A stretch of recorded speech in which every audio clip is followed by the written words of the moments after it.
about those? How can we help children? Interventions that parents can do with their very young around the world. I'm pleased to be able to share this work from Melbourne, Australia. I'm from the Alternative colleagues at the conference Autism and Autism that is hosted by the Bulat Butamarada Foundation, and it will take place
Первый канал.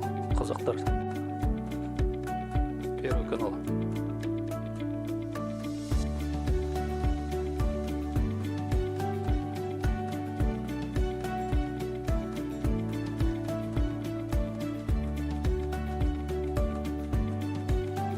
Второй канал. Второй канал. Канал проверка связи. Раз, два, три.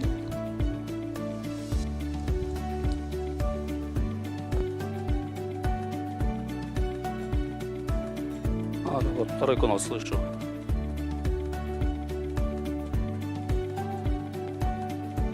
Первый канал. Казахский первый канал. Давайте первый канал проверим. Первый канал. Есть ли тут жақсы? Второй канал. 1, 2, 3, 4, 5, 1, 2, 3, 4, 5. Екі рет қайталайсыз. Третий канал проверим. Третий канал английский. Канал проверка связи, раз, два, три. Отлично.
Раз, чек, первый канал.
раз.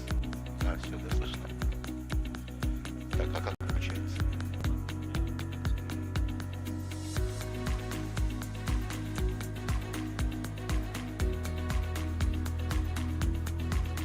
Проверка.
unfamiliar people. Children frequently and consistently use eye contact by 12 months of age. First video, you'll see children who don't make eye contact with others to share their attention or interest. Notice how the child doesn't. Children point for a variety of reasons and typically start doing this by 12 months. Pretend play is when a child pretends that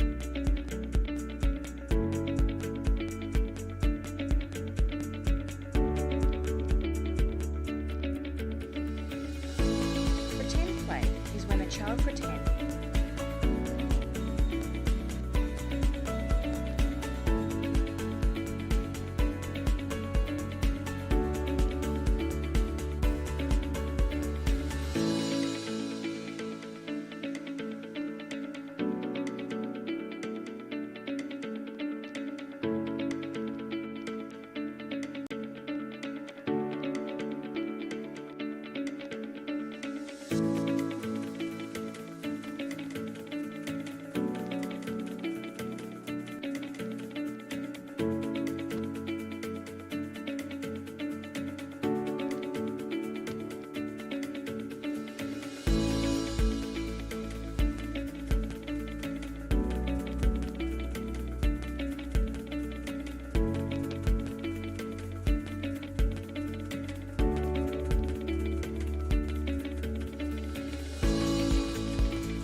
Қайырлы таң, құрметті қатысушылар, ата-аналар, әріптестер, мамандар.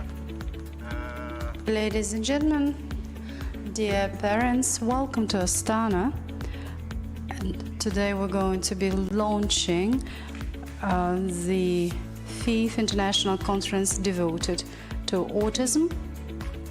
And it is going to be a very rich event full of interesting presentations. And we have our foreign partners. So if you do have questions, please don't hesitate. And dear participants to the conference, dear parents and dear teachers, today we're launching the 5th International Conference on Autism. And we are going to be speaking about diagnosis and early intervention. And as I said to you before, throughout the 2 days program, we're going to be having a very interesting work, an intensive one. We have international experts from abroad, from the University of California. We have speakers from Australia, Moscow and St. Petersburg, so I'm pretty sure that you have lots of questions. And certainly during the side talks and the working sessions, you will have a chance to ask your questions that are of interest for you.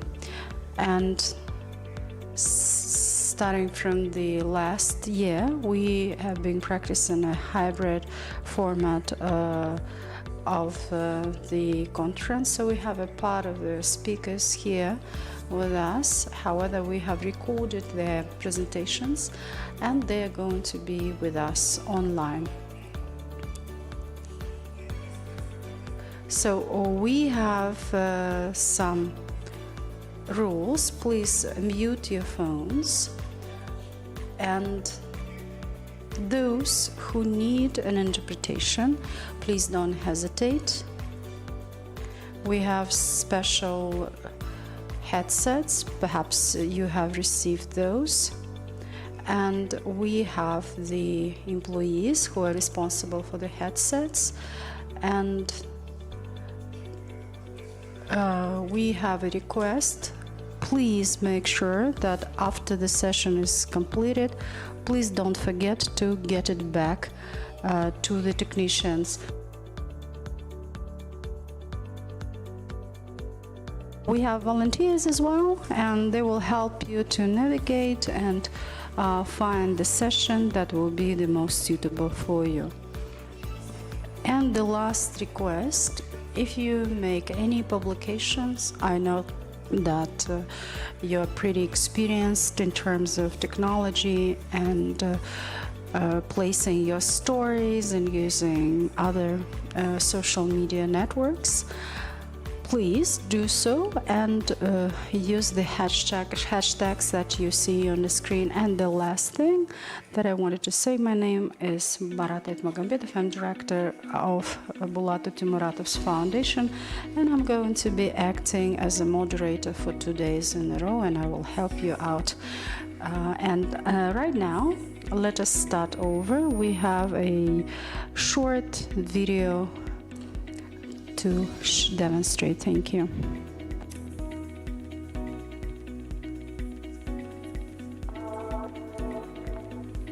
Hello, my name is Connie Kazri. I'm a distinguished professor in the departments of psychiatry and education at UCLA in Los Angeles, California, the United States. I'm very excited this year that I'll be in person at the 5th International Conference on Autism in Astana, Kazakhstan. This is being held September 26th and 27th. And the theme this year is One World for All. This year, I will be talking about very early interventions. So what are those early concerning signs of autism in very young infants and toddlers? And what can we do about those? How can we help children develop to their fullest potential? So I'll be talking about interventions that parents can do with their very young children. And I'll be there in person, so I'm very excited to meeting you all there. Hello, I'm Associate Professor Josephine Barbaro. I'm from the Olga Tennyson Autism Research Centre at La Trobe University in Melbourne, Australia. I'm an autism researcher, registered psychologist, and have lived experience of autism. I mainly work on the early identification and diagnosis of autism and have been doing this work focused on young children and their families for almost 20 years. I'll be presenting on the autism screening method that I've developed, which has been translated in many countries around the world. I'm pleased to be able to share this knowledge with colleagues at the conference, and I'd like to extend my sincere thanks to the Bulat Uteramatov Foundation for inviting me to participate. I look forward to sharing my presentation with you at the conference. Hello everyone, my name is Teresa Tavasoli and I'm an Associate Professor at the University of Reading in England. I would like to invite you to the International Conference of Autism that is hosted by the Bulat Uteramatov Foundation, and it will take place this September 26 and 27. I will be giving a talk about my favorite topic, which is sensory activity in autism, and I will walk you through why I think it's important that we study sensory activity differences, and also the links we see between sensory activity differences and mental health symptoms in autistic individuals. The conference is aimed for anyone who is interested in the field of autism: teachers, healthcare professionals, autistic individuals, family members, researchers, and I hope I see you there. Thank you very much. My name is Dr. Jonathan Panganiban, and I've been working the past 12 years at UCLA in the Casri Lab, providing early intervention for young autistic children using both discrete trial training and the naturalistic developmental behavioral intervention known as JASPER.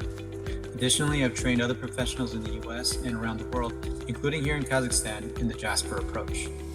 I want to thank the Bulat Uteramatov Foundation for inviting me back for their 5th International Conference on the early diagnostics of ASD and early intervention. As an early interventionist, I know how critical early diagnosis can be for autistic individuals, especially in helping to identify key early developmental targets for intervention. And at this year's conference, I will be discussing the assessment and monitoring of early play and social communication skill development. I'm excited to be back in Kazakhstan and look forward to the opportunity to meet and engage with all of you. Hi, I'm Dr. Lori Vismara, and I'm an autism specialist and behavior analyst working closely with families in delivering and researching early intervention and parent coaching services. I have been a part of the science, program development, and distance learning application of the Early Start Denver model, or ESDM, for the past 20 years. I want to thank the Bulat Uteramatov Foundation for inviting me to speak at this year's 5th International Conference Autism, One World for All. My presentation will focus on distance learning with the ESDM in families' homes to help reduce costs and simplify access to early intervention without compromising the quality of services provided to families and children with autism spectrum disorders. I'll share the ESDM coaching approach. Здравствуйте, я Татьяна Морозова, клинический психолог. Good afternoon. I'm an expert of the Naked Hearts Foundation. I'm also the expert of the Naked Hearts Foundation. We would like to greet the participants of the 5th.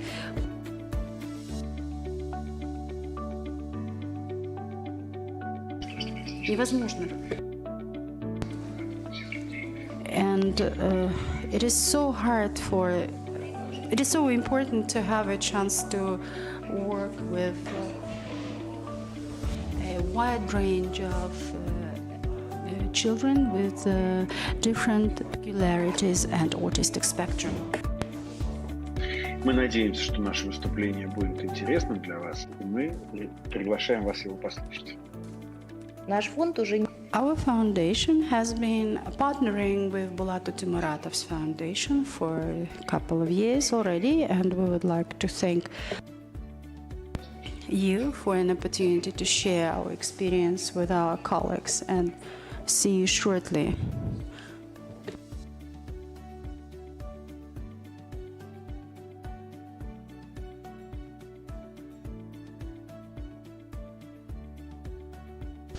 and I'm working with the children who have different ASD forms, and in my work I use short-term art therapy. I would like to thank Bulat Timuratov's foundation for putting this international conference together. In my presentation, I'm going to be talking to you about two instruments that are used for assessing the behavior in children. And this allows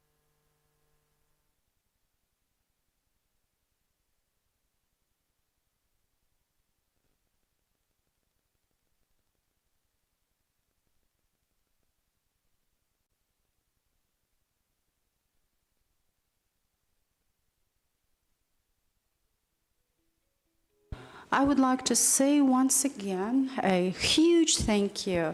And some of the speakers who've been addressing you, are here with us. So if you have any questions, please don't hesitate to ask them. So hopefully they won't hesitate to share their experience. And now, with your permission, I would like to give the floor to Professor Almas Sharman. And he is the professor of Prophylaxis Medicine Academy. And the floor is yours. Thank you so much.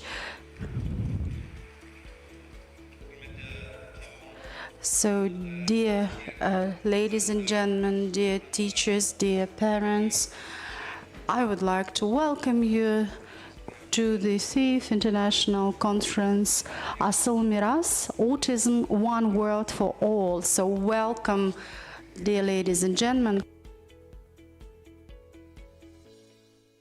So this event has been put together thanks to the initiative presented by Bulat Timuratov's foundation. And we're going to be speaking about the early diagnostics of ASD. And let us talk about that for a little while. So we have gathered together the profound experts in this area. So we have a prominent scientist, Dr. Connie Kasari, from the United States of America, and together with Dr. Kasari from Los Angeles University, we have Dr. Panganiman, and we're honored to have you here and welcome you, Dr. to the conference. We also have amongst us Josefina Barbara, who came from Australia, and she is one of the most profound scientists in terms of early intervention for children with autism. So she's going to be sharing her wisdom. And we also have our scientist, our colleague who came from Paris, a prominent expert, Tatiana Morozova and Svetoslav Dovnya. And again, welcome, dear ladies and gentlemen, to this prominent event. And in addition to what I've just said, I would like to give a heads up to you. We're going to be having seminars for teachers and parents, and it is going to be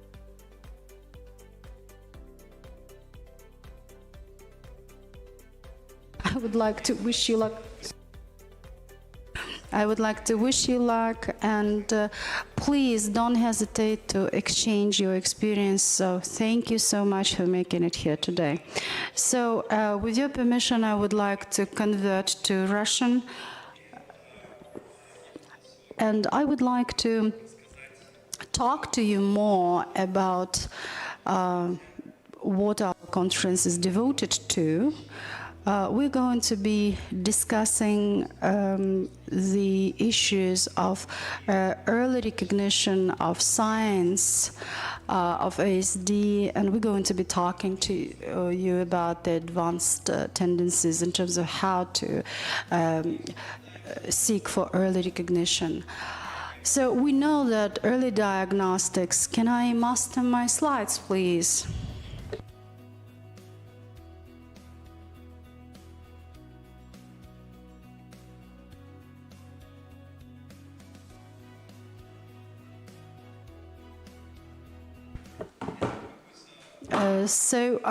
Let me please present to you different trends that we have incorporated together from INSA conference, for instance, the foundation that I represent has been striving to, absorb the new ideas. However, we haven't witnessed so far the most prominent and advanced proposals. The reason is that the root causes for autism haven't been identified yet. So should this be found, perhaps we will have the treatment and perhaps we will have the therapy. In any case, early recognition of autism supports to the fact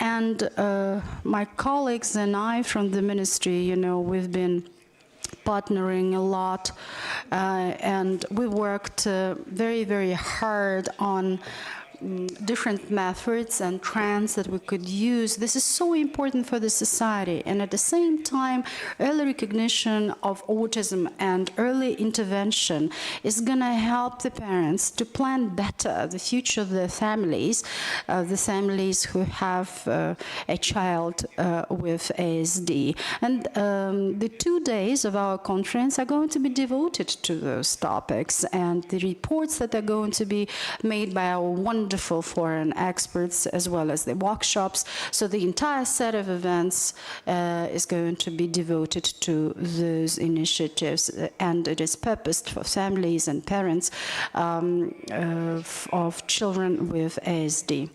And before I'm going to be bringing a light to the late and the most advanced trends, I would like to talk to you more about the early recognition of signs, so those are the red flags, so to speak, and it helps us to identify autism. And autism is currently identified in average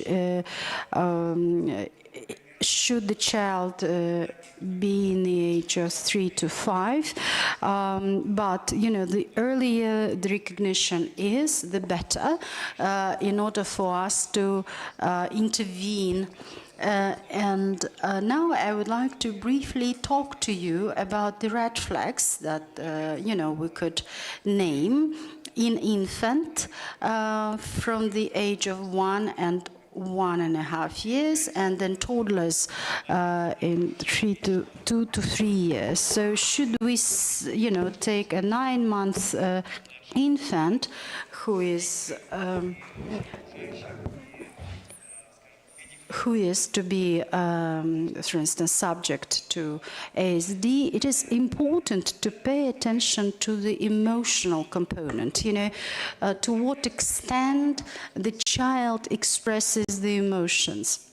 And by 6 months, it is an absolutely normal reaction for a child to have happy expressions, but should the baby, not have those expressions, not be able to smile, or almost not be able to share the sounds or expressions. And by 12 months, we have to pay attention how the child plays simple interactive games, and a child has to be able to use few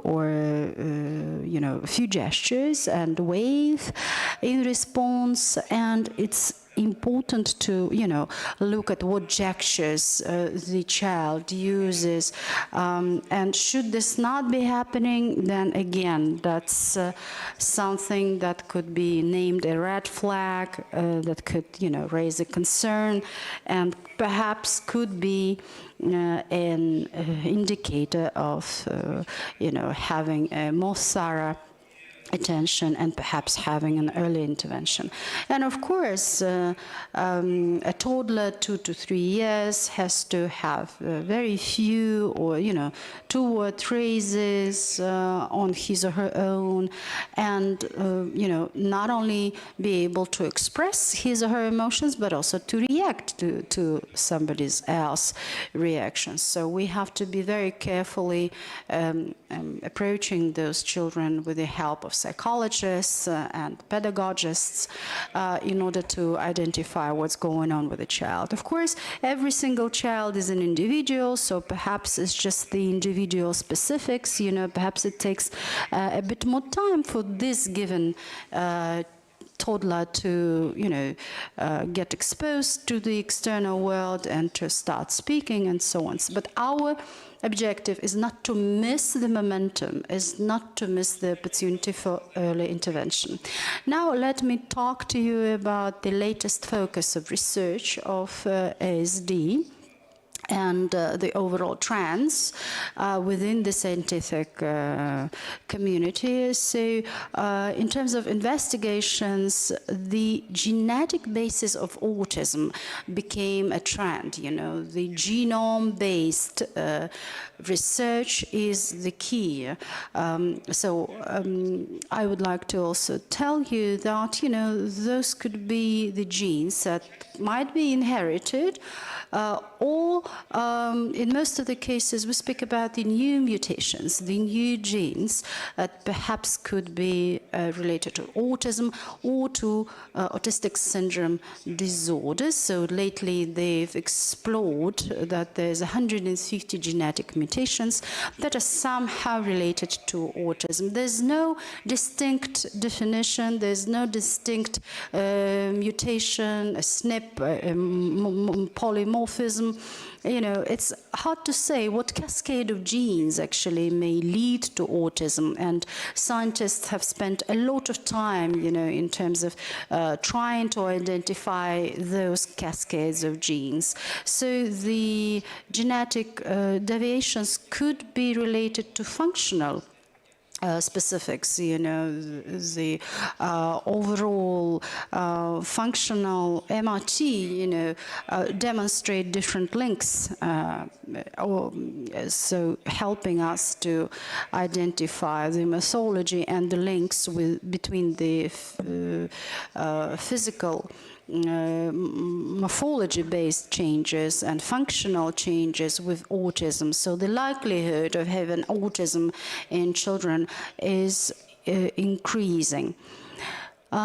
In terms of big data, for instance, I'd like to add that artificial intelligence overall has been largely used in autism root cause identification. So this is very, very important for us to understand what causes autism. And my colleagues will talk to you more about the interventions.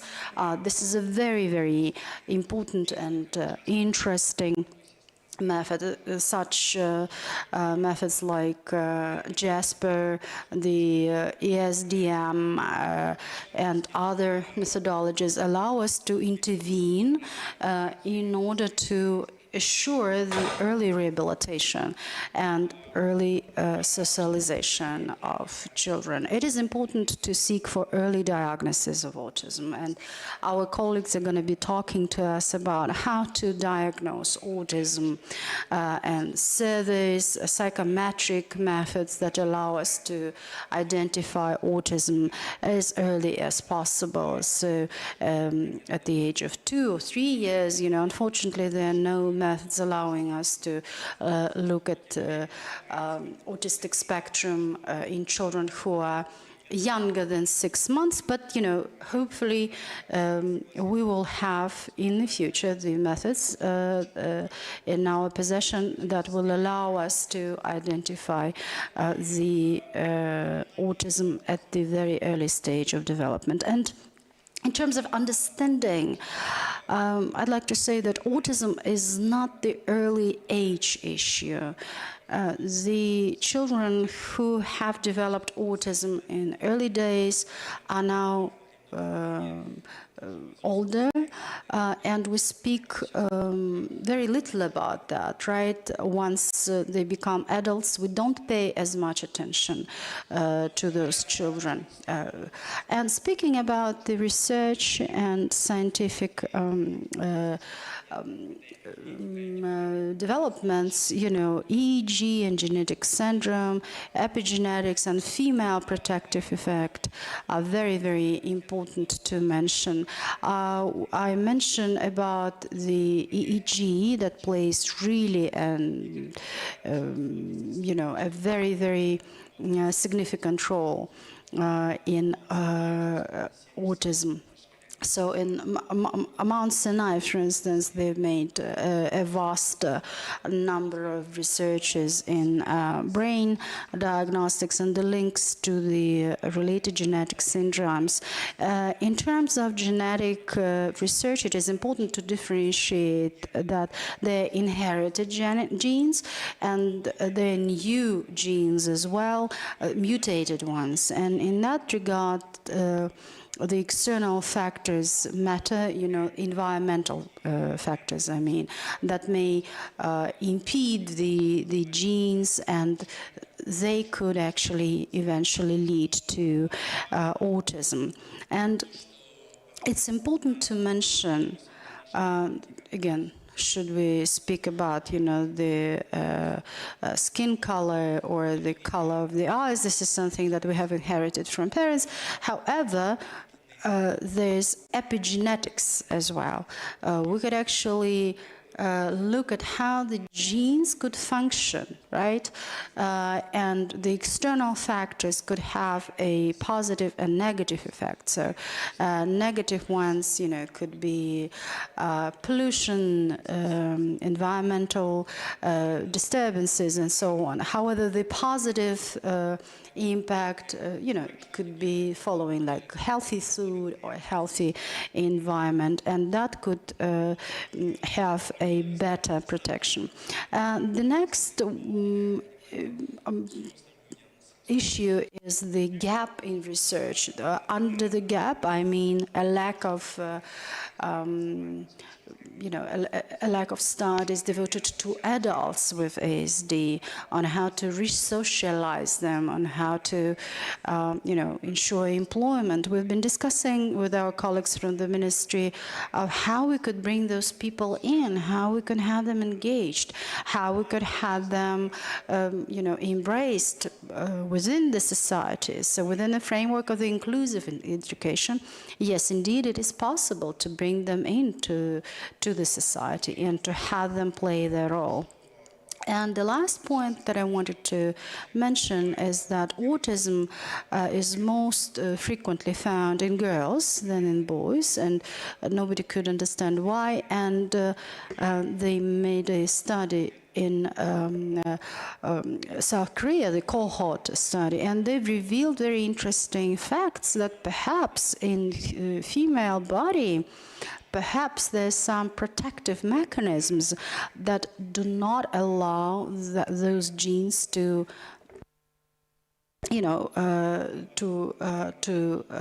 expand. Genes that are responsible for autistic syndrome disorders matter, and personal protective factors matter, as well as external environmental factors also matter. And all of that, sets for a potential for future intervention. In terms of behavioral changes in autism, they're extremely important, and pedagogists who work with children with ASD ASD see on a daily basis. So the repeated behavior, repetitive behavior, it's very important to have that behavior understood, right?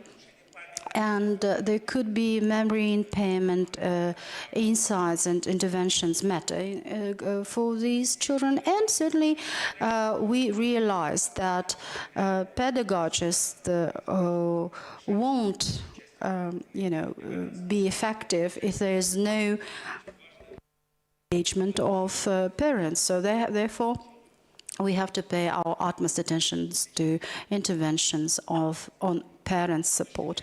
And from the repetitive behavior standpoint, for instance, I'd like to mention about the studies that have been conducted and trying to, have an understanding of the genetics in repetitive behavior. So perhaps some pharmacological treatments could be developed eventually in order to correlate the behavioral peculiarities. So there could be different methods, for instance, transcranial stimulation effects. And I remember one of the conferences held and publications made a year ago devoted to parental group interventions and transcranial stimulation effects, namely.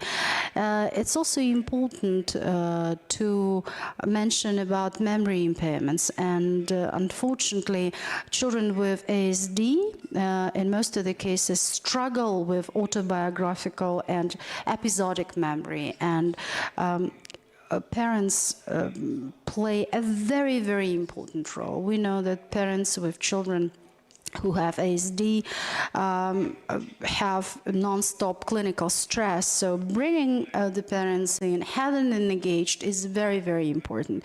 It's important to, to mitigate the stress, to try to find a way towards the child. So I talked to you about the many, many components in terms of,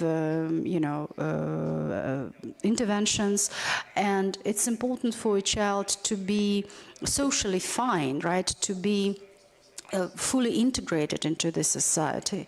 And unfortunately, children with ASD have different impairments, for instance, cognitive flexibility, autobiographical memory.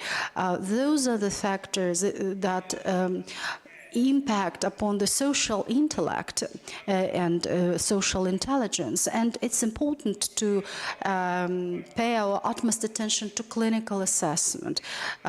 We have to help out the parents with children with ASD who might be aggressive, for instance, and our foundation has been very, very active helping those parents out. So there are special instruments, such as brief and reef. Those are the questionnaires that help out, to assess the executive function. I mentioned about cognitive flexibility. I mentioned about autobiographical memory, for instance, and other aspects. So in that regard, it is very important to have a correctional interventions in order to seek for the enhancement of the condition. And parent training programs also are very, very important. And those are the most effective tools for challenging the behaviors. It's not only coping with the stress, it is, having the parent transforming the attitude towards almost being a professional, because they communicate with the children with ASD on a daily basis, and they have a chance of enhancing the condition. So arising topics in ASD, we've heard about, a large cohort of children with ASD who are to be adults tomorrow, right? So we have to create the conditions for them to be adequate, to be integrated socially. And we do have a historical gap in the study of autism in adulthood, as I have said to you before, starting from very, very early days, at the moment, the need for these studies is increasing. We would concentrate on children but miss the adults. And now, the scientists are trying to find the way out of what to do with the adults. And during the last conference, we had our wonderful colleague, Stephen Shu, who is over 60 now, but he's such an successful person. He is a university professor, and we have lots of references of that nature. Yes, indeed, we can create conditions for a child with autism who will be extremely successful as an adult, and we have lots of studies and practical interventions that could be of help. And during the last conferences, we had our colleagues from Mobile Center, for instance, who help out the parents who have children with aggressive behavior, and it is a,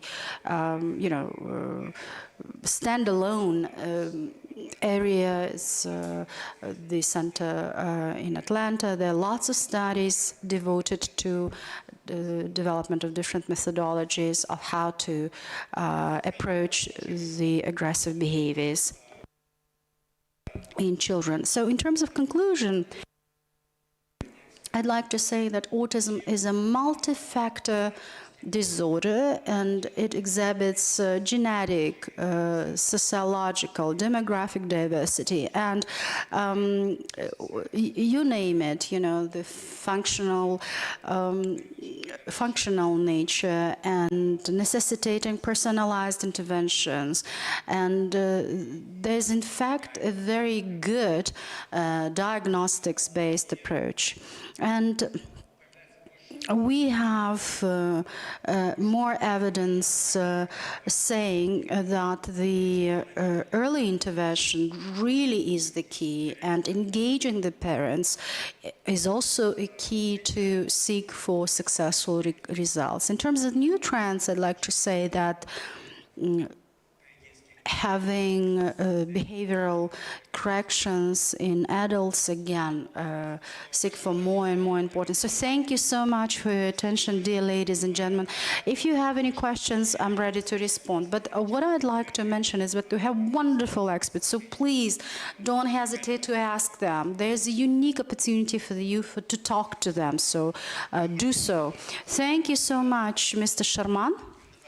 And now, allow me, please, to present our next speaker, Mr. Jonathan Panganiban, who represents University of California, located in Los Angeles. He is clinical coordinator of Jasper Kasari Lab under the University of California, and his studies have started 10 years ago, so he started as an expert in an intervention, and today we're going to be having Dr. Panganiban reporting to us about the space. So please, short play. The floor is yours, sir. And afterwards, you will have a chance to ask your questions, so please don't hesitate.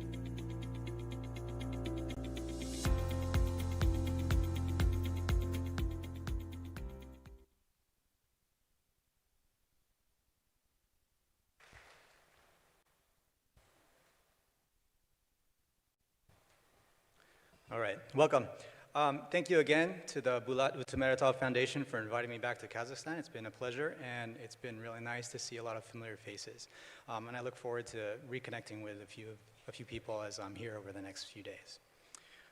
So as they mentioned, my name is Dr. Jonathan Panganiban. I am the lead Jasper trainer at the UCLA Kasri Lab. Jasper, for those of you who don't know, is a play-based naturalistic developmental behavioral intervention for autistic children. But today what I'll be talking about is the short play and communication evaluation.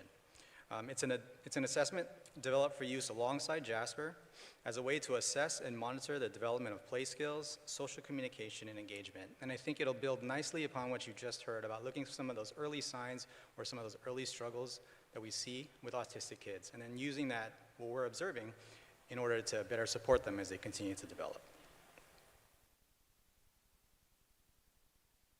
All right, so just to review, today I'm going to start talking about the early core challenges of ASD. So some of those early domains that we see challenges, especially with young children with ASD. After that, I'm going to talk about how these core challenges have been assessed in autism research before I go into the space, and talk about how we look at these challenges in the space, and then some future directions that we're going to take it. So let's start. You see on the screen now the 4 core domains for some early challenges with ASD, and we think about these in terms of joint engagement, play skills, social communication skills, and regulation. So to get a better understanding of how we look at this, I want you to think about a child with autism, or any child that has maybe a specific interest in something like cars or trains, right? And ideally what we'd like is for this child to share that experience with us. Maybe they have a car and they show it to us. They talk about the things that they like about their car or their train. If they're playing with several of these, maybe they'll give one to share with us and we can play together.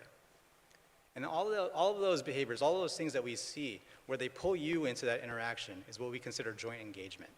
Now we know for a lot of autistic kids, this can be pretty challenging, especially when they're young. So a lot of times we'll see kids, when they have that toy or that thing that they're very interested in, they may physically turn away from us. We may not see some of those nice joint attention behaviors to bring us into that activity. There are also some kids that are more than happy to share that with us. So they will share that with us. They'll show us the car, the train that they're really interested in. They'll also talk about it. They'll tell us everything they want to know about it. But then if we try to then start a conversation or talk to them about something else, they have a challenging time moving away from that interest of theirs and engaging with us on something new. So that's what we think about when we're thinking about joint engagement. So take this same child and now think about how they're playing with these toys. So imagine you have a car and we'd like to see the child. They'll start out pushing that car, rolling it along. A lot of their kids might be really interested in spinning the wheels of the car, so they'll do that. Ideally, as they grow up, we want to see them do more things with that car. So maybe build a road, push that car along the road. As they get older, hopefully they start to incorporate figures or animals or something where a figure can drive a car. Or maybe they'll transport little toy animals in the back of their car. Eventually, we want to see them do things like, maybe we'll pretend to drive to a gas station and fill up the car with gas, or we'll go do a car wash together and we'll wash that car. And then we can even take it a step further, where maybe we pretend to be mechanics and both of us are playing with the car. So that's when we think about play. This is the sequence that we want to see developmentally with the kids and we're looking for, and this is how it is with a lot of typical development. But you know that a lot of the kids we work with sometimes get stuck in some of those early play levels, where they want to just push the car around or maybe just spin the wheels around. And then we keep going around our circle here and we think about social communication, so as another early core challenge. So I mentioned earlier, for joint engagement, we think about when we pull somebody else into the activity or the interest that we have, what are some of those skills that we need? We need those social communication skills. We need to be able to talk about what we're interested in. We need to be able to use those gestures to show somebody what we're interested in, or point out something that's really interesting, and I want to draw your attention to that. And those are those early joint attention skills, and they include nonverbal communication like gestures, but also joint attention language. So what we know from autism research is that joint attention skills for children with autism are not only delayed, but sometimes missing in development when you compare them to kids that are typically developing. And then that finally takes us to regulation. So when you think of regulation, think about what do you need to do to be in that right mindset for learning, right? Are you able to regulate your emotions, and how are you able to manage your emotions so that you are ready to learn new things or to continue with the things that you're learning and doing? Now you can see that if you have challenges in some of these other domains, that can definitely affect your regulation to the point where if something's different from what you're expecting, or maybe you don't have the skills to communicate how you're feeling or what you need, then that can lead to issues with dysregulation.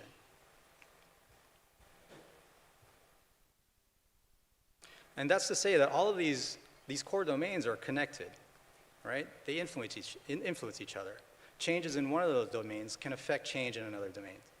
So when we have our autistic kids that are having challenges in one of these domains, we can see that, how it might negatively affect their development in something else. So if you're unable to communicate with somebody about how you feel or what you're interested in, then it's more difficult to get jointly engaged with that person, and you're missing out on some of those really high-quality social interactions. Fortunately, though, the opposite is also true. So if we can make improvements in one of these core domains, then we see improvements in some of the other domains. So as they continue to grow and develop in one domain, it supports development and growth in the other domains. And that takes us to early intervention, specifically, oops.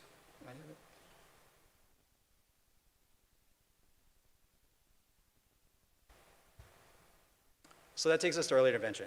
So the one that I've been talking about is JASPER, and that targets these core challenges, specifically teaching and supporting joint attention, symbolic play, engagement, and regulation. And as I mentioned earlier, JASPER is a naturalistic developmental and behavioral intervention, and it takes advantage of what we know about child development and behavioral principles to improve these core challenges. So working actively across all of these domains, seeking improvement and seeing how they can support each other.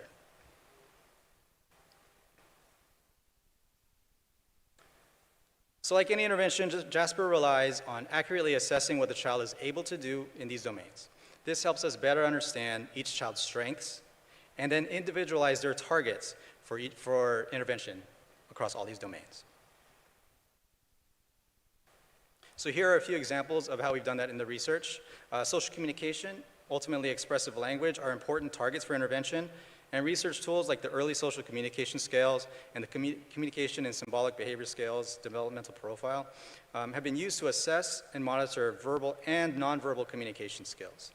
The ESCS in particular has been used in JASPER research to assess and monitor joint attention and requesting behaviors.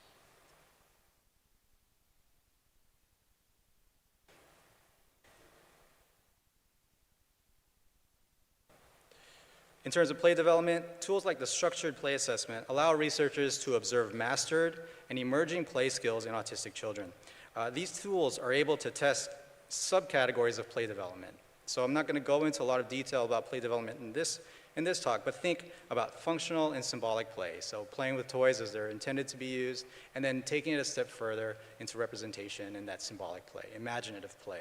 Now, tools like the structured play assessment allow us to break that down into further subcategories, which can be really important for early intervention as we design targets for the kids that we work with so that we can match where they're at developmentally and support them as they move up into that next level.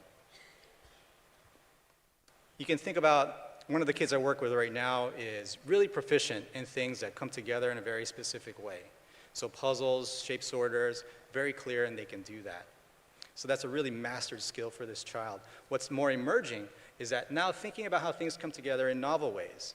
So think about building with blocks, building with Legos or magnetiles, which don't have a pre-specified way of building, but you can still build something nice together. And then so when I'm thinking about this child, I know he can do a lot of those things like the puzzle and the shape sorters. Now I want to support his abilities to move up into that more complex play as we build up into symbolic play.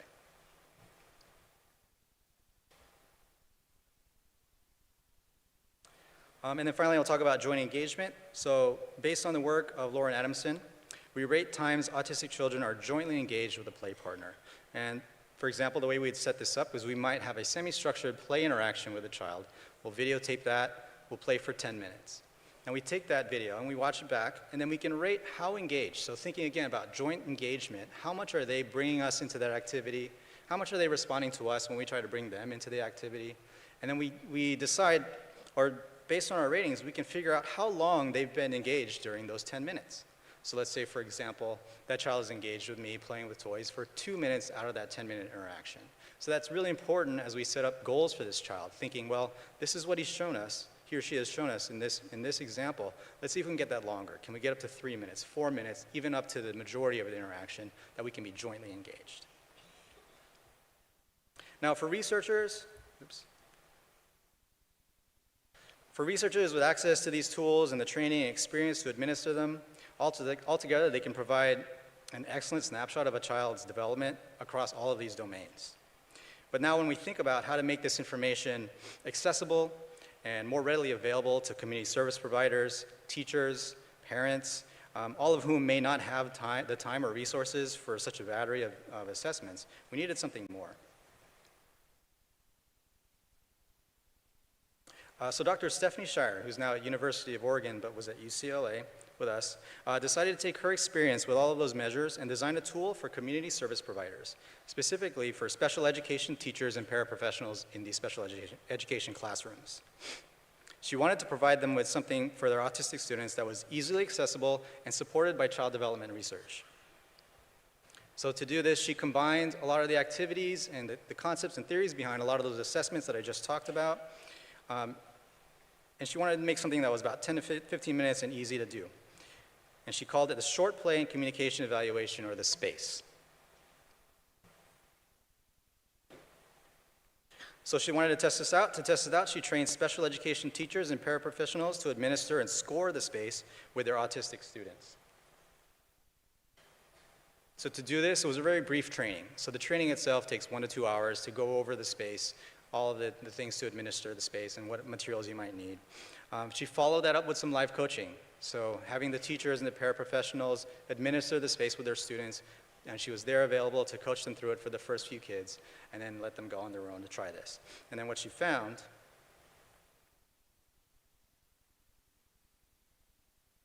was that the teachers and the paraprofessionals were able to do this. So they were able to, even with this brief training, they could learn and administer the SPACE accurately and consistently.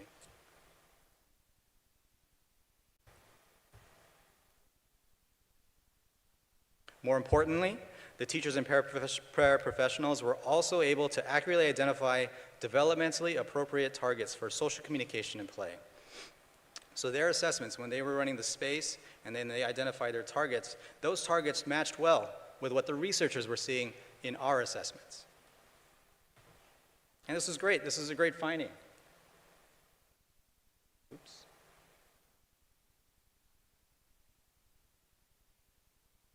So we were excited about this. This is awesome. We were able to teach teachers something that was more accessible to them, identify accurate targets for their students.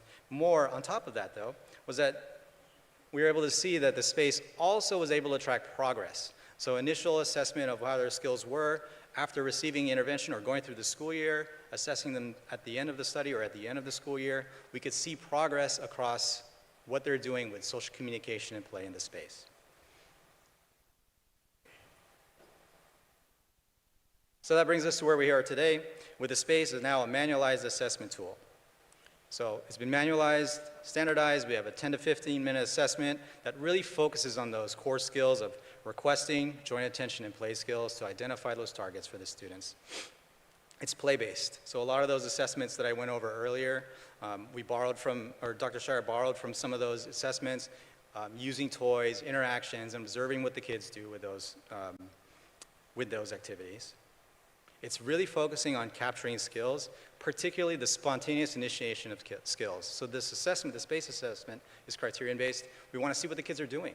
So we're going to watch a few videos in a little bit of what we're doing and how we administer the SPACE, and I want you to notice what the adult is doing, as there isn't a lot of prompting, there isn't a lot of questions, because we really want to see what the children do when given the opportunity to explore on their own. And the SPACE was designed, too, to identify specific target skills, thinking developmentally about where the child is, and then turn that into the intervention so that we can have developmentally appropriate skills to work on, and then a clear map on how to progress the child. So I've talked a lot now about the development of the SPACE and the research behind it. For the next few slides, we're going to see how the SPACE actually looks. So I'll give you some video examples of what it looks like to do this. Also, we'll start talking about some of the skills that we're looking for in the kids. First and foremost, the SPACE has 2 goals. So our first goal is to really understand what those mastered and emerging skills. I've said it a couple times already, and I'm going to say it again because that's how important it is for what we're doing, especially working with young kids and trying to get those goals for them going.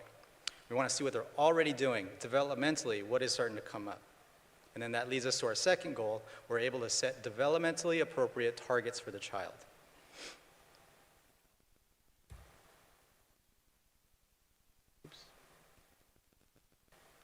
Excuse me, I'm maneuvering between 2 different presentations, so I'm trying to keep up. All right, so those are our two goals, right? So understanding what the kids are doing and using our understanding then to identify developmentally appropriate goals for them. I mentioned earlier too that we're really focused on the spontaneous initiation of skills, and to get that, it's really important how we set up the environment. So setting up the environment is a very important thing for what we do in the space and subsequently in Jasper. We want to give kids the opportunity to show us the things that they can do. So if you look here on the picture, we tend to have a table and chair set up where we're sitting across from the child. We want to create that situation where it's easy for them to show us some of those social communication, those joint engagement skills. So we're going to sit across from them, give them that opportunity to initiate that with us. We're going to put the toys off to the side. So you see the toys over there next to the chair. Those are next to the adult, so the child can see them, but they're not within reach. So that gives us an opportunity to see how the children, how they might request for some of the toys or show their interest when they can't reach it. And then when we finally start the assessment, we're going to be very general, and we'll say something like, let's play, or what do you want to play with? Again, not really prompting them to do anything, but just giving them an opportunity to show us what they can do.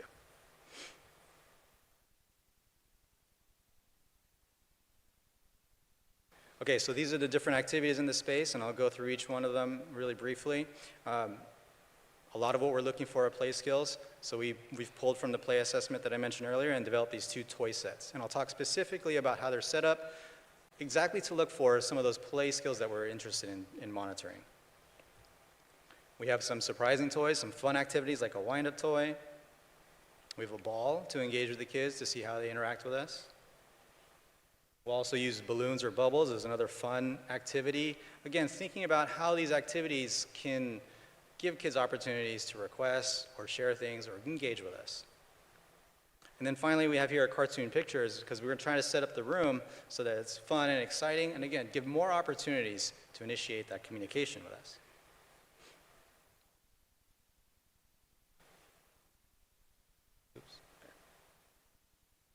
Those are our pictures. So we'll try to set up the room with something fun and exciting for the kids to see, and that we can talk about together. All right, so toy set 1 and 2, we'll see a couple examples here. What I want you, again, to focus on is what we're looking for with the kids. Our goal with both toy sets is to see how the kids spontaneously play with the toys. What are those play acts that they're doing? So what is this little girl going to do with the toys as she's playing with them? And also, how is she going to share that experience with the adult? So we're looking for that joint attention, and potentially any time she might request for something.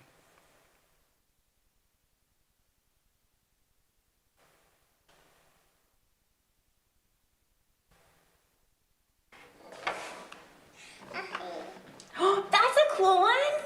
I think it's a fox. Whoa. Good job, Emily. Oh, wow, the head. I think it's a cow. I'm going to hold this one over here for you. Yeah.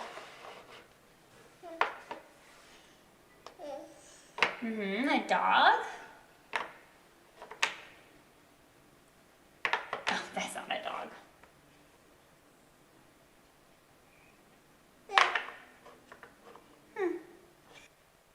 All right, so here's a nice little example of a girl that's showing us a lot of nice joint attention skills. So one of the things that pops out immediately is our coordinated eye contact. She's making eye contact with the adult, referencing the toy that they're playing with, in this case, the puzzle. She's also pointing down at things that she's finding interesting. So again, that joint attention, sharing that. She's not asking for help, but really wants to share that activity with the adult here. There's even a nice example where she holds up a block and shows it to the adult. Again, these joint attention gestures that bring the adult into the activity with her. And so notice that the adult isn't asking her to show her things or asking her questions about what she sees, but giving her the opportunity then to initiate these skills. And we get a chance to see what she does. In terms of the play, if you can look at the toys, you see opportunities for a very simple play with the truck, so pushing a car the truck back and forth, potentially moving the back of it up and down. There are puzzles there, there's a shape sorter, all of that for that early combination play I talked a little bit about earlier. So really clear places for those things to go in. We want to see if she can do that. And then some wooden blocks too, to give her an opportunity to think about or to try playing in a more general way. In toy set 2, it's set up for higher levels of play, so we'll see what that looks like. That's a cool idea. She will sleep in there. Okay. And she will sleep in there. That is awesome. So it's nighttime. I love that idea. Whoop. It's morning. It's morning. So cool. Yay. We didn't want to be late for school. Oh, nope, don't want to be late. Hurry, hurry. Hurry. Hurry. Hurry. Oh, that's so fun. I love how you're playing with these. Hurry. Hurry. Eat our breakfast. Okay. Hurry. Hurry. We don't want to be late for school. Nope, don't want to be late. Hurry. Let's ride on our horses to get to school. That's an awesome idea. Okay, so we see here, we have a child that's much more verbal, right? So she's using a lot of more expressive language. She is using it in a joint attention way to share that experience with the adult. What we don't see, it's a little bit different from the first child, is we don't see her initiating a lot of those gestures. So the pointing, the showing, as much, and she's not coordinating that with her language, which is important, again, for us to consider as we think about what are some appropriate targets for her. In terms of the play, you can see her play is a little bit more advanced, and that this toy set is really designed for that. She's doing some really nice symbolic play with the dolls. She makes them eat, then they go, or she puts them to sleep, then they go and have lunch, and then they ride the horses to school. So some high-level representational symbolic play. And again, I want to highlight how the adult here is really giving her the chance to do that, and with minimal prompting. So all we really want to do is provide the right kind of toys in the environment, make sure the child has access to all of the toys so they can do all these things on their own, and spontaneously show us what they're able to do.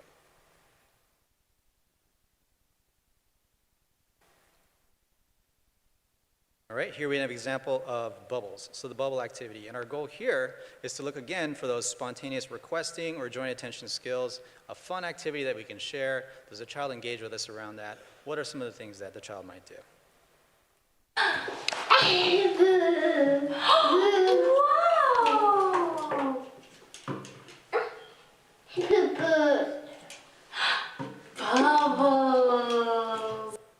All right, so this fun activity, they're doing this together. She's going to close up the bubble bottle, put it in front of her, and just wait to see what the child does. So the child gets the chance to explore the bubbles.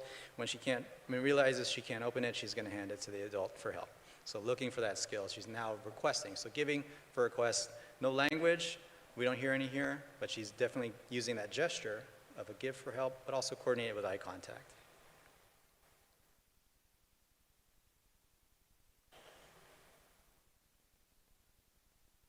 One thing we're also interested in looking at with this assessment is response to joint attention.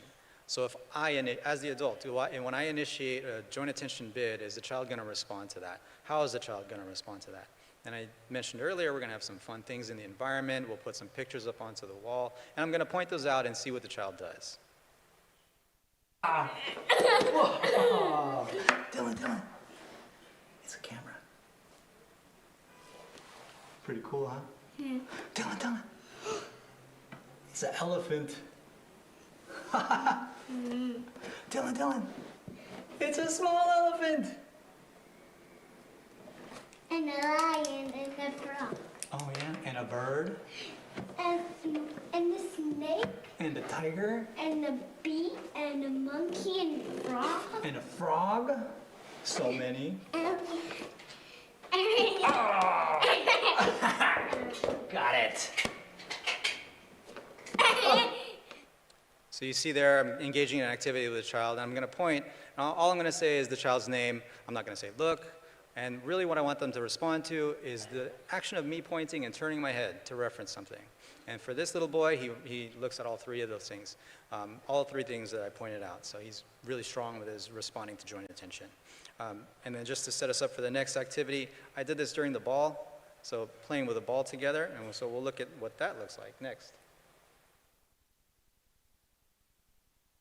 And then so with the ball activity, one of our goals is really to see if the child can give us the ball back. So just that back and forth of rolling the ball together and that kind of activity.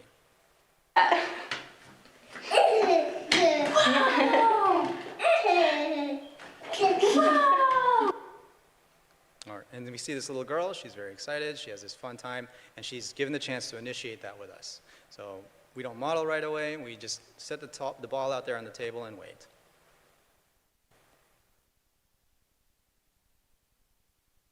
All right, so for our final activity in the space, I'm going to show you the wind-up toy. So this is another fun, exciting thing. These are toys that when you activate, they do something silly or they move around. And it's designed to be this activity or this moment that we want to see joint attention. We want to see if the children share that moment with us. And then when the thing stops, when the little toy stops, how are they going to respond to that? That's so nice. Here you go.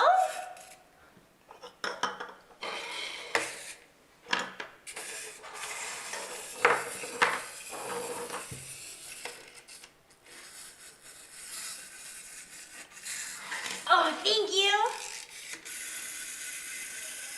Here you go. That is so fun. I like that one.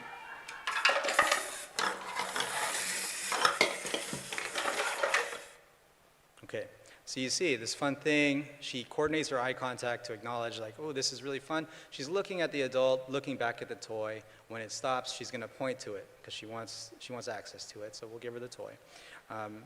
When she's holding it, there's a few nice opportunities to wait to see what she does. She holds it up in a kind of fun way to show us what she's looking at before she hands it back or pushes it back to the adult to do the whole activity again.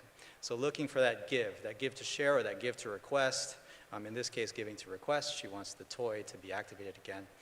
Also that point to request. Okay, and then this is an example of our data sheet. So one of the things we do when we're administering the space is we're going to be taking data. We also record the space so that we can rewatch it afterwards, and we can track what the kids are doing. I'm going to go through this fairly quickly because it gets a little bit technical, but what I really want you to understand is how this helps us identify developmentally appropriate goals for the child across all of those core domains that we're interested in. Now, if you see the page on the left here, it starts with joint engagement on the left column, regulation, and then on the right side of the page, there's spaces for joint attention skills, requesting skills, and language. And then we look at this, and the way it's all laid out as developmental, we'll track data, we'll tally what the children are doing. So if we see a specific skill, we'll just mark that down. The column or the space that I've highlighted here is for response to joint attention. So remember that little boy I was pointing around the room, he responded to all 3 points, so I would just mark down 3 tallies for that child. Also here, we're looking for, again, mastery of these skills. So for responding to joint attention, we would consider responding to all 3 points as mastery. When you go down the list here, we're looking at all the different joint attention skills. And if we see 2 or more examples of spontaneous initiated joint attention, then we would consider that skill mastered.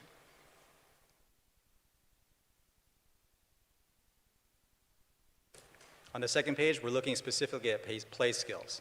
So it's probably a little bit hard for you to see, but we think about play across all these different developmental levels, and what we're going to do is we're going to write out specifically what we see the kids do. Stacking the blocks, put shapes into the truck, stack the puzzle pieces. And then we'll count up the different types that we're seeing. So in this case, we have 3 different types of what we consider, or what we call general combinations. So putting toys together in novel ways, or combining toys in different ways. And then so if we see 3 or more types of these initiated skills, we would consider that skill mastered, and then we can look towards some of those higher skills for potential targets of the intervention. The way the skills are laid out on our form is following that typical development. So we want to mimic that and see as best as we can so that when we see these skills in the kids, we can move them up into that next level that we would expect them to be able to do, or we can potentially fill in some gaps. So they may be doing something that's a higher level but maybe not some of those things earlier in development that we would normally see. So we would then try to fill those in with our intervention. So here's an example of how we might set those targets. So again, thinking about how things are just laid out developmentally, we're going to go down to that next spot on the list, and that'll be our developmentally appropriate target for the child.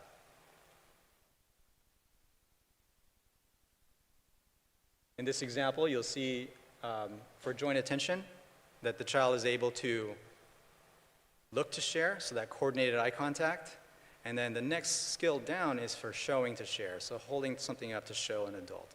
And that'll be our target for intervention.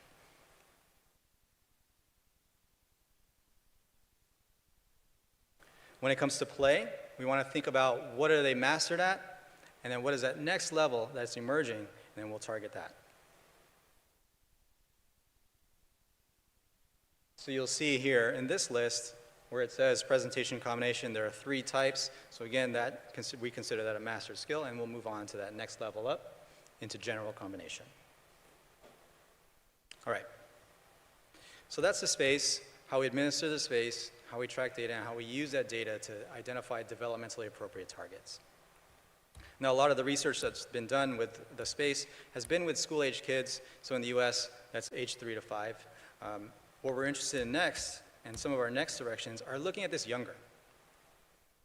So when we observe the development of infants, we know that a lot of these skills are emerging pretty early. So a full repertoire of nonverbal joint attention and requesting is usually observable by 20 months, so before 2 years of age. We also know that joint attention is delayed in autistic children. And this is really important because joint attention is an important pre-verbal skill. It's critical for expressive language development.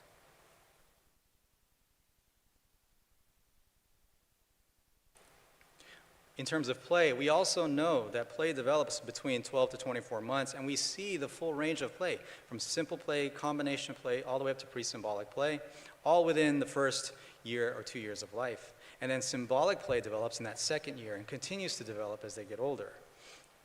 We also know from the research that autistic children have limited range and flexibility with functional and symbolic play. So a lot of the kids that we work with might get stuck at some of these earlier levels, so we need to move them up or find ways to at least identify where these challenges might occur, and then how we can then step in and support them.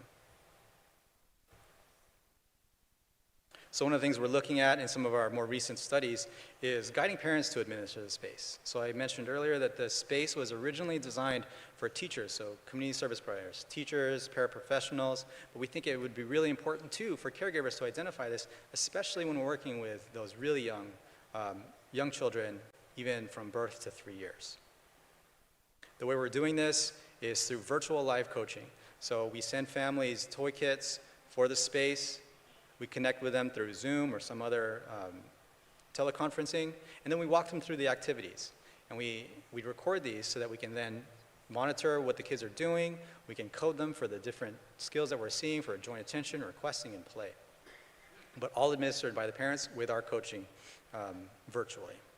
Now, this is important because we're hoping to accomplish a few things. Of course, we want to identify some of the early challenges as potential targets for intervention or for support. But also, we think it'd be really important and really helpful for caregivers to understand their child's play and social communication development. So better understanding of play. One thing that, in my experience with Jasper, the thing that a lot of people are interested in is in the way we look at play and how it develops. And I think teaching caregivers to look at play through the way we do using the space could be a very, very important asset for them. Oops.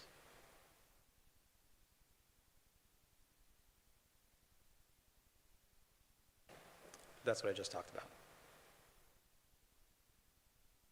We have another study where we're monitoring infant siblings. So infants that have a sibling already with autism. And we're going to be watching them from 6 months to 3 years. Through that time, we're going to be administering a battery of assessments to regularly track their development, to see how they're looking with social communication, their play skills. So a lot of those things that we were targeting and looking for in those early school-age kids now much younger in development. Always thinking about potentially identifying early indicators of ASD, so something that you'll be hearing a lot about. You've already heard a little bit about and you'll continue to hear about today here at the conference. We want to observe development of play and social communication from an early age. So we know a lot of this comes online really early, and we want to see how that looks for these infant siblings. And then at some point we might be able to compare the development between the siblings that do go on to receive a diagnosis of autism versus the ones that don't. All right, so that's it, and I just want to say thank you again for inviting me for this conference, and thank you for listening. And if there are any questions, feel free to approach me anytime. Okay, thank you very much, Dr. Panganiban. Как я уже говорил, у вас сейчас есть возможность I said to you before, you do have a chance to ask questions. Session, so to you. Questions and answers. Could you stay here? Значит, как я уже говорил, у вас есть I возможность. said to you before, you do have a chance to ask your questions regarding the presentation that Jonathan has just made. And I wanted to remind you that we have simultaneous interpreters working in all three languages, Kazakh, Russian, English. So don't hesitate to ask your questions. But please use your microphones. We have volunteers in the room. Otherwise, your question won't be heard by the interpreters and won't be translated consequently.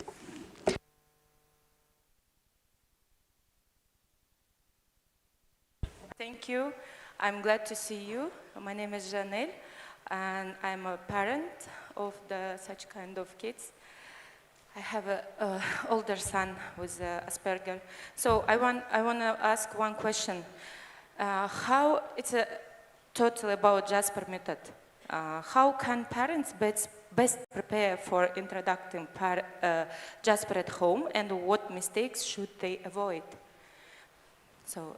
Yep. This is the main question, and second one will be about what trainings you have for parents. Okay, yeah, that's a great question. And I think, and I mentioned this during the presentation, that I think the first step is to become aware of, those developmental skills that we're interested in doing in Jasper.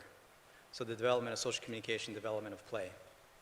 And then to be able to identify how your kid is doing and what your kid's already doing.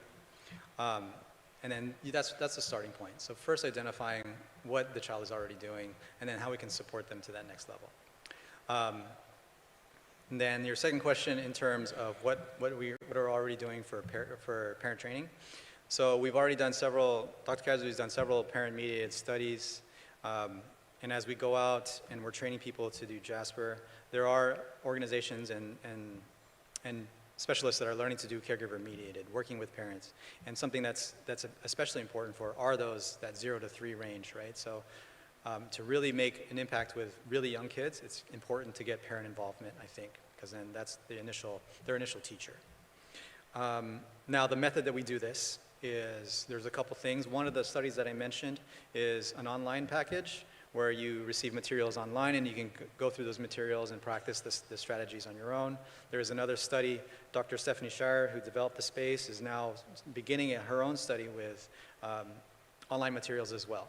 So self-guided parent training using an online portal. So those are the two newest ways that we're trying caregiver mediated. In the past, it's been through a live coaching model. So we would introduce the concepts with caregivers and then coach them through a play session. Okay, thank you. Да, пожалуйста, еще. Good morning, Mr. Jonathan. My name is Medina. I'm a mother of a son. My son is 4 years old with ASD. My question is, before the question, thanks for sharing your expertise and knowledge. Very useful information. We've been helping my son with similar, should I call methods or practices. But what we notice is sometimes he shows such a development and as if he acquired certain skills, but then there are days when he seems to forget what he's learned. So is it part of their development? My question is it part of autistic children's development that they show progress and then regress, back and forth process? I think in some ways that's, in many ways, similar to typical development, right? So think about these skills that are emerging. They're new. You're learning them, you're practicing them, and you may not be fluent or proficient in them, but over time with practice and support, that's your goal, is to become more fluent and proficient. So when you say that, oh, your child is showing these new skills, and then some days they don't happen, some days they do, I think that sounds very typical to me. That sounds like a skill that is continuing to emerge, and then so where I would think about is then how we can continue to support that. What are some of the reasons why maybe some days are a little harder for your child, where some days are a little easier, and think about that more as a whole, or holistically, so to think about how we can best support your child and to further strengthen those skills that are coming out. Okay. Еще один, да, вопрос, по-моему, пожалуйста. One more question. Good morning. I'm an expert, so there are not many young experts. I used to be working with the children who have paralysis palsy. I've had sessions with the children. However, you know, could you please comment more whether the parent has to participate? I wanted to find out whether should we be having those exercises together with the parents, in presence of the parents, in order for us to have a very close contact, to have a better communication? Is this the right way to do? Since I was having 6 sessions, for instance, the child was not doing anything. He had just a couple of words. He had paralysis palsy, and plus he had some mental disorders. But once the mother came, you know, during the 7th session, he, started demonstrating the skill. Can I engage the parents while having those sessions so that they could participate as well? I think absolutely, but that really comes down to a clinical decision on your part, and also what makes best for the family and the caregiver. So you want to, when you're working with families, you got to be really mindful about what are their specific needs, what is something that they're capable of doing. And it sounds like it was very helpful in this example to bring the caregiver in, and many times that's the case, especially when you're working with really young kids. But again, it really depends on the family that you're working with, the child that you're working with. But it can be really helpful to have that consistency, to have another person that's exposing the child to these new skills or these new strategies.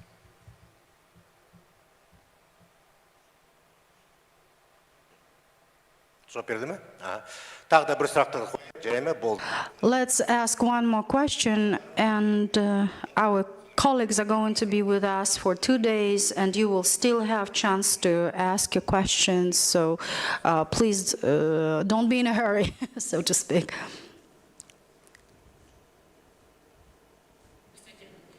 Good afternoon. I'm pleased to greet all of the participants to the conference. I have a couple of questions. So firstly, I would like to ask you whether this methodology could be applied on an individual basis, not in groups. And I saw children who have more or less, understanding of what's going on. However, we have more complex children.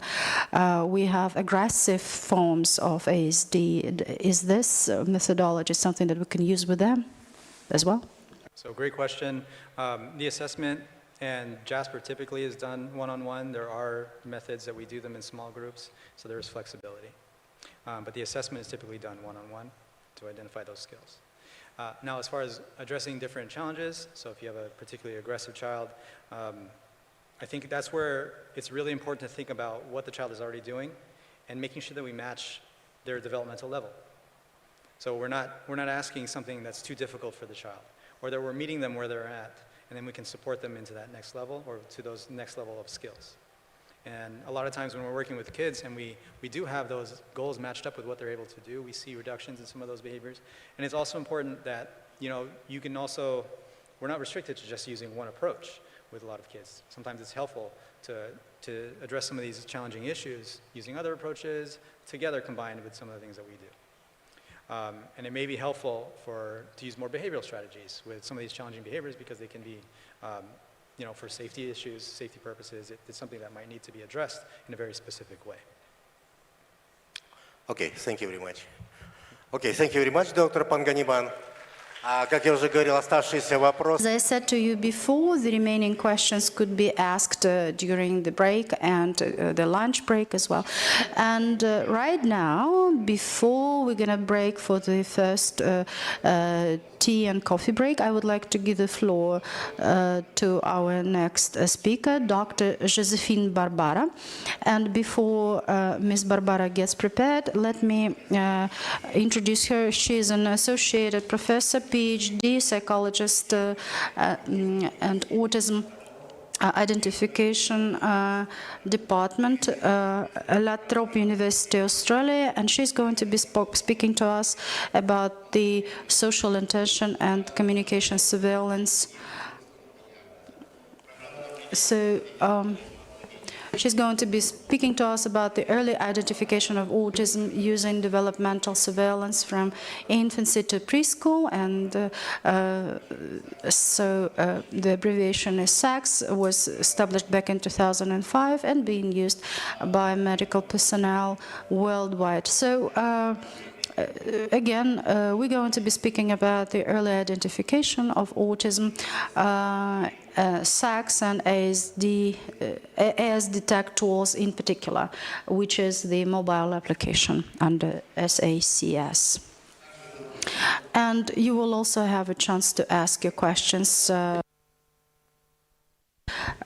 Inviting me today, and really pleased to be presenting to you my work and my team's work that we've done over the last 20 years.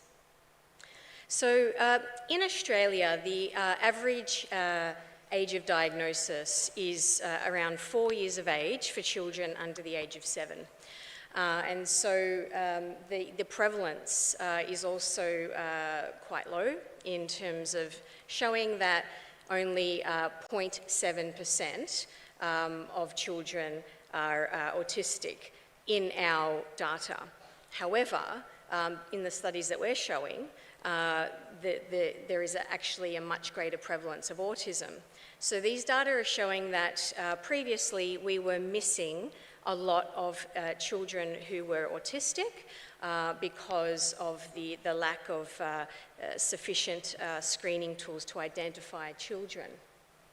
Also, less than 20% of children were diagnosed before 3 years of age, and less than 3% of children were diagnosed before 24 months.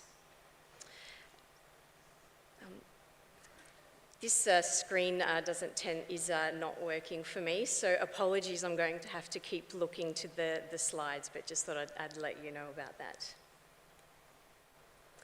So in terms of the importance of early detection and diagnosis, 8% of children who are diagnosed early via our SACS program have an intellectual disability, and that's compared to nearly a quarter of children diagnosed later. So early detection really does help children's cognitive outcomes because they're able to access supports and services earlier. Also, children who are diagnosed early, 77% of our children are enrolled in mainstream schooling compared to 58% diagnosed later. So they have greater engagement in mainstream schooling.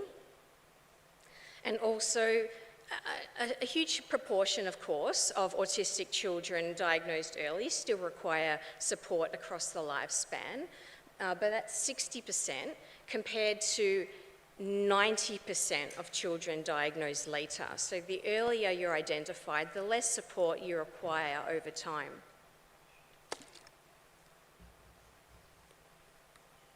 So in our study, when we identified children by 2 years of age, 64% of our children had a developmental delay or an intellectual disability. When we followed them up at 48 months, that decreased to 40%. And then when we followed them up again at 7 to 9 years of age, only 8% of these children ended up with an intellectual disability and had an average IQ of the general population of 100. So early detection actually minimised the amount of children who ended up with an intellectual disability compared to children diagnosed later. And this is only children who were diagnosed between 3 to 5 years of age, so not that much later. And it shows such a drastic difference. So in terms of the importance of early detection for families, the research shows that the main factor associated with parental satisfaction during the diagnostic process is early identification and diagnosis. And this is because families are not going on a merry-go-round from doctor to doctor to doctor, wondering, why is my child different? Blaming themselves, thinking that they're doing something wrong that's causing their child to be different. But what the research shows, of course, is that autism is genetic, and it's nothing that the parents are doing. It's that their children are autistic, and many professionals do not know what autism looks like in very young children. We can also begin to have conversations with our children much earlier about being autistic and having a sense of autistic identity. And I've written an article about this, looking at the literature, showing that children who know that they are autistic as early as possible have much better mental health outcomes. They talk much more positively about themselves. It is a protective factor against mental health issues, because those parents who withhold that information from their children, the children can effectively see that as feeling as if they are shameful or feel shame about their child's identity or their autistic brain. So we encourage parents to tell their children as early as possible that they are autistic, so that they can understand why they may be different to many of their peers. So in terms of screening, the research on screening for autism, there are key early signs, as spoken about by Jonathan and by the speaker before as well. But there just wasn't any screening tools that were robust enough that could be used universally. So back when I was doing my PhD, the main reasons that I identified why this was the case was because measures were all used at one time in development, so either at 12 months or at 18 months or at 24 months, thereby missing the opportunity to identify that child at a later age.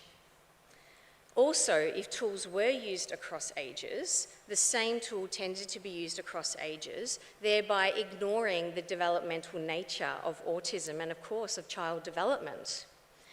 And also, many of these tools relied on parent and caregiver report. Now, of course, parent and caregiver report is very important because parents know their children best. However, parents are not expert in identifying social communication differences. So observation of children's behaviour is critically important. So a very well-known tool, the MChat, which is used right across the world, is actually not very accurate for identifying autism. So a meta-analysis looking at 13 studies across 15 years found that the accuracy of the MChat when used in community-based samples ranged between 1.5% and 11%. So that means if you were to have 100 children identified on MChat as at high likelihood for autism, between 1 and 11 of those children will actually be autistic. So you can't use something like the MChat universally because you'll have too many children identified at high likelihood of having autism when they're not actually autistic. So it's impossible to use something like this universally. Also, they found that MChat used at 18 months or younger was not very accurate, and especially in children who did not have siblings that were autistic. So in community-based samples, when it was used, it was not very accurate at all. Also, the sensitivity is quite low. Sensitivity means of all the children that you screen that are autistic, how many of them do you actually pick up? And often the MChat will not even report sensitivity, but we look at based on prevalence rates, and the prevalence rates are quite low in MChat studies. So this is why I developed this social attention and communication surveillance tool.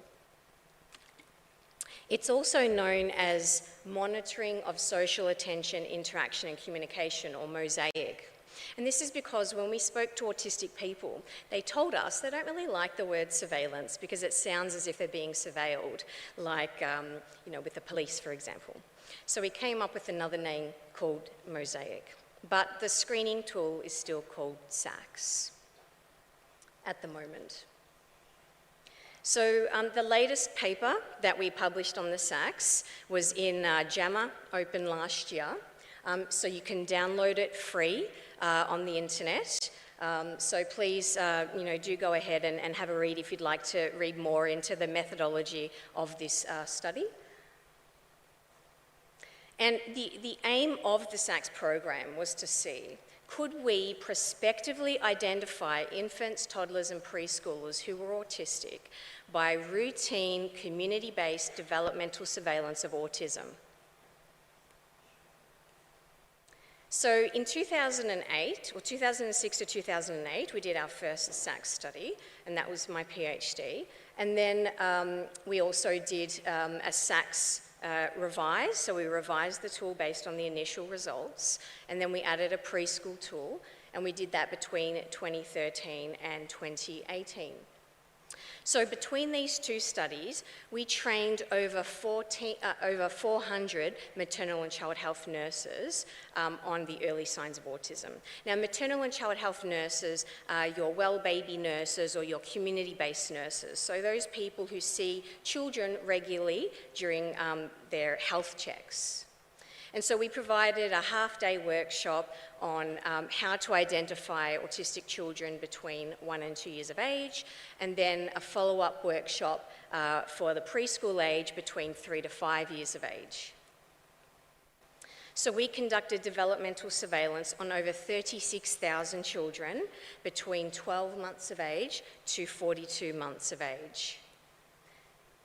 And children who were at high likelihood of an autism diagnosis were referred to us at La Trobe University, and we undertook rigorous developmental assessments of these children at every 6 months until they were 2, and then again at 42 months of age to confirm diagnosis. And diagnostic decisions were made using the ADOS, the ADI, cognitive assessment, so your standard assessments that we use to diagnose autism in this very young age range. Now, I'll just give you a summary of the results of the first study. So in the first study, we monitored over 22,000 children.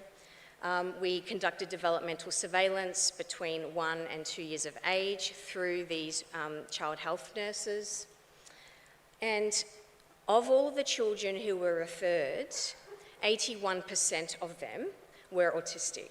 So that's a positive predictive value of 81% compared to the MCHAT's positive predictive value at the time of 6%. So it was much, much more accurate.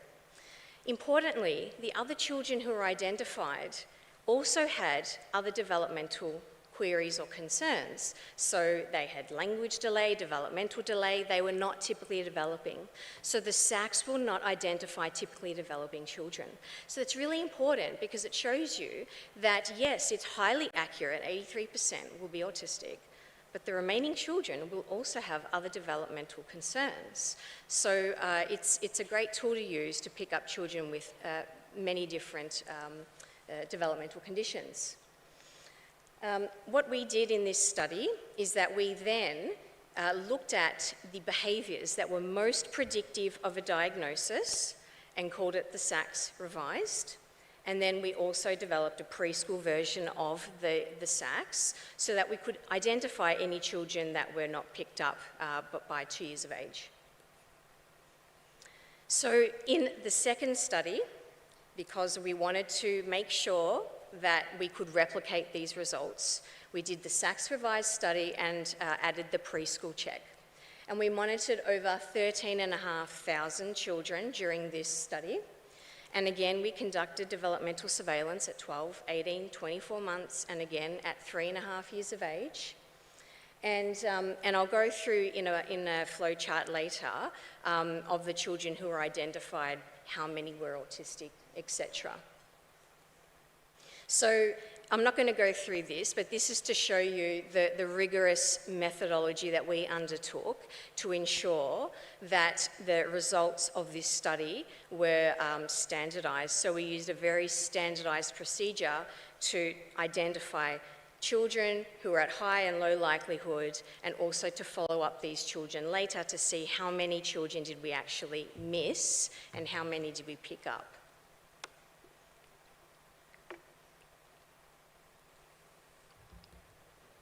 So 13,500 children were monitored between 1 and 2 years of age.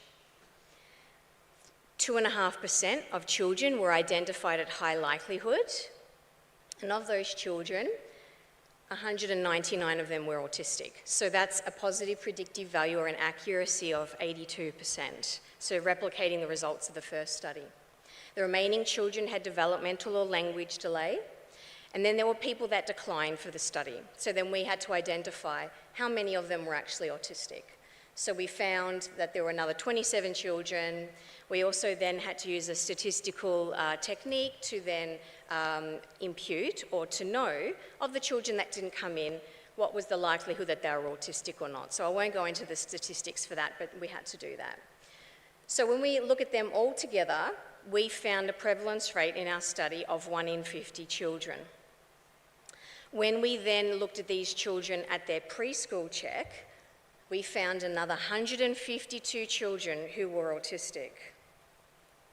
So when we combine that with the children between 1 and 2 years of age, we found a prevalence rate of 1 in 31. Now, this is almost identical to the current prevalence rates that are being reported from the United States, so the Centre for Disease Control. They're reporting approximately 1 in 32 children. We've found 1 in 31. So we know that we're picking up the majority of children with SACS. So the prevalence in our study was 3.3%, and that is very consistent with global prevalence rates. So in terms of the psychometric properties, I'm not going to go into too much detail, but just to tell you about two very important statistics. So the first one is positive predictive value, or the accuracy of the tool, 83%. Again, this is very highly accurate for a screening tool. Sensitivity, so what I mentioned before, how many autistic children did we pick up by 2.5 years of age? We picked up 62% of children. By preschool, we picked up 96% of children. So we only missed 4% of children using this screening methodology. So it's highly accurate and it's highly, highly sensitive as well. And that's because we have to monitor children across time. We can't just do a screening at one time point. We have to do developmental surveillance across time. So these are other statistics that I won't go into, but essentially showing that is also a highly accurate tool. And importantly, just to remind you again, no child identified on SACS was typically developing. So all children who are identified at high likelihood are either autistic or they have other developmental concerns. What I'd also like to draw your attention to is this first column here. So the 12 months. So at 12 months, children were obviously only screened once by that stage. But so even at 12 months of age, the accuracy of the SACS was 74%. For a 1-year-old, that is really very highly accurate. And you can see that at 42 months of age, the accuracy is lower, but that's because we wanted to increase sensitivity, which means we wanted to identify as many autistic children as we could. So we do decrease accuracy with that. And our ratio of males to females was 1 to 3. So we were actually picking up many more females with this screening tool as well. So, developmental surveillance using the SACS Revised and the SACS Preschool is currently the most accurate method for the early identification of autism worldwide. It's really important to have that preschool check so that we are identifying more autistic children prior to going to school. And so we really do encourage developmental surveillance, so repeated monitoring of children across time rather than screening at one time point, only using a parental questionnaire such as, for example, the MCHAT. So we do offer training on this. It's a one-day training, and then after that you're able to use the SACS, and so anybody can use the SACS that works with young children, so maternal child health, early childhood professionals, psychologists, psychiatrists, anybody that works with children, we have trained on SACS, and we've published multiple papers with different types of professionals. So you can go to that link and have a look for training, and later today I will develop a mini SACS workshop, but it won't be the full training because the full training takes one day. So we've rolled this out in many different countries. It's been rolled out across the whole state of Victoria in Australia. So we were successful in obtaining $1.1 million to roll this whole tool out right across Victoria. Really the key initiatives was to upskill professionals in early autism identification, to give them the confidence to know what autism looks like in very, very young children. So I've developed also a poster that's freely available online as well. Do you know the signs of autism, with each of the letters representing each of the key markers of autism that have been shown to be the most predictive of a diagnosis. So we do have that available online if you would like to have a copy of that. We also have developed a small pamphlet for parents while they're on waiting lists for services. That's been translated in 11 languages about how to play with children, talk with children, sing with children, encourage social skills with children. So that's also free, available online as well.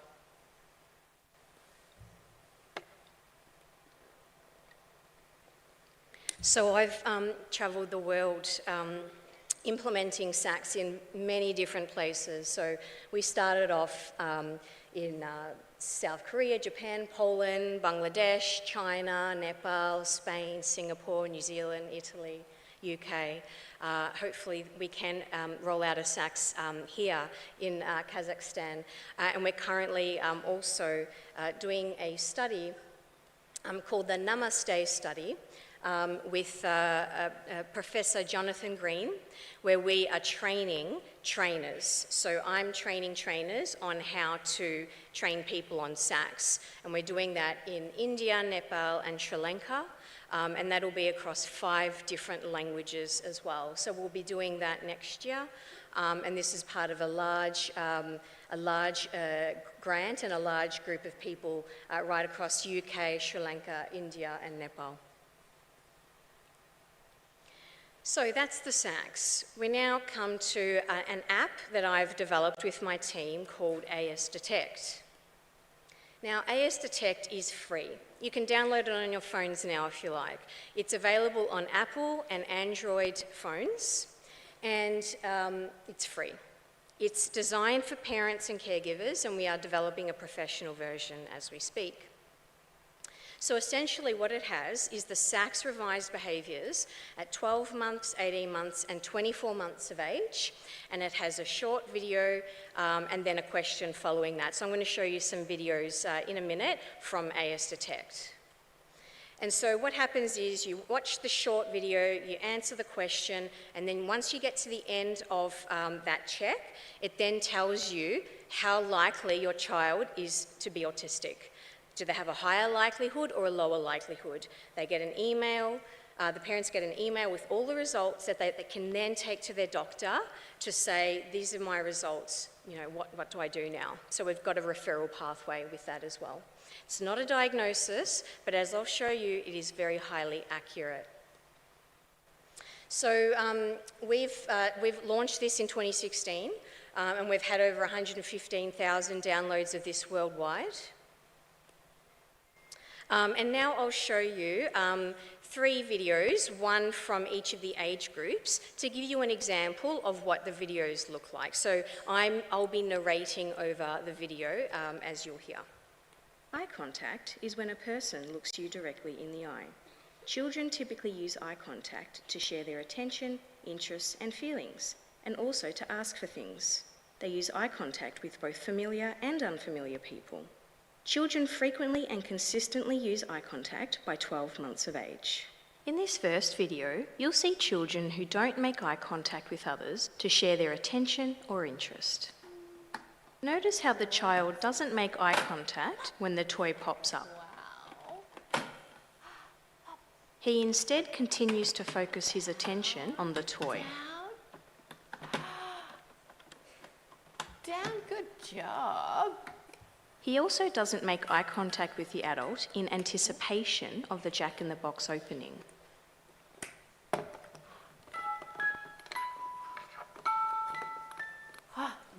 Time for Kathy? This child only focuses her attention on the toy and doesn't look up at the adult or her father. Oh, here we go. Oh, wow. She does the same here, focusing on the bubbles rather than alternating her eye gaze between the adult and the bubbles to share her attention.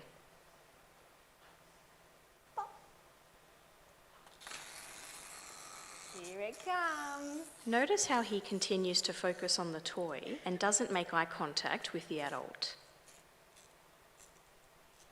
This child also focuses directly on the toy and doesn't look at the adult.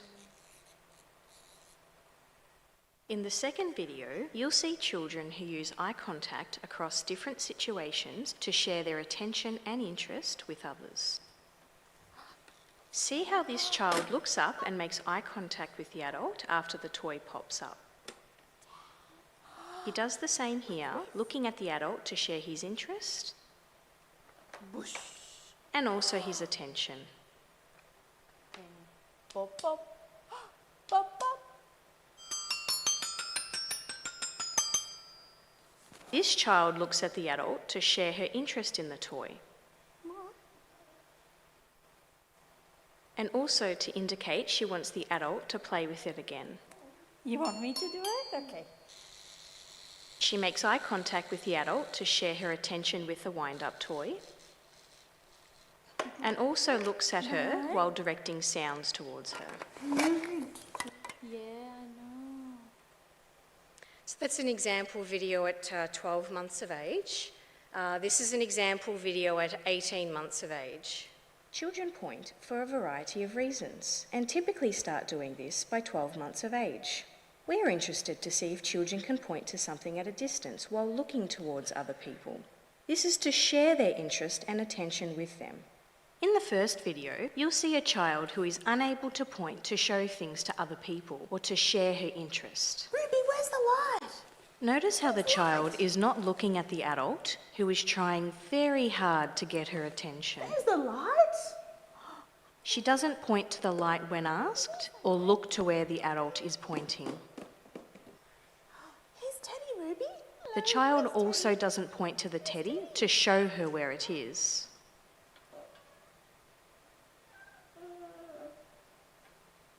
And she doesn't point to the star when asked. Where's the star? Instead, she's very focused on the objects in front of her.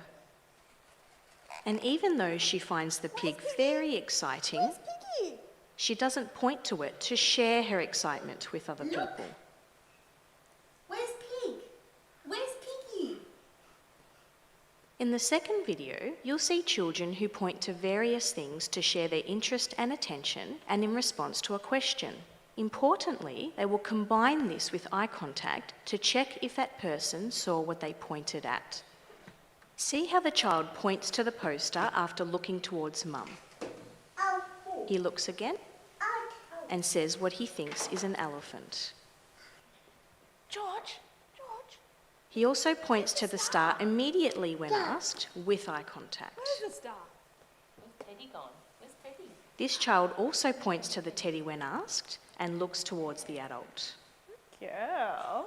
Nice one. Yeah, that's where Teddy is. And that one for Mummy too. She does the same here, looking to the adult with pride after getting the teddy. Cuddles? And then she points to the other teddy. Kisses? She then spontaneously points to another toy in the room with eye contact and points to the ball while labelling it. This child spontaneously points to the bubbles and looks towards the adult while saying bubbles. Bubbles. That's it. Okay, and I have another video, but for the sake of time, I won't show this, but you are free to look at that on the app at home. Pretend play. So we've done an evaluation study of AS Detect, so we've published a protocol paper on it that is free to download as well. I'm just going to go through this very quickly. Essentially, we did the same methodology as the SACS. We wanted to identify how accurate and sensitive the AS Detect app was between 11 and 30 months of age. So what we did is we had 1,800 registrations for the study, so we recruited through maternal child health, social media, 1,800 parents registered, 1,500 parents completed AS Detect. A high proportion were at high likelihood, so 20%, and that's because 50% of people who downloaded the app had prior concerns, so therefore they're more likely to have an autistic child. So we found that of the children that we assessed, 87 of them were autistic, so that's a positive predictive value of 87%. And again, we followed up the children just like we did with the SACS. And in this study, 1 in 5 children who used the parents who used the app, their child was autistic. Then when we followed them up with another screening tool to see, did we miss any children, we then found another 380 children, and that's 1 in 4. So you can see the accuracy at each age. So at 12 months of age, 81% of children who are flagged at high likelihood are autistic. At 18 months, 87%. At 24 months, 92% of children who are at high likelihood on the app are autistic. So it's highly, highly accurate. Overall, between 1 and 2 years of age, 87%. So again, I'm not going to go through too much detail, but overall the accuracy was 89% for the app. And I just wanted to show you that the sensitivity was at 76%, which is still very good. So we picked up 76% of children. But when we actually split the sample between those parents who did have concerns and those who didn't have concerns, what we found was that it's very, very accurate, even more accurate when parents have previous concerns. And sensitivity is very high, so 77%. But when parents didn't have prior concerns, sensitivity decreased to 50%. So parental concern about whether or not their child is autistic is really, really important to take into account when you are having discussions with parents. So essentially, the app is highly predictive of autism, whether parental concern is present or not. However, when you have concerns, it's much more sensitive. So also, we feel that we need to add the preschool check into the app. So we have the SACS preschool that we need to enter into the app so that we can identify more of those children who were missed by 2.5 years of age. So we're just trying to obtain funding for that at the moment. So we think that parental education on the early signs of autism is really important because they may underreport their child's social communication development, and it's really important that we add that preschool check in as well. So AS Detect is available in multiple languages, in Spanish, Mandarin, Slovak. We're currently in Polish translation, so maybe next language will be Kazakh language or Russian. So like I said before, you can download it for free, and we're creating one for professionals as we speak. So really the ultimate aim of this program is to increase So to improve developmental outcomes, to reduce family stress, to decrease stigma around autism, and to raise not just awareness about autism, but acceptance of autism. So I'd like to thank my entire team and thank you for listening today. And if you'd like to follow us on social media, we're available on Facebook and Twitter. Thank you. Thank you very much, Dr. Barbara. Do you have the headset? Yeah. With this, dear participants, if you have any questions, you can address them now. Are there any questions? Dear participants, do you have any questions in regards to the presentation that Ms. Barbara just made? All right. Well, I would like to remind you that Dr. Barbaro is going to be with us today and tomorrow, and should you have any additional questions, please don't hesitate to ask. So you could ask your questions during the breaks and the lunch, so please do so. Thank you. And with this, allow me please to make some housekeeping announcements. We're going to be having the first coffee break. We're going to break for an hour or so, and what we're going to be having during the break on the third floor, the Bulat Utimuratov Foundation has been expanding its partnerships with the state-run institutions, and we have the representatives of the Ministry of Healthcare and Social Protection, and we have managed to sign the Memorandum of Understanding in order to launch our integrated activities. Yes, thank you for your applause. And I'd like to remind you that we're going to be signing the memorandum with Dr. Kasari and Kasari Lab, and we're going to be reinforcing our conjoint work in that regard. And despite that, we're going to be having a press briefing with the participant of Ms. Connie Kasari and Mr. Almas Sharman. So all of those engagements will be arranged on the third floor. So if you're interested, please don't hesitate to participate.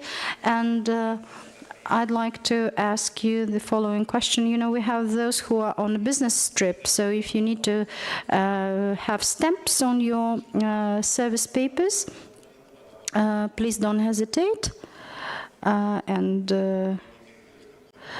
During the coffee breaks and the lunch breaks, you will have the stamps done. So after the break, it is 11:25. In 1 hour time, we will be back to this room. And before lunch, we're going to be having 2 more presentations. The first speaker is Dr. Tavasoli. Unfortunately, she couldn't make it here today, but she sent us her presentation regarding the sensory reactivity. And the second speaker is Dr. Karaulova. She's from Russia, and she is the Master of Psychology. She's been working in NPR for a long time. So those are the speakers before the lunch, and after the lunch I will get you informed about what we're going to be having next. So now here's a break for an hour. Thank you, and see you in 1 hour.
Дорогие участники, прошу прощения за небольшую задержку.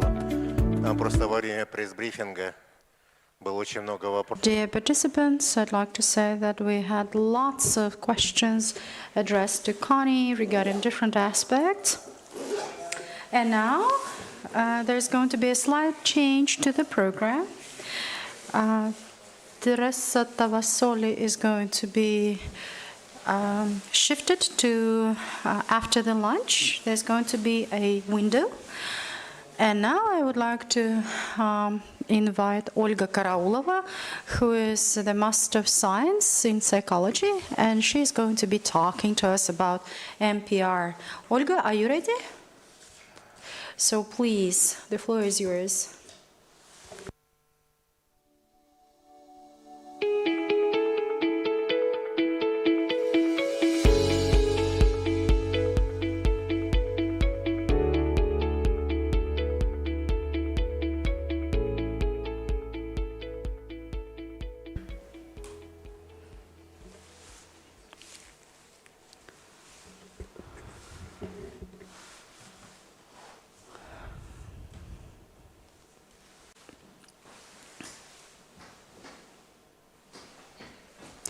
My name is Karaulova Olga. I represent Joseph Psychrometrics company located in Moscow. Our company deals with MPI issues. I chair the Department for Research. Our company was established back in Italy in 1950, and for over 70 years, we've been adapting the leading methodologies into different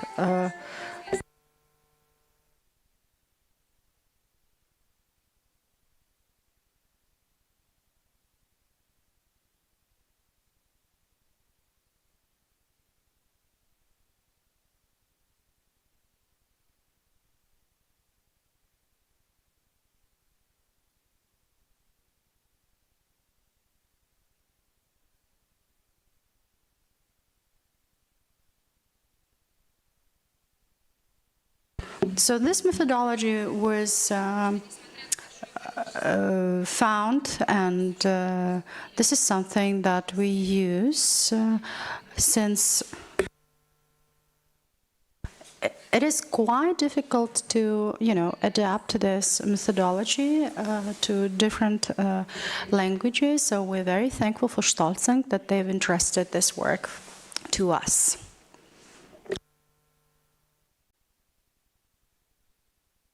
So here's some brief information regarding the company. So we deal with clinical diagnostics, managing personnel, career planning, and many other issues.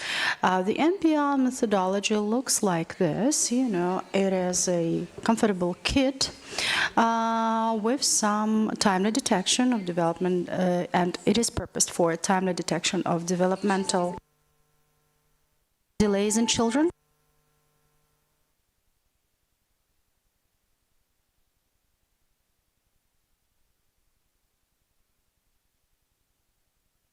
Являются родившимися ранее срока. Соответственно, вот для того, чтобы отследить... In order to assess the achievements of the kids, we created such type of the methodology. And after that, by the way, we created it in 2014. I'm so sorry because I'm worrying. It's my first time on such type of a global conferences. That is why I'm very thankful for your support. And this methodology was created with the help of theoretical model of the cognitive skills of kernel, which consists of 3 levels. I will not devote a lot of time on this slide because I think those who knows this methodology knows it well. I want to describe its aim. The key goal is to identify what kinds of instruments are lying in the very fundamental level of this methodology.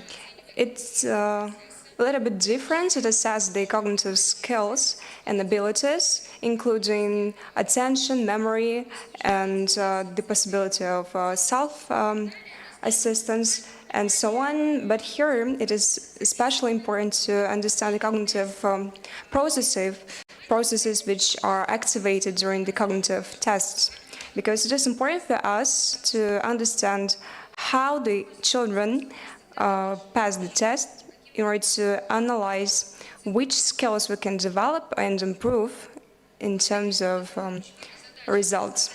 Here you can find the key tasks of creating the MPR. First, early detection of developmental delays in children, ability to access the development of children born prematurely, measuring small development changes, creation of a valid and reliable scale of the development for children with limited expressive speech skills. And here, I want to repeat it once again. In Russia, we do not have a legal Baxter test. That is why we cannot assess the skills and nonverbal intellect. That is why we use only little tree nonverbal intellect test. This methodology allows us to assess the cognitive development of the children on the premature level, because some set of skills are given nonverbal and the other parts given verbal way. Because sometimes children don't understand the speech or understand it partially, or due to some problems with speech skills, the response can be different. That is why with the help of methodology of little tree, we can assess the following. All in all, the opportunity and possibilities of using the MPR scales, cognitive, speech, motor, social, and emotional development, as well as the formation of self-care skills, because the children with different delays in development work with the special institutions in order to improve the skills, in order to provide the opportunity to be self-sufficient, and the general level of the child's cognitive development, level of development of children with hearing loss, autism, or other limitations of expressive speech using the MPR game section. MPR consists of 4 main assessment components: cognitive battery, gross motor skill examination protocol, forms of questionnaires to be filled by parents, and finally skills to be filled by an examiner. Because the general protocols are not enough, not sufficient at all. That is why our methodology consists of the wide range of questionnaires, but the advantage of using them is we have some specific recommendations and set of instructions that help us to cover the wide range of areas. And my colleagues already explained it well, because early diagnostics allow us not only to identify the problem, but also to provide the recommendations. Sometimes parents are not ready for hearing this diagnosis, but they are always ready to be with their children, and they're ready to get. They want their kids to get the some kind of a job place in the future, and the colleague who presented her work, Josephine, she told that such type of early diagnostics allows us to identify other areas which we haven't paid attention for. And throughout our work, we started to realize that during the diagnostics, when we have to explain the lack of skills to parents, they're quite surprised, actually, because they never been told before such type of things. They're not ready for hearing that something is wrong with their children. That is why the scale of Cognitive battery scales includes cognitive sphere scale, fine motor skills scale, infant receptive language skills. All the data fulfilled by examinator, the experts who assesses the diagnostic process. We also have additional cognitive battery scale. Here we work with the memory of more adult children. That includes infant memory, memory scale, speed scale, and visual motor coordination scale. And we could also find additional section which includes behavior during the examination. It is also an important factor because despite the fact has no influence on the final results, it still helps a lot during the process. And we have the scaled results and all the data you can find in protocols and in table you can find in guidance.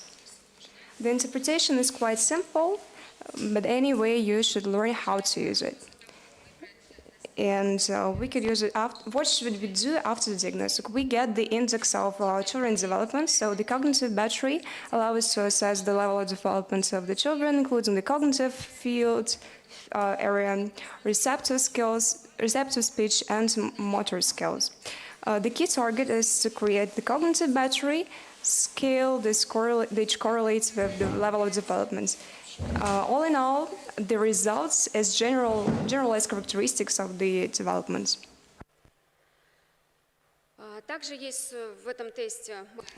There's also other opportunities under the test. We could assess gross motor skills battery.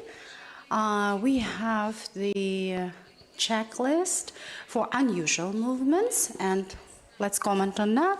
So in terms of unusual movements checklist, that's something that we don't use in order to, assess the level of autism or ASD, but we could, find some deviations. So in terms of the forms to be filled by the parents, we could, assess how the child is developing from a social standpoint, from a social emotional standpoint, depending on the individual characteristics that the child has. And expressive speech form for the parents is purposed in order to, have a conclusion regarding the correlation. Sometimes, the parents say that, my child is totally fine from the speech standpoint. He or she responds to the questions that I make. And it is important to note that in addition to parents, the child needs to explain the thoughts and ideas so that the others to understand him as well. And as I said to you before, the social and emotional sphere, the sensory processing allows us to see other aspects of ASD manifestations. And it's very important once we deal with the children with autism. And overall, the methodology includes the following components. I'm not going to be in depth, and 20 copies of each type of protocols are available. So in terms of the gross score profile, that methodology is based on the unified principle, helping us out to see the dynamics in children ranging from 1 month to 3 years, and from 3 years to 6 years, once every year. So each and every task has certain age level and certain complexity level. So should we be making a diagnostics for the first time, We have to pick the task, and then we understand what types of skills, what types of knowledge the child has demonstrated. So this allows us to, build up and develop the correctional events. And in some cases, the child might demonstrate better results compared to the mean population, and in certain cases, there could be some regress. However, the correctional activities could be built otherwise. For instance, going back to the speech, if there is no development, then, we could understand that, we need to, for instance, have better and thorough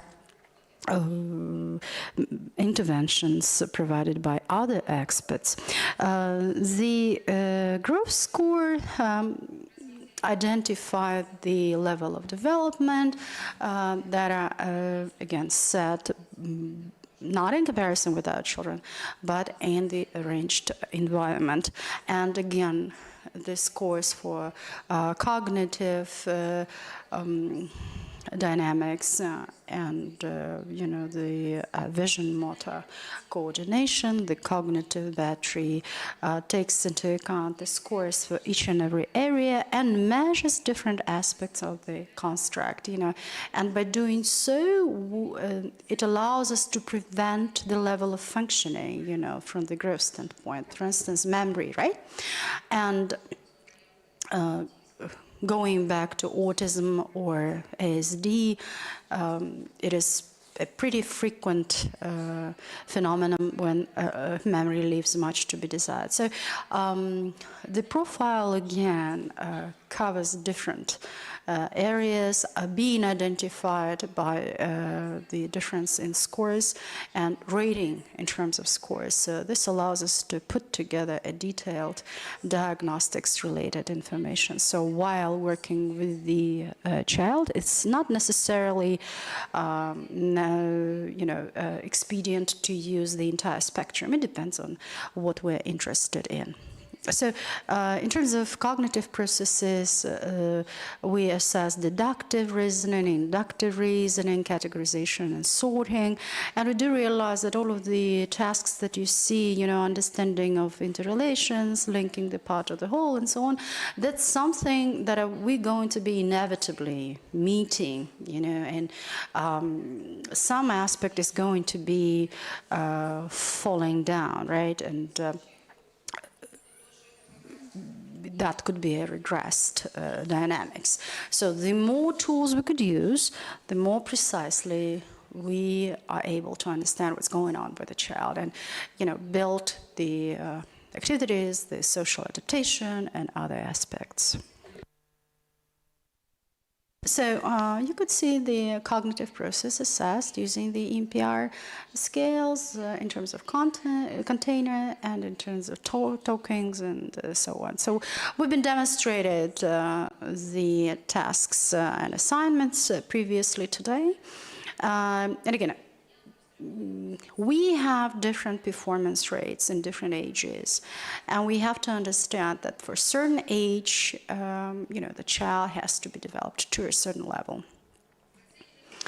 Now, let us talk about cognitive process and assessment of it. So visualization, so scanning and searching, visual spatial reasoning, differentiation and recognition, and visual ignoring and integrity are being assessed. So that's one of the examples. It's, the identification of the same objects. And it is also very, very important to process the information, whether the child is able of, being flexible and switching over, whether he or she is able to address the tasks with distractions. Once we deal with the child from 1 to 6.5 years, we have a wide range of different programs for preschool, for instance, right? And we could get the child prepared for school classes. And there's also an opportunity to have inhibitor control, delayed and long-term memory, and so on. And we could also, assess the memory, so the immediate memory, different types of memory, so duration of retention in memory and operative memory. So those are the aspects of memory that we could actually easily assess. And what I'd like to draw your attention to is in case if the child wakes up and he or she needs to, put the clothes on and have a breakfast, most probably if the mom tells the child to put the clothes on first, that could be pretty difficult for the child. There has to be a sequence of actions that the child is used to. We have to structure the actions that the child is taking. So there's one more example of tasks that we provide as object persistence related. And again, with the help of this methodology, we could keep a track of attention to details, attention to simultaneous stimuli, persistence, attention span, distractibility, and there's also a very, very important issue, which is fine motor skills and ability to hold a pencil, for instance, right? While having those functions deteriorated, most probably the child is going to be having some discrepancies or deviations from the expected behaviors. So here's our contact information regarding the company. You may get in contact with us by different means. Thank you so much for your attention. Thank you so much, Olga, for such an extensive and interesting presentation. So please don't leave the stage. I think that there's going to be some questions addressed to the speaker. Please don't hesitate. Yes, please. It's better to ask your questions now for the interpreters to interpret. So could I find out how much is your kit? How much does it cost? And the second question, for every single year, age, you have different methodologies? No. It is suitable for children ranging from 0 to 6.5 years, and the price is 250,000 rubles. More questions? Good afternoon, Olga. I just wanted to clarify, how much time does it take to make this assessment? Roughly 30/40 minutes. Great. And next question. So do you make that assessment while diagnostics or in between to keep a track of the progress? Well, I'd like to say that that's something that we begin with. So you make an assessment initially, and then secondly, you could do it in 2 months' time, and then build up a plan for corrections. And in Russia, we have the early intervention program, and we have different projects in different cities. And this method in particular has been used for 2 years. And so we make an additional diagnostics from the age of 0 to 3, and then in 2 months, we make the secondary assessment to keep a track whether there's, a child who is prone to autism or not. Thank you so much. More questions, please?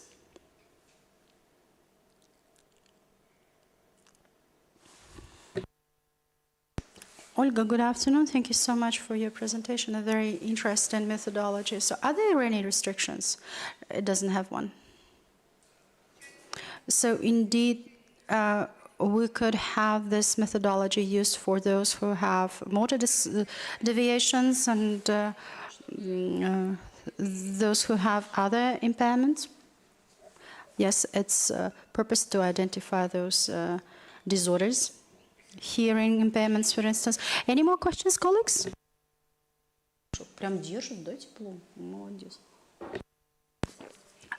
Good afternoon. Thank you so much for your presentation. I just wanted to ask you, Have you ever been using that methodology in Kazakhstan? Nope. It hasn't been used in Kazakhstan before.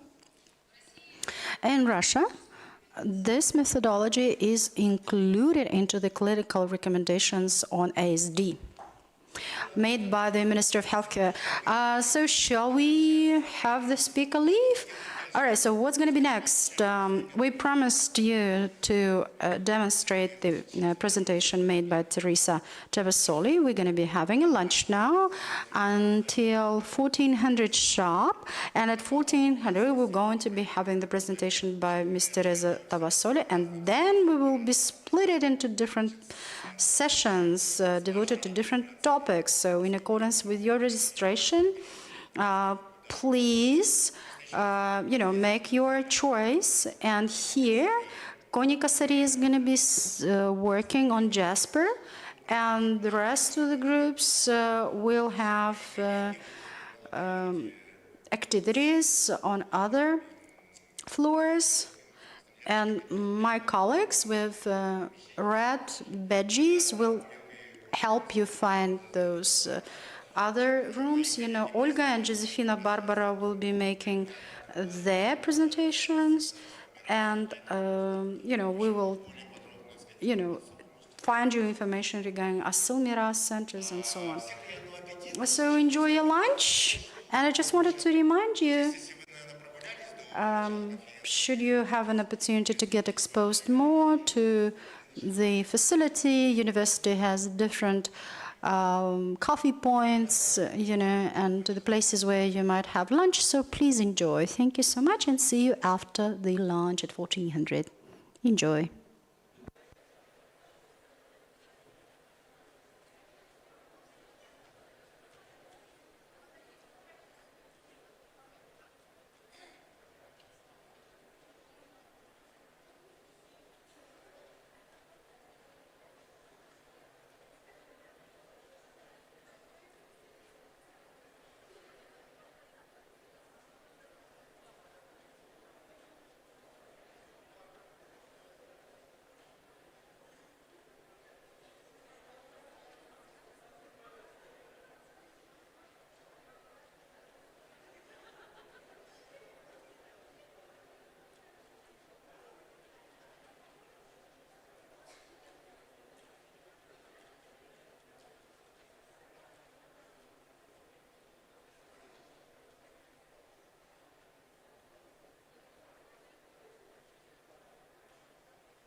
Добрый день, дорогие участники.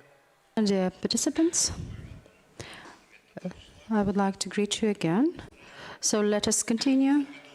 So are we ready in terms of the video shooting? Could you please make sure that we have the video clip? So let us launch the presentation. Dr. Tavasoli is going to make, and it refers to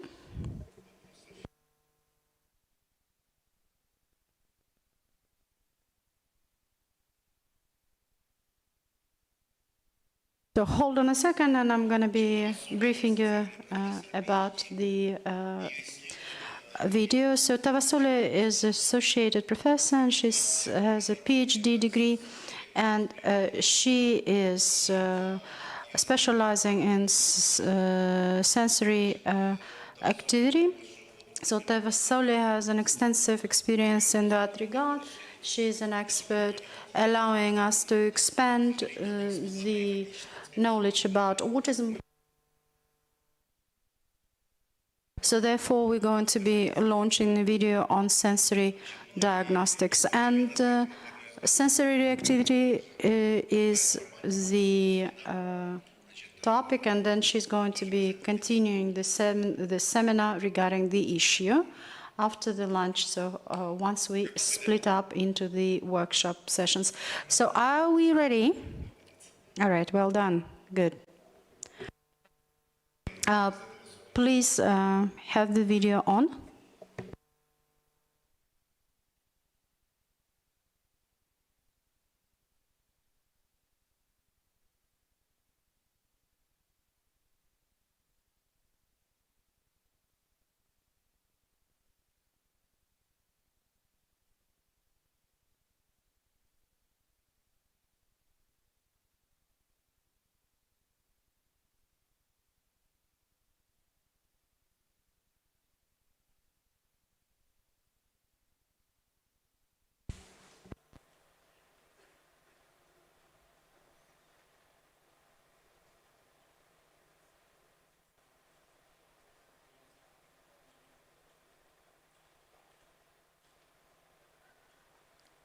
Какие-то проблемы, Фариза? Issues, Fariza? Please update me if there's any.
Hello everyone.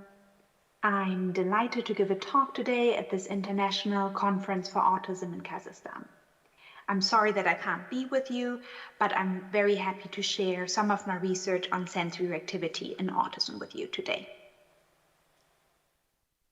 First of all, I'd like to thank my funders, but mainly the people who took part in my research, so all the families, all the autistic children, all the autistic adults, as well as my students.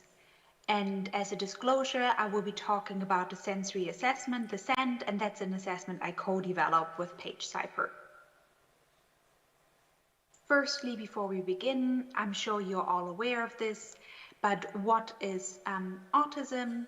Autism is characterized by difficulties in social communication and interaction, but then we also have symptoms B, which is restrictive, repetitive patterns of behavior or interests. And here we do have sensory hyperreactivity, hyporeactivity, or an unusual interest in sensory aspects of the environment, which is also called sensory seeking. And throughout the talk today, we will be talking about different sensory reactivity differences, but I just want you to keep in mind that once you've met one person with autism, you've met one person with autism. It's kind of a saying in the field, and it's just to remind ourselves that everyone is really unique. And if you have an autistic child, or you're autistic yourself, or you work with autistic individuals, just think about their sensory preferences, their individual unique sensory preferences. So why should we study sensory activity differences? And who could say it better than an autistic woman herself, Temple Grandin? She said that from as far back as I can remember, I hated being hugged. It was like a wave of stimulation for her. She's also saying that this is one of the most debilitating symptoms for some children and adults with autism. And Autistica and other charities are stakeholders. What should we study? What would be important? And actually, sensory activity was one of the top 10 research priorities. So stakeholders felt that how can sensory processing in autism be better understood is a really important topic. So let's go over the different sensory activity differences. We have hyperreactivity, and hyperreactivity refers to a very strong response to the sensory environment. So this could be there's a sound and someone might put their hands over the ear because it's too overwhelming. It could be touch, having a really strong reaction to like a light tap on the shoulder, or it could be different smells like perfume, or one autistic adult once mentioned they can't walk over freshly cut grass because that's too strong of a smell. And I said before, Temple Grandin is saying that it's one of the most debilitating symptoms for her. She wrote a really nice book, which is called Thinking in Pictures as well, where she's describing her sensory differences. The second one, what is sensory hyporeactivity? So hyporeactivity refers to a slow response to the environment or no response. Sometimes there are anecdotal reports about less responses to pain, or it could be not orienting to sounds around you, not noticing if you're too hot or too cold. So one autistic adult told us that for her, she doesn't know when she's hot or cold, so her partner needs to tell her, oh, you're shivering, you're cold, put on more clothes. And the example here is when Jacob was little, he fell down a flight of stairs head first and landed on his cheek. He picked himself up, only a little shaken, and smiled at me. Over time, I grew accustomed to his high tolerance of pain.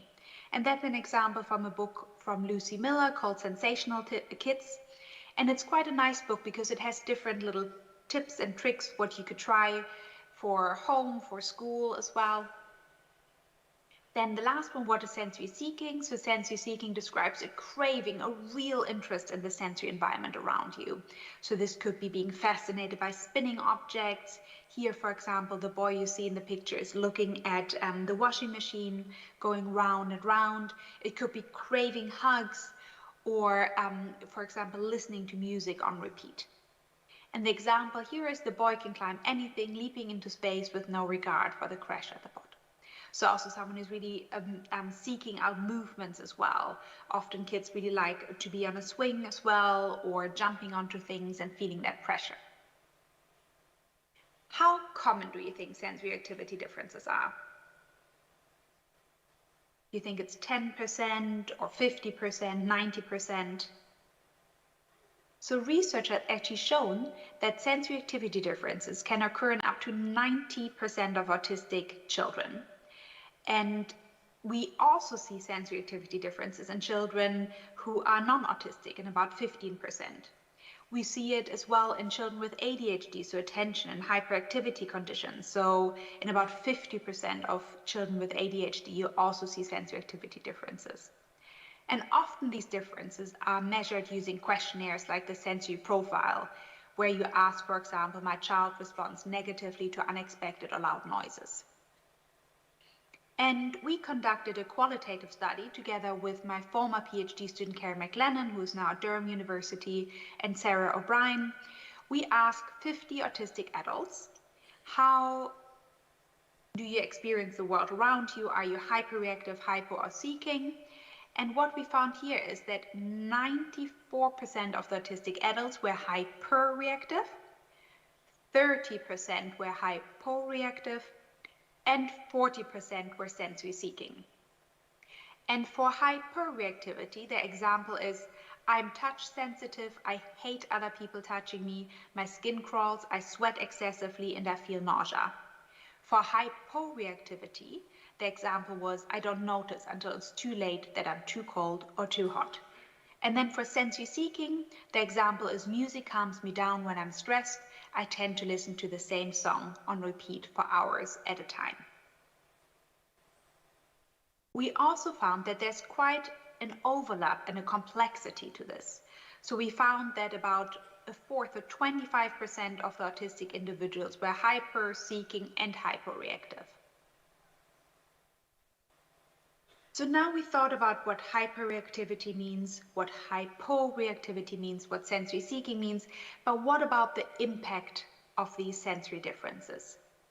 So sensory activity differences have been linked to sleep difficulties, they have been linked to adaptive behaviors, eating as well, which is quite a multisensory experience, but also there have been some studies linking it to mental health, such as anxiety. And that's the first set of studies I'd like to share with you. So we conducted a study on sensory activity and mental health symptoms, and we followed children for a few years to see which one kind of comes first and what impacts what. So for this study, again, that was led by Karen McLennan, we looked at 41 autistic children. They were between 3 and 14 years of age. We did parent reports for sensory and anxiety. So for sensory, for example, the item would be, my child is bothered by fluorescent lights. And for anxiety, the item is, my child has difficulty stopping himself from worrying. And we also looked at a child-reported task, which is a computer game where you see Dominic, and then the question is, Dominic is sometimes scared to leave their parents. Are you sometimes scared to leave your parents? To look for separation anxiety, for example. What we found was that sensory hyperreactivity is linked to phobias, so to physical injury fears, phobias, and specific phobias. So phobias could be, for example, you have a phobia of loud sounds or dogs because the dog barks and that's very loud. So, and we found that hyperreactivity, not hypo, not seeking, is linked to anxiety in this group of children.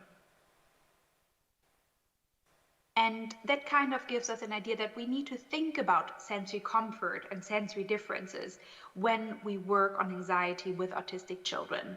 And as you may well be aware of, about 40% of autistic individuals also later on have an anxiety condition as well. So it's really important to think about factors that play a role here. What comes first though? Is it sensory? Is it anxiety?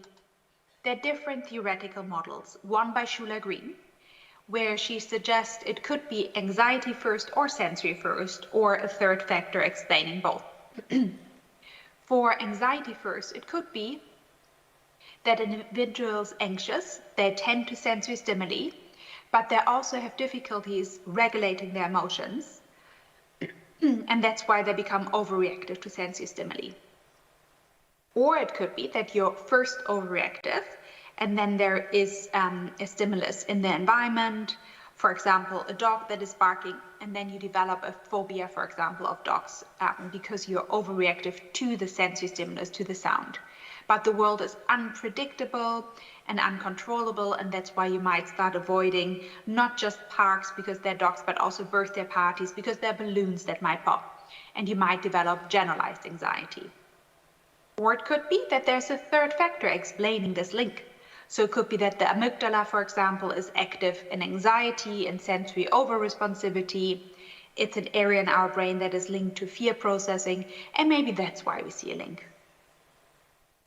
We try to look at that in 54 autistic children. Again, we used the sensory processing scale inventory, where you might ask, these garments bother my child. We used the scent observation. Here's a picture of myself conducting the sense. You have different toys, show them to the child, and then you can see the reactions. For example, would they put their hands over their ears? Will they push stimuli away? Or are they just engaging with the stimuli and not bothered by them? We looked at anxiety using the Spence preschool scale. The question here is my child is afraid of crowded or closed-in spaces? And we looked at intolerance of uncertainty to see if the fear of uncertain, of unpredictable events has something to do with this too. So an item here is my child has a hard time coping with even minor changes. And again, what you can see here is that we know about intolerance of uncertainty in autism, and we know that it's linked to anxiety and sensory. So we wanted to explore all three together. What we found was that sensory and anxiety are linked, and this link is mediated by intolerance of uncertainty, and sensory is linked to intolerance of uncertainty mediated by anxiety. What that means is we ran different mediation models. So we had sensory as the predictor, we tried anxiety as the predictor, we tried intolerance of uncertainty as a predictor. But the only significant models where sensory reactivity, hyperreactivity, were the predictors. So the only models that are significant is when sensory kind of comes first and predicts anxiety and intolerance of uncertainty. We also try to answer the question, what comes first, using a perceived causal relationships analysis. And what you do here is you ask individuals, are you hyperreactive? Are you anxious? And then you ask, to what extent do you think hyperreactivity came before you were anxious? Or to what extent do you feel that you were anxious and then hyperreactive? We had about 250 autistic adults. We used sensory and anxiety tools, and then we asked these questions to which extent they perceived their sensory activity differences to be the cause of anxiety and vice versa. There are two main findings here. The first one is that autistic adults perceived sensory hyperreactivity to be more the cause than the effect of anxiety. So sensory kind of being there first, and then you become anxious. But sensory seeking, autistic adults perceive this to be more the effect than the cause of anxiety. So first they felt anxious, and then they were seeking out sensations. And this is something where we are now thinking that not all sensory activity symptoms have to be a challenge. Some sensory reactivity symptoms can be a strength as well. So if you're seeking out music, or you know that certain fabrics are really calming for you, engaging in these can be a coping strategy when you're anxious, for example. So that's something I think which is really important to explore more in the future as well. So far, we found that sensory hyperreactivity is linked to anxiety, and sensory hyperreactivity may precede anxiety, whereas seeking is more an effect of anxiety. What about other mental health symptoms? My PhD student, Tim Rosso, who's a clinical psychologist and who finished his PhD now, he conducted a study again with 54 autistic preschoolers. He used the sensory assessment, he used the sensory questionnaire, and we used the behavior assessment for children, the BUSK. And the BUSK is looking at mental health conditions such as ADHD, anxiety, depression. And for example, an item for depression is my child feels sad. What we found, so this table is a little bit overwhelming, but I will zoom in to the main findings in a second. I just wanted to highlight that here are the sensory symptoms, hyper-seeking, here the mental health conditions, and R basically is the correlation coefficient. It just tells you how strong the link is between these two. And P is the significance level. What we found was that hyperreactivity was linked to internalizing difficulties such as anxiety, depression, somatization. So the more hyperreactive autistic kids were, the more anxious, the more depressive symptoms they showed. And just keep in mind, these are preschoolers, so it's not that they had an anxiety condition, it's just they had more anxiety symptoms. And we also saw that sensory seeking is linked to externalizing problems such as hyperactivity and aggressive symptoms. Interestingly though, sensory seeking was also linked to depressive symptoms, which is something we didn't expect. And this link between sensory and depression we saw only in the children who spoke few to no words, who were minimally verbal. So this link between sensory seeking, depressive symptom was kind of driven by children with few to no words. We also looked at this longitudinal, that means we looked at depressive symptoms and sensory symptoms at one time point and then again a year later. And what we found was that depressive symptoms were linked to depressive symptoms at time point 2. Sensory seeking is also predicting sensory seeking at time point 2. And hyperreactivity is predicting hyperreactivity at time point 2. But interestingly, sensory seeking is also predicting depressive symptoms at time point 2. And depressive symptoms at time point 2 is also predicting sensory seeking at time point 2. So you see that there's kind of a bidirectional relationship between depressive symptoms and sensory seeking. And the conclusions so far now are that sensory activity differences are linked to mental health conditions as well. And we see this interesting link between sensory seeking and depressive symptoms in autistic children with few to no words. We are still exploring this. Why is it that communication or language seems to play a role here? Maybe it could be that if you are seeking out sensations and you really enjoy seeking out sensations, but you might not be able to verbalize that, you can't tell anyone what you enjoy, that you develop depressive symptoms over time. But yet again, we have to explore this link more, and it seems to be a bidirectional relationship. So what could help? There are different studies looking at occupational therapy, for example, and that shows quite positive outcomes. So if your child has sensory activity differences, there is a randomized control trial by Roseanne Schaaf showing that occupational therapy might help.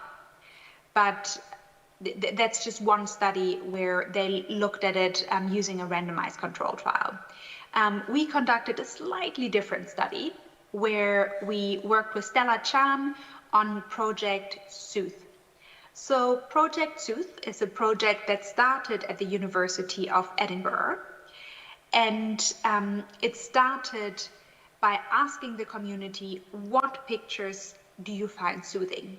So individuals send pictures of a dog, they send pictures of landscape, of water features. Then we ask autistic adults, what pictures in the environment do you find soothing? And what we found was very similar. Autistic individuals send us pictures of animals, nature, water features as well. And we ask individuals to tell us about their mood, and then they watch 25 soothing images. And what we found was that for autistic in blue and non-autistic in yellow, for both autistic and non-autistic adults, your negative mood decreases after looking at images itself, which is quite interesting. If you think about it from a therapeutic idea, often occupational therapists might say, oh, you should develop a sensory toolbox that someone might carry around with them. And maybe you could have pictures that someone finds soothing in there. So if things get too stressful, too overwhelming, it could be quite nice to look at images. Then the last part of this presentation is about the link between sensory activity and classroom behaviors. So this might be for teachers in the room or for parents to know more about how children might engage in classrooms as well, social workers, kind of other specialists as well. So we are currently conducting a study looking at the link between indoor environmental quality, temperature in the room, light, noise, and sensory activity in classroom behaviors. And this study is led by Hannah Marcher, my PhD student. So we did one study where we used the SEND, the sensory assessment. We had also a behavior assessment for children. So this is an observation where you go into a classroom and you observe a child for 15 minutes. And you look at behaviors that facilitate learning. They're also called adaptive behaviors. So these could be behaviors like the child is sitting in their chair, the child is listening to the teacher. And we also look at behaviors that impede learning. Here they're called maladaptive behaviors, which we found sound a little bit negative, so we say behaviors that impede learning. We had 53 participants across 2 special needs schools. In the first school, we saw a link between sensory activity differences and behaviors that impede learning. So the more sensory differences you have, the more behaviors that impede learning you have. And behaviors that impede learning could be child gets out of the seat, child is showing self-harm, child is distracting other students. So sensory seems to be linked to these types of behavior. And also we see a link between sensory activity and adaptive behaviors, behaviors that help facilitate learning, and it's a negative correlation. So the more sensory activity difference, the less of these adaptive behaviors children show. And this seems to be driven also by sensory seeking in this group of kids. And for this school, it was a school where we had children who were slightly more severely affected. So that means they needed a one-to-one support from a teacher, or maybe 2 students and 1 teacher. The second school was a school where we had maybe 3 students and 1 teacher. So children were on average a little bit more verbal than compared to school 1. But again, we see this link between sensory activity and behaviors that impede learning across the 2 school settings. So sensory activity differences should be taken into account when you work with autistic children in a classroom setting. And as mentioned, we are currently also exploring what effect does the environment have. So could it be that the temperature in the room affects sensory activity as well as classroom behaviors? And this will be useful to know to say we don't want to make it more sensory friendly. And again, we asked the question, what could help here? So we ran different focus groups across schools, and we had different participants. We had teachers, we had trainee teachers, we had an occupational therapist, a head of care, learning support assistants, a family support practitioner. And we asked them open-ended questions. So for example, what aspects of the built environment have an impact on your autistic students in the classroom? And what aspects of the built environment help your students in the classroom? And we identified 3 key themes. So when you do this is qualitative work by Hannah Marcher, you look for themes across what individuals are telling you. And the themes were classroom characteristics, low arousal environment, and the need for control and adaptability. So classroom characteristics can be broken down into location, access to outdoor spaces, designated functional areas, and size. So location was, for example, that the classroom is close to facilities that are often used. So the quote here is, they're not connected to any spaces that are particularly noisy like the school hall, but also they are connected to areas that they need with little transition as possible, so that students with the highest needs are located close to things like lunch or toilets. Then the access being close to outdoor spaces was also highlighted as being really important. And having designated functional areas as well. So you have a sensory space, you have a kitchen place, so that children know what they're expected to do where.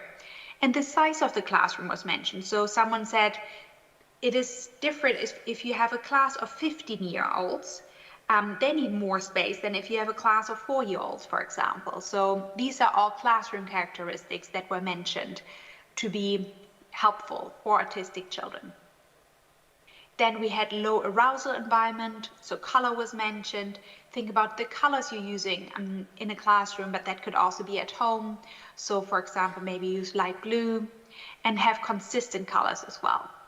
Teachers and occupational therapists talked about displays that were there, have consistent displays. Some teachers said if you change them too much, that can be overwhelming for children. And one teacher said only displays of like information about the children and what they like or what might trigger them, but otherwise there's no, the displays you get in mainstream classes. That's too stimulating and too visually distracting. So there's some work by Anna Remington saying that if you have a display that is linked to what children are learning, that might be useful. But overall, in this study, teachers reported like minimal displays are useful. Storage seems to be a really big one. So have storage available where you can put things away that then you make it less distraction. Have also have partitions as well. So you can have little cubicles for each student if they needed to work. And that might also help them focus. The last one is the need for control and adaptability. Light was mentioned. So here have dimmer switches where you can adjust the light level so that it's not too bright or too low. And the teacher said, actually, dimmer switches, that would be fantastic because some of the kids get overstimulated or they can't tolerate too much of this. And the type of light was mentioned. So LED fluorescent lights seem to be too much.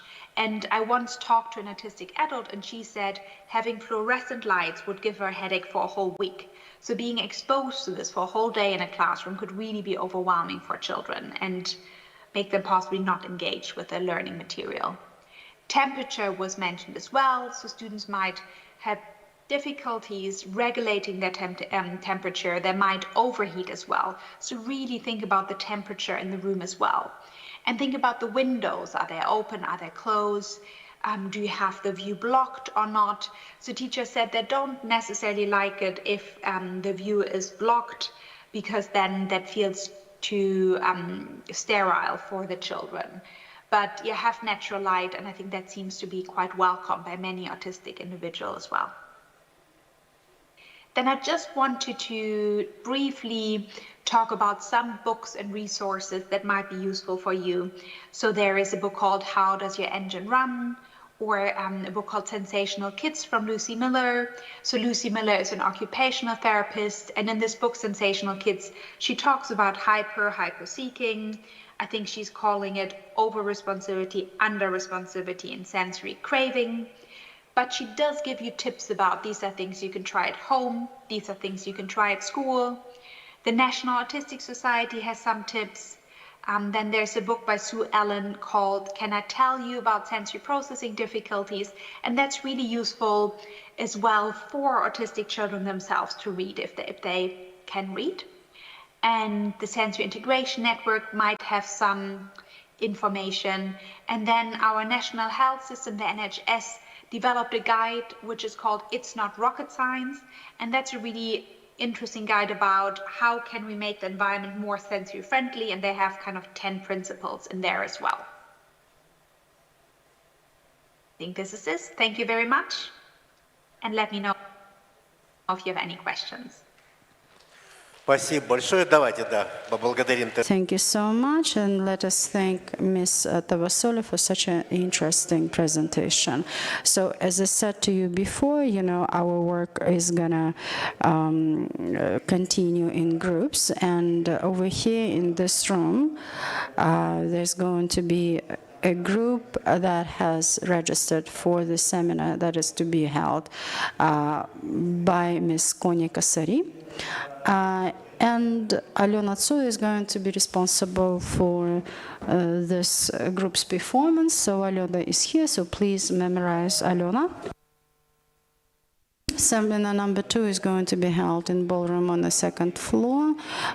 It's going to be provided by Josephina Barbara, Diagnostics with SACS tool. Жанна, are you here? I don't see her. Where's Жанна? I want the participants to look at Жанна. All right, anyway, so seminar number 3, diagnostics of sensory symptoms with SANT. Teresa Tavasoli is also going to be held on the 3rd floor. Yuri is responsible for that one, so he's waving now to you. So NEPS LoRa assessment through, so neuropsychological assessment through virtual reality. So you saw Olga, so Marat is the trainer of the center, is responsible for that group. Again, ballroom on the 3rd floor. And the next seminar, seminar number 5, diagnostics of Asyl Miras centers, will be held by Nuria Nurova, so she is the supervisor of Asyl Miras.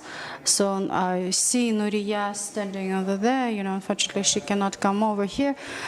She broke her leg, but she's courageous enough to hold the seminar. So Sultan is responsible for that group. And seminar number 6, which is Asyl Miras center's opening. So Abay and Irina are going to be responsible for that group's performance. So, Irina, are you here?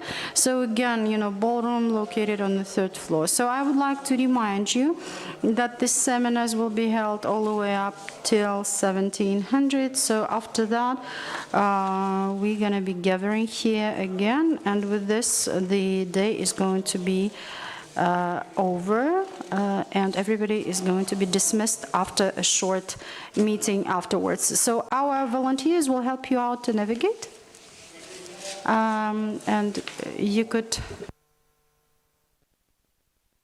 either use the staircase or the elevator to go to the 3rd floor. Yes, my colleagues reminded me, if you don't need the headsets anymore, please have them handed over. So thank you so much, and see you again at 1700.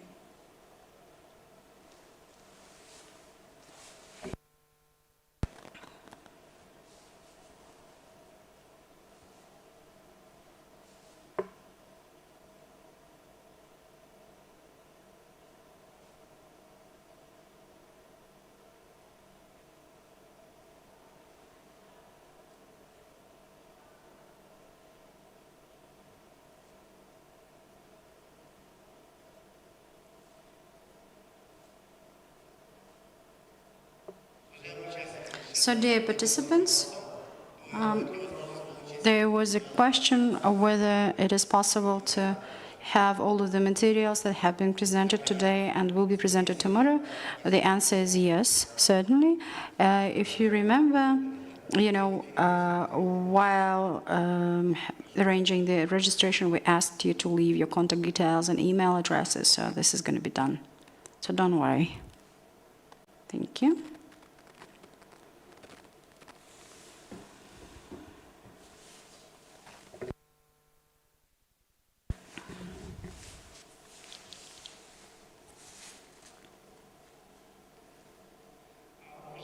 So, dear participants, so those who want to join Olga Karaulova's workshop, Neuropsychological Assessment through Virtual Reality, dear participants, there's a great request, those who decided to leave here to participate in a panel discussion to be led by Connie Kasseri. You may, leave your headsets with you. Those who don't plan to join this session, please don't forget to leave your headsets while leaving the room. Thank you. And after that, we will,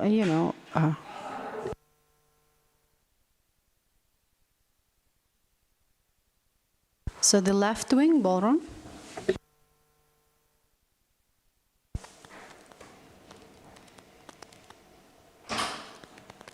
местами почему-то вас не было.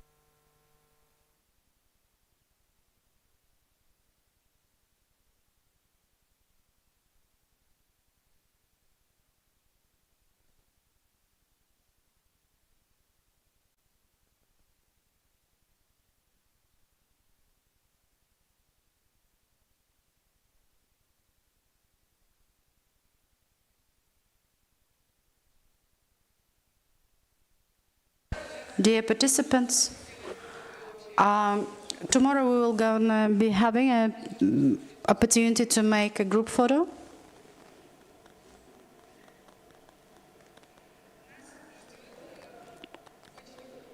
So we are going to be having a very interesting workshop to be held by a prominent and distinguished expert. You know, every time when I participate to her workshops, you know, I'm so glad to welcome Dr. Connie Kasari. And this methodology, Jasper, is something that we started using from 2018. So the early intervention for infants and toddlers. So Jasper.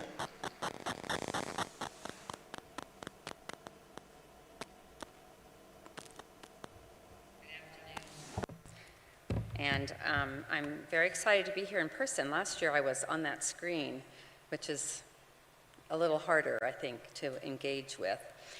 Okay, so we're going to talk this afternoon about early interventions for infants and toddlers with autism. So really, really early interventions. And I'm going to talk about a particular model that we have brought to Kazakhstan called Jasper. And let's see.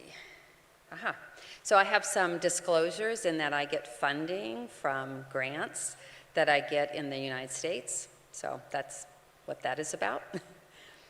So let's think about autism today. So we know that in the US, there's like 1 in 36 children worldwide, or in the US, and about 1 in 160 worldwide. So we're diagnosing children much younger and more frequently in the US.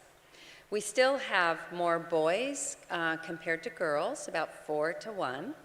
And most are diagnosed after age 4 still, even in the US. But we can reliably make that diagnosis as young as 2. And there is that genetic link to autism. There's about a 2 to an 18% chance that if you already have a child with autism, that your next child will also have autism. And there are no reliable brain markers yet, no sort of biological way that we can diagnose autism. So I thought today we would talk about sort of knowing and not knowing about early interventions, give you an early intervention example, and then talk more about the future, sort of personalizing and community application of early intervention.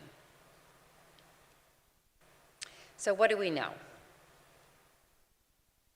So we have really good data on early signs, and we heard earlier today from our Australian colleague about monitoring and diagnosing kids when they're really young. So in the first year of life, what are we looking for? We're looking for delayed motor milestones and very limited vocalization. So there may be unusual sounds from the baby or no babbling at all. And babbling turns out to be probably the most reliable marker early on of some sort of delay. About 40% of those infants who have an older brother or sister with autism will also have a language delay.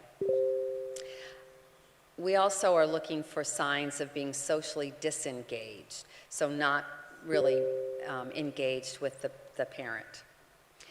And in the second year of life, we're seeing many more signs. So we'll see absent gestures or limited gestures. So child might not be pointing or waving bye-bye or nodding or shaking their head.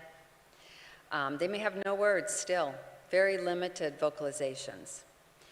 They may have a loss of social engagement, where you may have seen it early on, it may be now diminishing. Limited, absent, appropriate toy play. So we heard about this earlier when Jonathan was talking about the ways in which some children will play with toys or not play. So that's an early sign. And then you may have an onset of some unusual motor patterns. So we heard about some of the repetitive behaviors that we see in a lot of kids. So we have many tools to assess young infants, and we heard about those earlier in the day. And we have a much greater confidence in making those diagnoses of autism. So with confidence, we can diagnose by age 2, and that's a lot earlier than kids are actually getting diagnosed in the general population. But we also know that they need interventions early on, that a single intervention isn't going to be effective for everyone. And there's a lot of heterogeneity or variability in how individuals present. And that's across a broad range of health, behavior, genetics, and background demographics. So one child may be very different from the next child. Importantly, there's also a lot of heterogeneity or variability in response to interventions. That's why we don't have a single intervention that's going to work with everyone. And there's also just moment-to-moment changes in health and behavior. You have a bad day, and you don't respond well. So those are considerations when you're thinking about just interventions in general. So there are lots of things that we don't know. So there's really strong beliefs that there are changes in the brain that precede changes that we see behaviorally. But we have very little evidence to date in autism. Lots of people are studying the brain and how it functions and looking for those changes before you see signs of autism. But to date, we don't have anything very reliable. It may be more evident in some other neurodevelopmental disorders in which the diagnosis can be made prior to any behavioral changes. So some disorders like tuberous sclerosis complex, for example. And we need to know more about how the brain and the behaviors change at the same time and how they change over time. But right now, we don't have a lot of evidence of this. We also don't really know for whom an intervention works. So we know that a single intervention doesn't work for everybody, but then who does it work for? And can we know with confidence that this intervention is going to work for this child with this array of characteristics? And then we also don't always understand why an intervention provides benefit. So what are those active ingredients, those really important things that we need to do that make the intervention work? And we're not very knowledgeable yet about that. But there's a lot of work going on in this area. There are also some challenges to the idea of intervention. So some parents come to us and are very worried about doing any kind of intervention because they've seen so much in social media that maybe they shouldn't do anything and just let their child develop as however they will develop. So I'm going to try to change that perspective by showing you some videos of some children that had challenges that would trigger the reason you would have an intervention. So I actually don't know. Do you play the video or do I play it? Oh, you're going to. Okay. Monkey. Play. Oh, and the parrot. Parrot.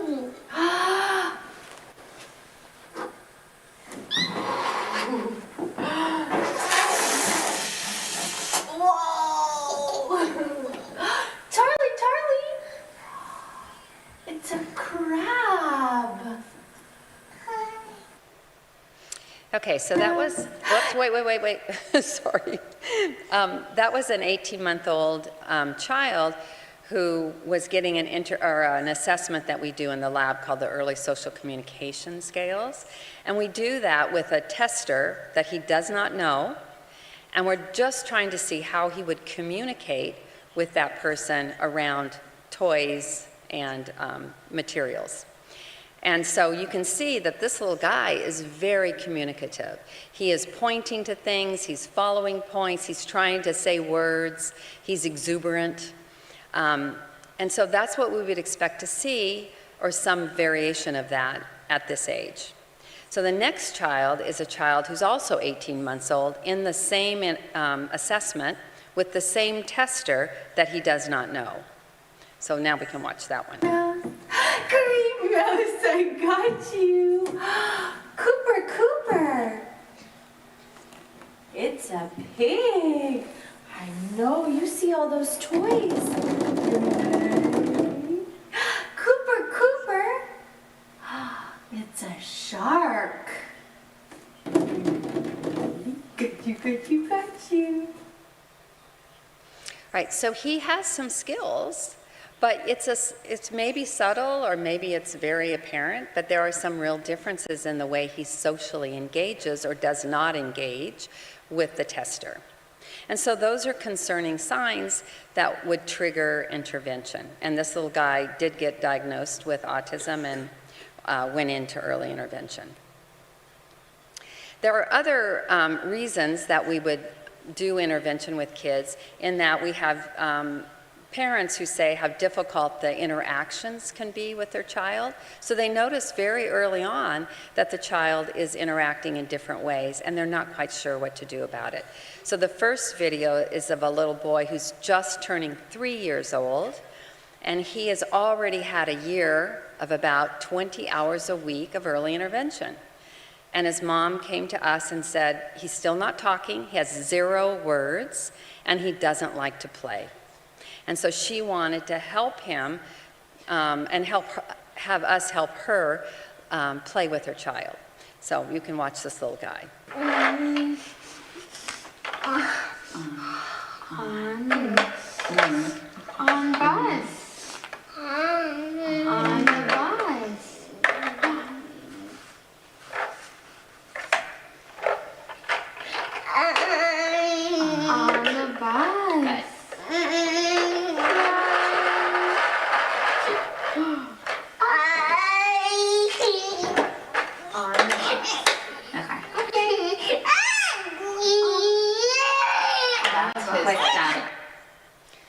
Right, so he's crying. I mean, he's not happy at all. And it's, you know, he didn't want that toy to be expanded or the toys to be taken out of what he thought he had completed.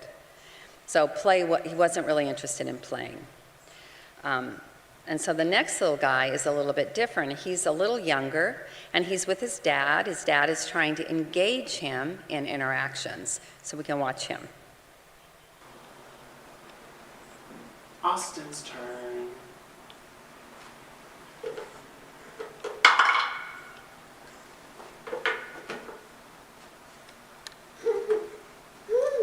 Help, Austin. Help.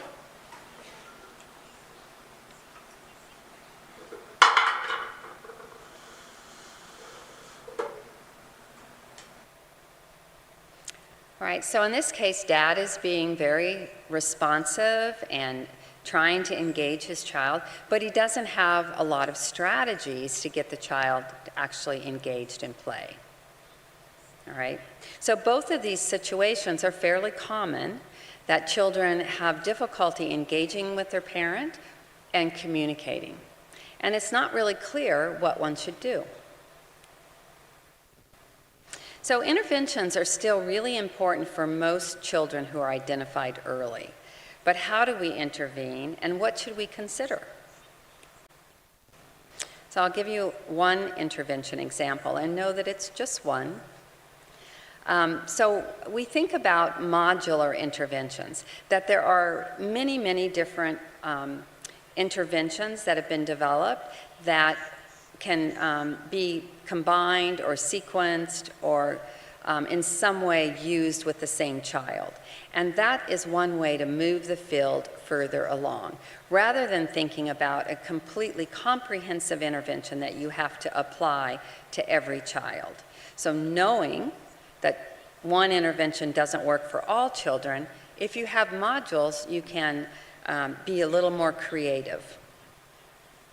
So I'm going to give you one example of one module called Jasper. It's Joint Attention, Symbolic Play, Engagement, and Regulation.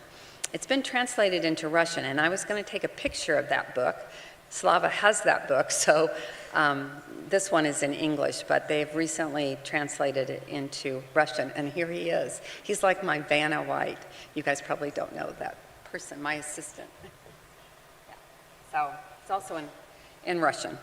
Okay, so modular interventions are also useful because they can begin to address those important questions of for whom does this intervention work and why does it work. So Jasper is really a comprehensive social communication language intervention. You can use it on its own, certainly, but it can also float inside other interventions like the child goes to school, or maybe they also need an executive function intervention. They have family time at home. They have a home therapy program. They have speech therapy, various other kinds of programs. So why do we focus on social communication in particular? So we know that language, and by this I mean the child can use spoken language in like words together, phrases or sentences. If they can do that by the time they're 5 or 6, so entering school, they have the best social outcomes. These are old data, but they still are very consistent today. We know that certain kinds of early developing behaviors are going to be associated with later language. One of those is joint attention.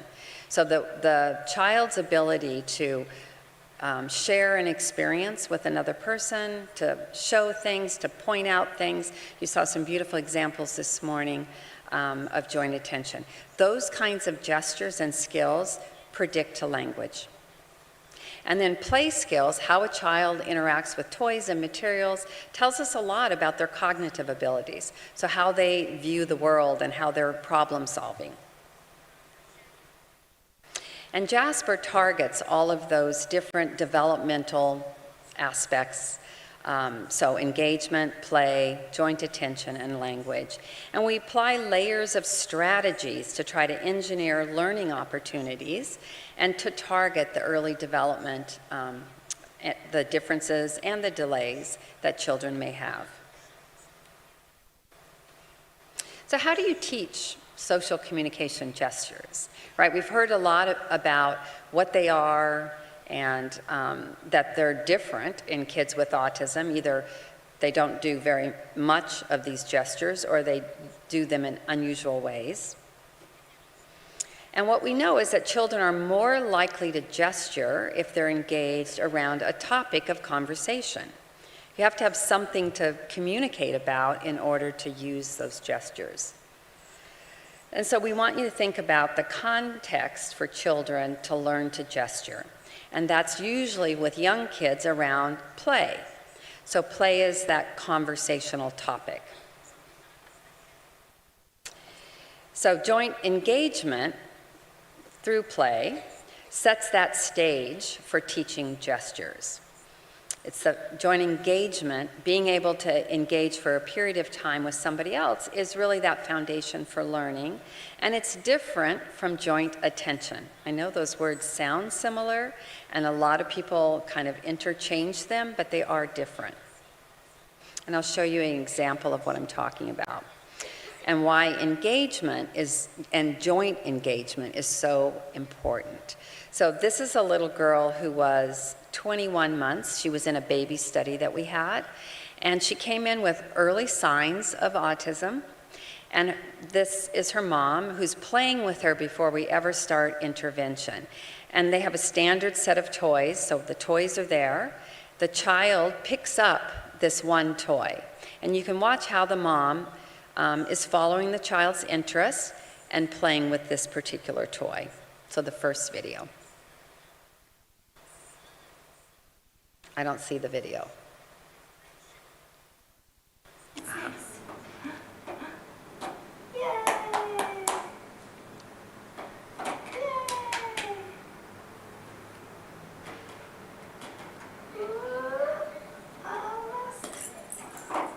Oh, on the floor. What else can you do? Can you put them on top? Can you put them on top?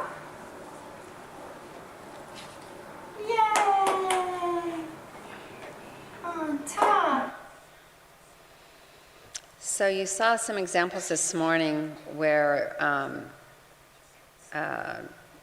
it was discussed about being object engaged. The child was said to be object engaged, and that's exactly what's happening with this little girl. She is object engaged, and mom is trying hard to get her attention. She flicks her hair, she's trying to, she gave her some other instruction, and the child didn't follow it. She went back to just doing what she was doing. So in this situation, we would say the child is not jointly engaged, that in fact the child is object engaged. So mom is not able to really communicate with her. Okay, so one of the problems here, so when we started intervention, is the reason she's object engaged is because the toy itself is too hard for her. So if we're going to use play as the context, we want to make sure that the toys we select are developmentally appropriate. And that toy is not at her play level. It's too hard. So the little girl is using all of her cognitive resources to actually put those rings on the pole. She can't then have any resources to communicate with mom. So when we then start intervention, we're going to go down a play level, a younger play level, and toys that match that play level. So in the next video, you'll see that she's doing using a toy that's a level below. So we can watch that. That's nice. Different one, the next.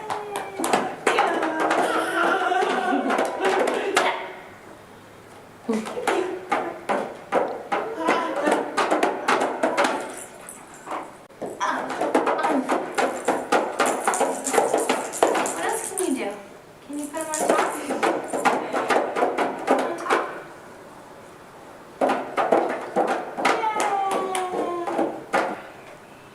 top? I don't know. Okay.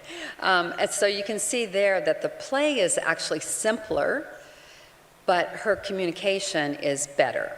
She's able to engage with mom better. But in intervention, of course, we're going to work on all of her skills, play, joint engagement, joint attention, and so on. And so in just 2 months' time, and actually this is probably just a few weeks in, you can see that her play level is now higher, and she's got different toys because she's now able to learn higher level play skills and communicate more. So we can watch the next video. Drink bottle. Drink bottle. Sleep, baby, sleep.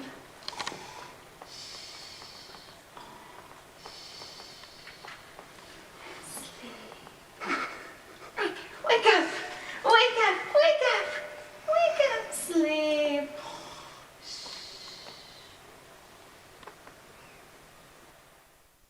Right, so she's still under 2 years of age in that picture, but the study was a short-term study. She continued to develop, and so when she was 4 years old, she sent this little video to her therapist. His name was Katie, and she didn't remember Katie because she was so little, you know, as her therapist. So her mom was telling her about Katie, and so she sent this little video to Katie. We can watch this one. Hi, Katie. I know you are having a good day, and I love you so much. And I didn't know you, but I do know you right now. Bye. Right, so I didn't know you, but I do know you right now. So she's a little girl that developed pretty quickly, and a lot of times the children we're picking up very young do very well because they're actually more mildly affected. All right. So what does the intervention, what does Jasper look like across different implementers and contexts? So we've done different studies. Every study we do is a little bit different to try to answer a different question. So one question is, can we just tell parents all of this information about, you know, what are important targets and how you might use these strategies? Or do we actually need to coach parents hands-on? It's a lot less expensive if we can just give information. If I can give you a manual, you can read it and you can do it. Oops. Oh, we don't need to see that video. That was, okay. Okay. Ah, what's happening? What is happening? I'm trying to go to the next one. Okay. And so what we found, so joint engagement is what we're going for. So when children start the study, they're at like 150 seconds. And when they have the hands-on approach, the coaching approach, they can increase that amount. So you go from a couple of minutes to maybe 4 minutes in a 10-minute interaction. You know, kids are not jointly engaged all of the time, but you can increase that amount of time with hands-on coaching. And for parents who are just getting the strategies by talking with somebody, they don't actually, they like it. They like the information, but it's harder to get, to apply those strategies with your child. So they don't change. So the bottom line, the one that's not changing, is the parent education. And this was a study of about 86 2- and 3-year-olds. They were all enrolled already in a very intensive ABA program, 30 hours a week. And I know that's very intense and probably not typical of what we might see here. But even with that intensive program, there was no parent component. So they weren't working with parents. So we just took the parents from that program and we randomized them to either get education or to get the hands-on coaching. And then we did assessments, and it was short-term, 20 sessions over 10 weeks, and then a 6-month follow-up. And what we found was that with the hands-on coaching, parents were able to increase joint engagement with their children, play diversity, different levels of play, and more flexible play.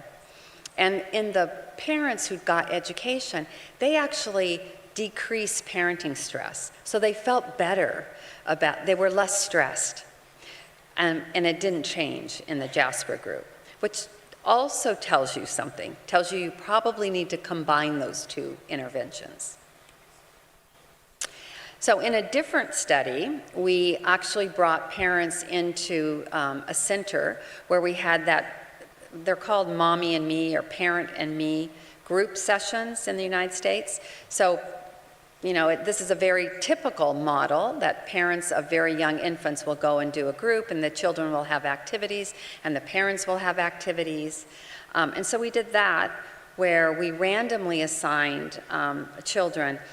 They both had the same classroom, but we did Jasper parent coaching with one group of parents, and then we just did the other parent session on education, like, what is autism, what are behavioral challenges, and so on. We called those two classrooms Baby Jasper classroom and a standard baby classroom. Already the kids were getting about 6 hours a week of intervention. And in this one, there were 80 toddlers, and they all had early signs of autism, 12 to 22 months old. And we bring in all kids. We don't exclude them based on their developmental level, but we excluded kids who didn't have controlled seizures.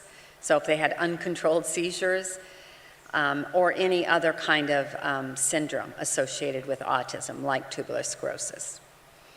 And then they were included if they were already showing signs. So these were not just infant SIBs. They were already showing signs. And what we found here was that, you know, all the kids are developing. They're all making progress in either classroom. But we had more of the child-initiated joint engagement in the Jasper group. So you can see the yellow bars are the standard baby classroom. The blue bars are the baby Jasper classroom. And on the left is at the beginning, and on the right are the at the end of intervention. Again, 2 months of intervention. We also found more play level, you know, greater levels of play in the baby Jasper classroom because we're directly targeting those skills. Whereas in a standard baby classroom, people don't worry about these kinds of developmental tasks because most babies just pick up on play and communication. So what can we take away from this? So parent-mediated Jasper has significant positive effects on child social communication outcomes. So if that's the need, then you can increase those skills by actually working on those skills. And the other piece is that studies that are what we call fully powered. So they have enough kids that you can actually do statistics and that have some active intervention comparison. They often have smaller effects, but it's more meaningful than giving them nothing. Right? So you want to know if one thing works a little bit better or the same as something else, rather than to nothing at all. Okay, so we've also worked with teachers and or paraprofessionals or paraeducators. Not sure if you have those here, but I would assume so. And so we've worked on fitting into like a school routine. So it could be a one-to-one model where we have the paraeducator work with a child, or it could be a small group model. So you're doing social communication with more than one child. And this actually could extend to siblings. So in the home, you know, oftentimes there's more than one child. And so using the group setting can be effective. And in this study, we had 115 toddlers. This was one-on-one with these little guys. And what you see again is that the top graph is just saying that the paraeducators could learn the strategies. So the ones that were just not getting Jasper yet were not changing, so the dotted line on the bottom. And then the top line are the ones who got Jasper, and they were learning those strategies. So even paraeducators, people that didn't go to school for many years can learn the strategies. And then on the bottom is, again, that child-initiated joint engagement. And that's increasing for the kids getting Jasper strategies, the TAs who are getting those strategies, versus the ones who are not. And I don't know if that video works. Does it work? Yeah. So it's a little guy.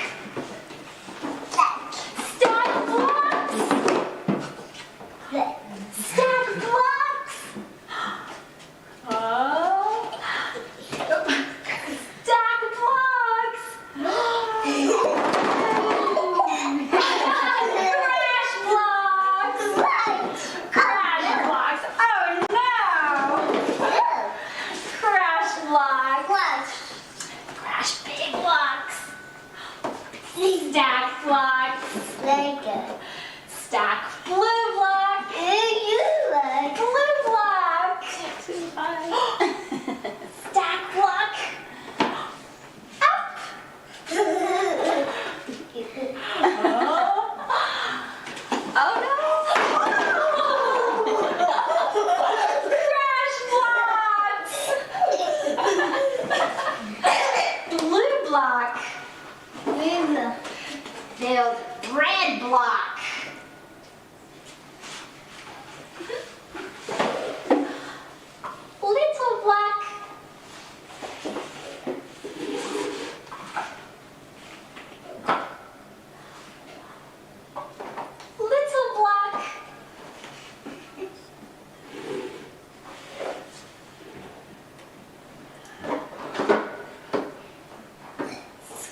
Notice how quiet he's gotten.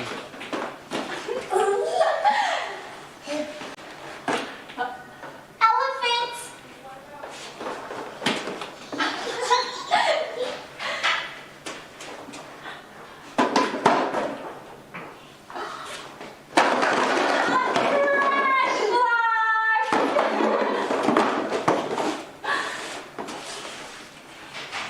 Oh no! Oh no, it crashed! Oh no! It crashed! Fix tower. Animal on top.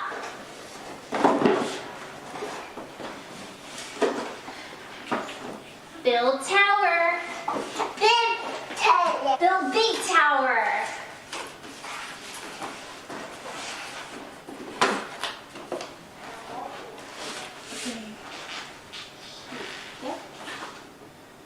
Slide.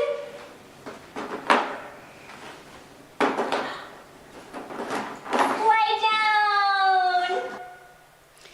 So that little guy was 3, just turning 3. We were told no words, which of course he has words. We were told he had no words and he had behavioral challenges. And yet you can see in this session where this interventionist this is one of ours, doesn't really know this child, she got a lot out of him. So he was imitating words, he was learning new words when his play level expanded within that one session. And as he started doing more difficult play actions, he got quiet, because now he's thinking about what it is that he's doing. So you can see that just playing with a lot of strategies, which were in subtitles there on the video, you can see that there's a lot of structure to just this kind of play and the strategies that are used. And you can see improvement in that child within one session. And you would hope that, he would continue to have that kind of support to keep learning as he develops. Okay, and I'm going to give you another example of the little guy we saw in the beginning who was 3, who'd already had a year of intervention, but still had no words. So what we learned from that very first session was that toys that had a completion, even though those were at his play level, those were upsetting to him. So toy choice matters. And it's the context for the conversation. So if you go to the next video, which I think is day 2, you'll see that we changed the toys and we also brought in an iPad with icons on it that went with the toy selection that we had, so that when he presses the iPad, it says the word, and he can communicate with an iPad. And he's 3, so. Can you see that one? Yeah. Nope, not that one. The next one. Nope, not that one.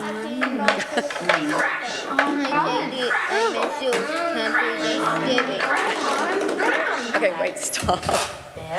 Let's go with that one. So, see day 2. This is where I don't have control.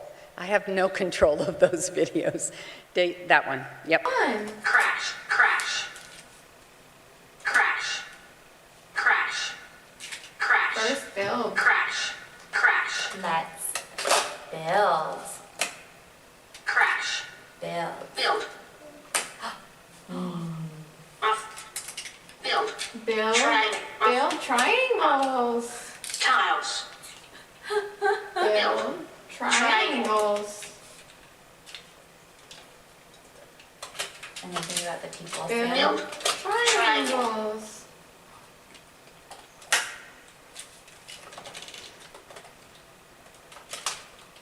Crash. Crash. Crash. Crash.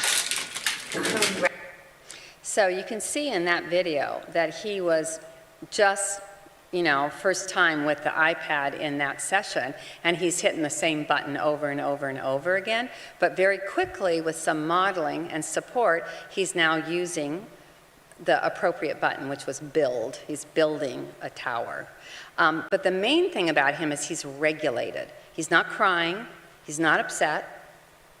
And the next, this is the same session, but the next video is another example. People. People. On. People on ramp. People. On. People on ramp.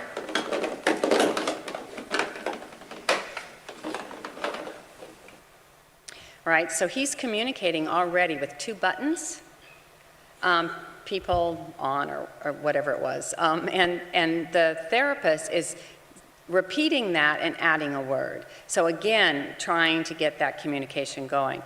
Now, if you go across to the next video, yeah, wait just a second. So, Blue, black. Here's brown.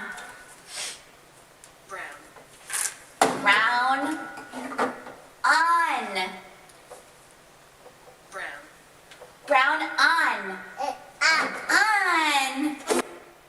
so that was 2 weeks later. So we're not giving up on spoken language. Why?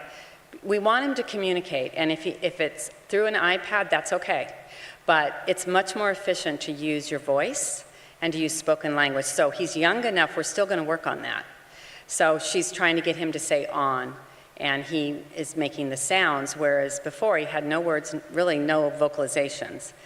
And he continued to use the iPad for about 3 years, where he had lots of panels. He could communicate pretty well with the iPad, especially when people didn't understand him. And it also helped to regulate his emotions because he was pretty reactive. And so here, at age 4, we also realized that he could read. And so here he is with his mom.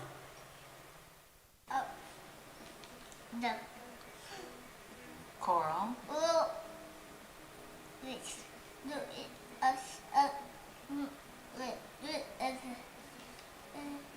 He's trying to sound out those words.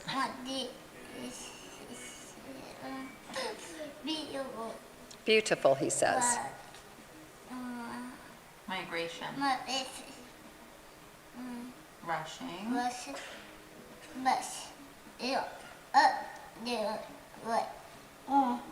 Press the stingray button. And so we know that for some kids, books and reading is a way, literacy is a way into language. So for some kids who are really interested in reading or words, you can use that into language. So now if you go to the one with the flowers, he sent me this when he was 7 on Mother's Day.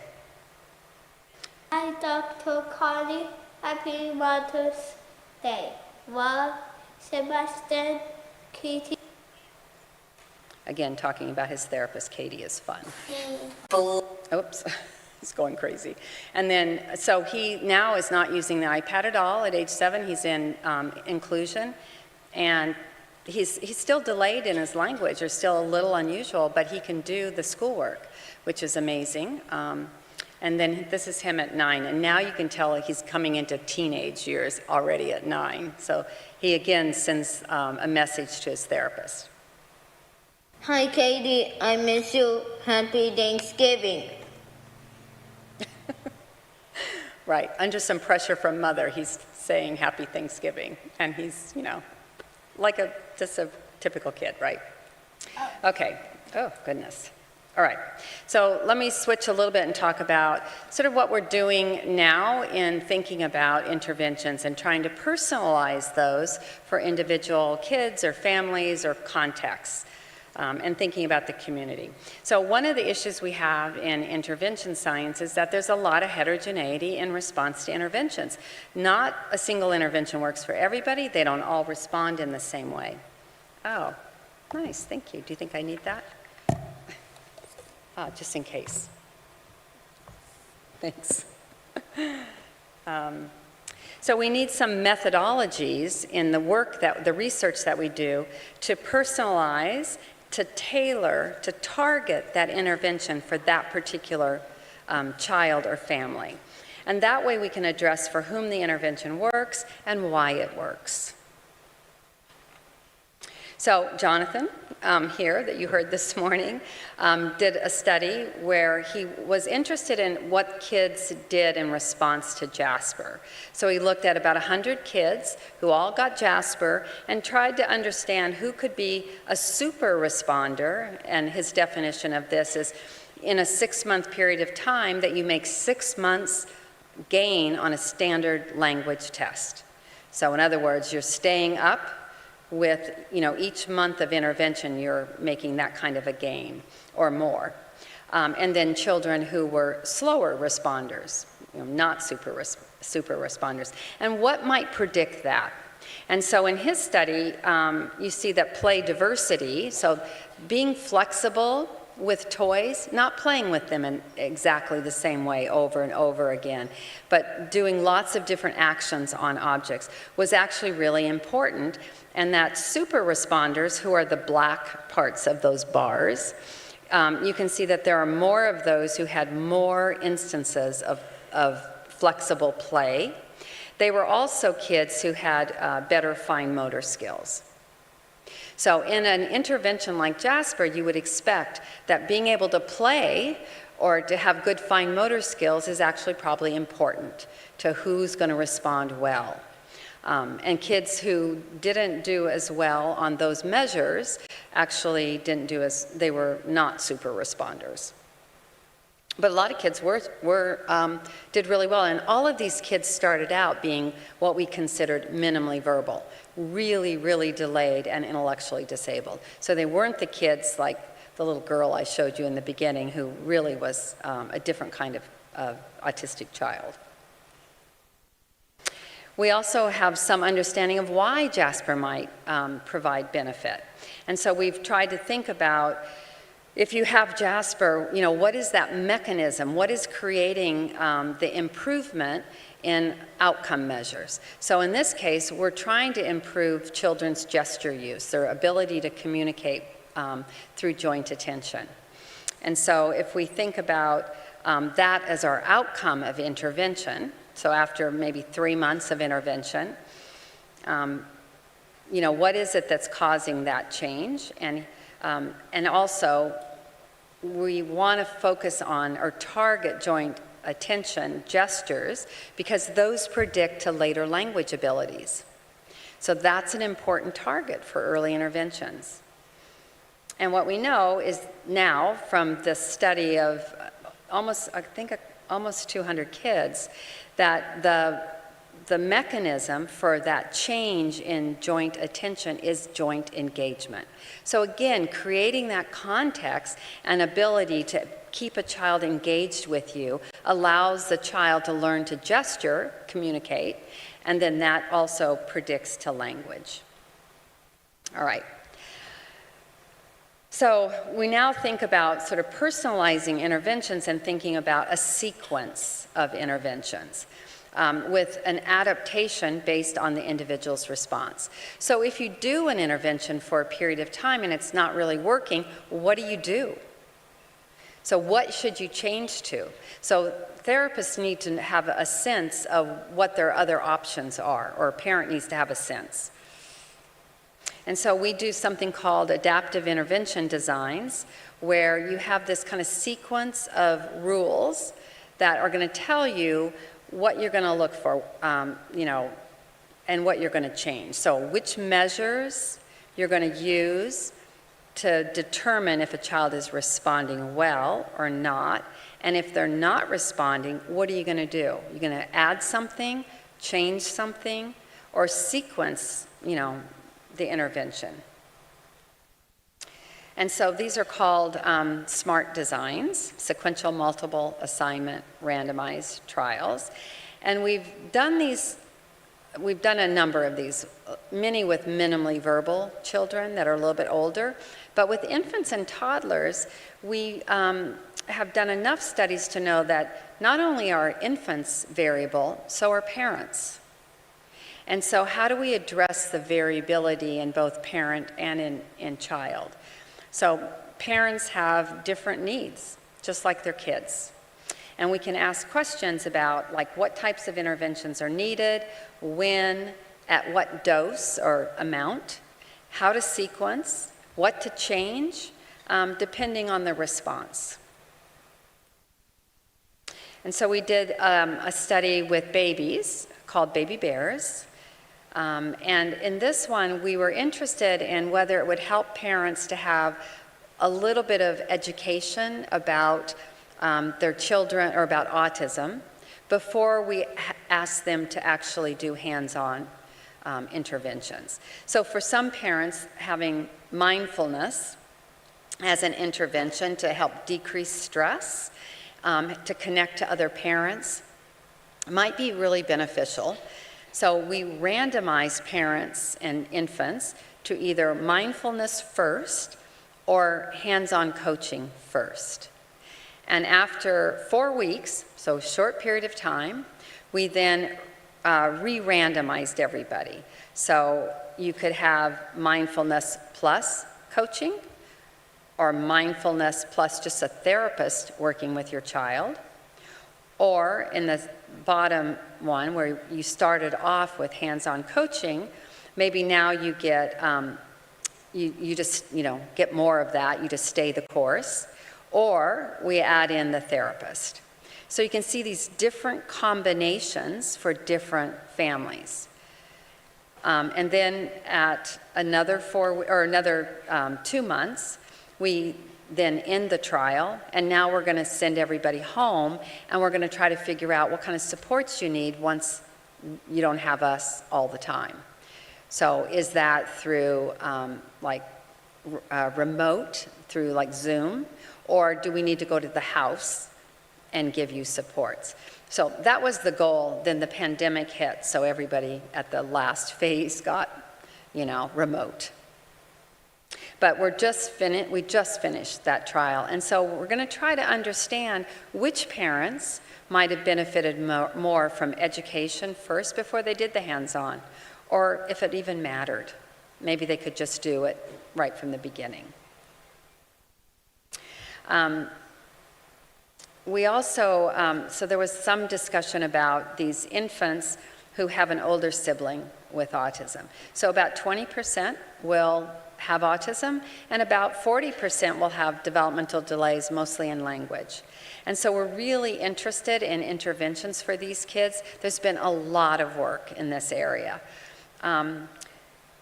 So the problem is, though, that we don't know, at what age we should intervene, or why would we intervene with somebody who's just developing okay? So these are kind of questions that we haven't really grappled with very well. And so the concern, though, is for a child who has an older sibling, they have this increased likelihood for a developmental delay, especially in language. And in terms of language delays, the critical period is between 9 and 15 months. That's when social communication, precursors, those early skills are developing, and kids are starting to babble and to gain words. So, and the risk for those language delays is even higher for families with fewer resources. So there's been a lot of work in this area on the babies and on assessments and on early detection and identification. Lots of evidence that there's a lot of brain plasticity in really young infants. There are rapid changes in development, and people believe, again, that there are these changes in brain that are happening before we see the changes in behavior. So we may be able to identify infants before they actually even show signs of autism. So people are very interested in getting in there very, very early. It's feasible to really start monitoring children around 6 months, but it's unclear when you should intervene. So a lot of people talk between this 9 and 15-month period. So should you intervene at 9 months, at 12 months, or at 15 months? And then if you're going to intervene, what is it that you're using to decide to intervene? Is it some combination of language or behavior or brain measures? Most people aren't using anything, they're just intervening. But we need to understand if this is even useful at this point. So this is another design, a sequential multiple assignment randomized trial, where we're just looking at whether it matters that we intervene, so the timing of intervention. So here we're going into homes of 6-month-olds. We're giving parents information on how to monitor the development of their children. And then at 9 months, we come back, and about 1/3 of the kids will randomize to get a remote coaching using Jasper plus another intervention that we blend called Babble Boot Camp. So trying to keep babbling on target with development. And the other families just continue with monitoring. Then we get to 12 months, and half and half. Half the kids that are left will get coaching, and the other half will stay monitoring. And then by 15 months, everyone's getting intervention. And we'll continue to follow these children to age 2, so that we can analyze these data to try to figure out if it matters that we intervene at 9 months versus 15 months, or 12 months versus 15 months, or if it doesn't matter at all. And I think that's an important first question before we start doing, large-scale interventions. So in this case, our monitoring so this isn't really early identification. This is early intervention strategies. And there's some evidence that just monitoring development is an intervention. So you can give families this kind of screening tool for development and some little activity cards of some things that you can do with your baby. And we're going to do that every 3 months with giving them a toy and a book at the same time. And then when they get randomized to get the coaching intervention, again, it's Jasper plus Babble Boot Camp, remote sessions by an expert clinician. And again, we're going to begin coaching at 9, 12, or 15 months. And the goal really here is to kind of construct an optimal set of decision rules, a guideline for when you should intervene and based on which measures. Brain measures, language measures, or development. And so to examine those things, we're taking little portable EEG into the home and monitoring children's, brain changes over time. And also we're giving them a little microphone on the child in a little vest where we can hear what the child is saying and what other people are saying to that child to understand something more about the language environment. All right, so what can we take away? So interventions are definitely indicated for children who have developmental concerns, even if it's not autism. If they have developmental concerns, interventions are indicated. Changes are in these core developmental difficulties like social communication, gestures, play, language, and imitation.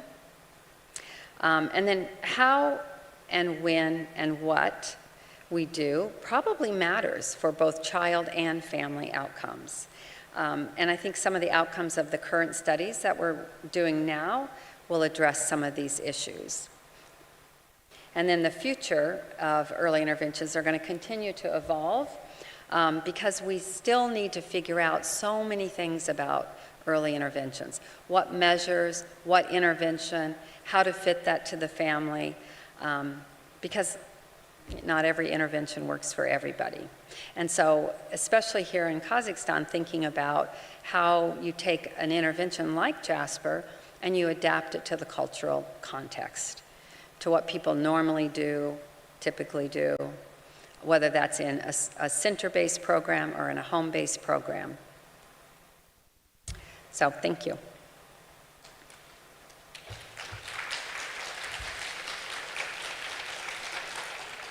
So we have time for questions. Спасибо большое. Сейчас... Thank you very much. You do have a unique opportunity to ask questions. Do you have any questions?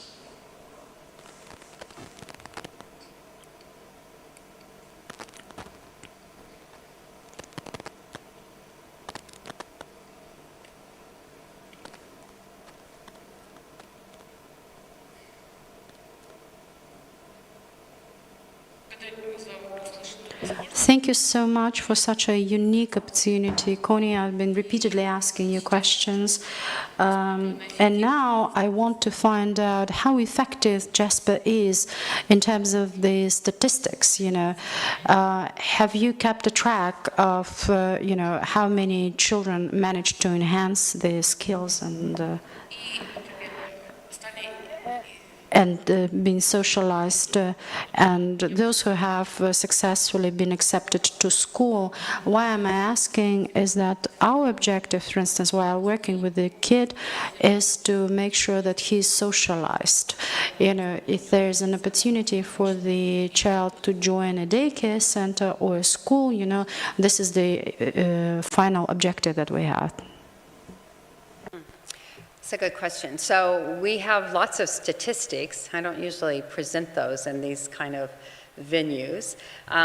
So statistically, the Jasper group is, the kids are doing more of those skills, but our treatments or intervention periods are short. 3 months, 6 months. And our goal is to figure out, can we change anything in a short period of time? So we haven't followed too many of our groups for long periods of time.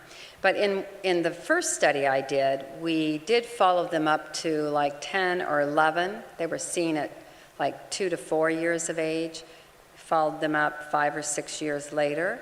And the percentage of kids that had had an intelligence test, cognitive test, and functioned in the typical range was about 80%. And 20% were below average. They all started out below average.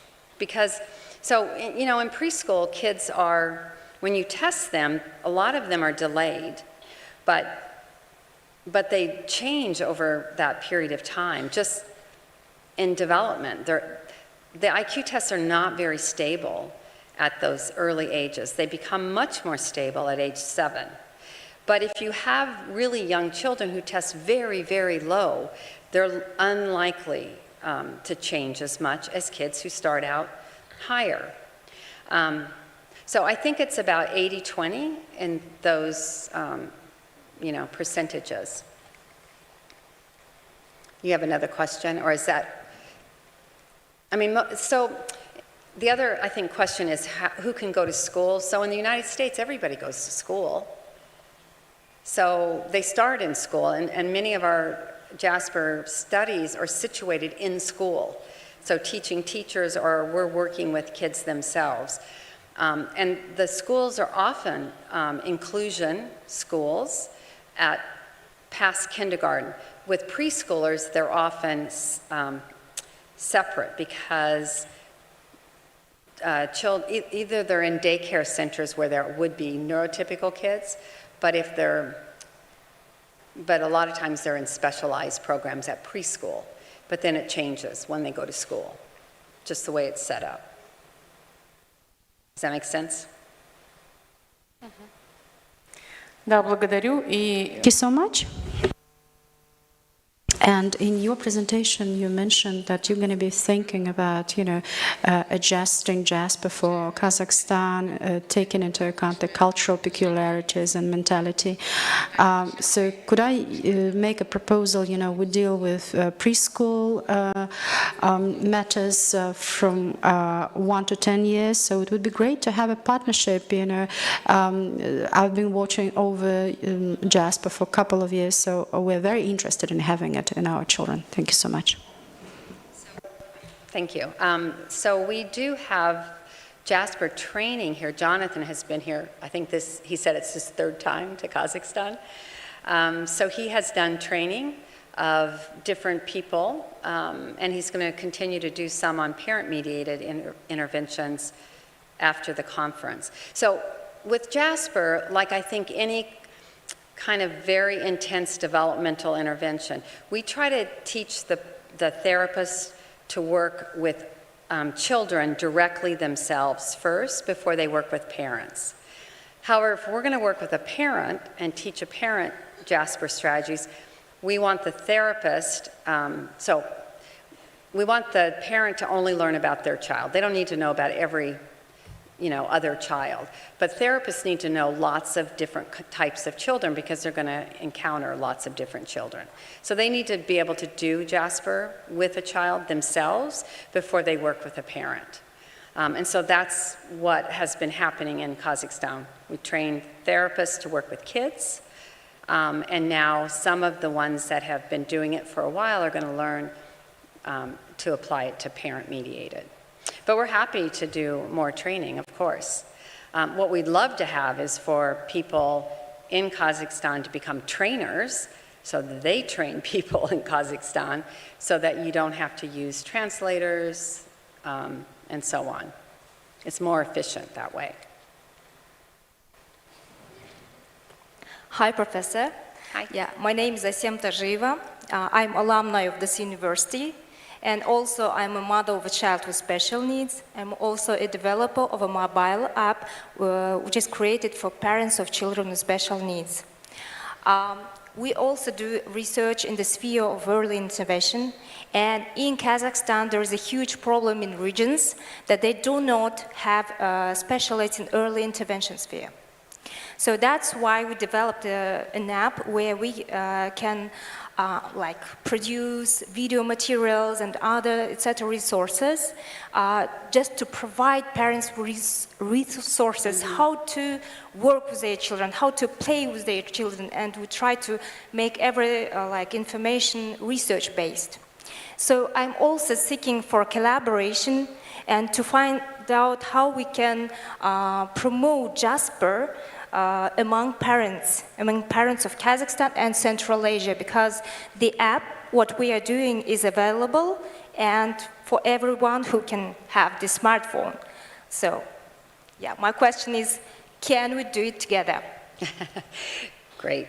So we do have a lot of the materials already online, and we do studies where we do remote training of therapists and also working with parents. And Stephanie Shire, one of my graduate students who's now at the University of Oregon, it has a study where she's actually piloting it across the United States with parents. So, I think that I agree with you. We need to get materials out to parents, get them information.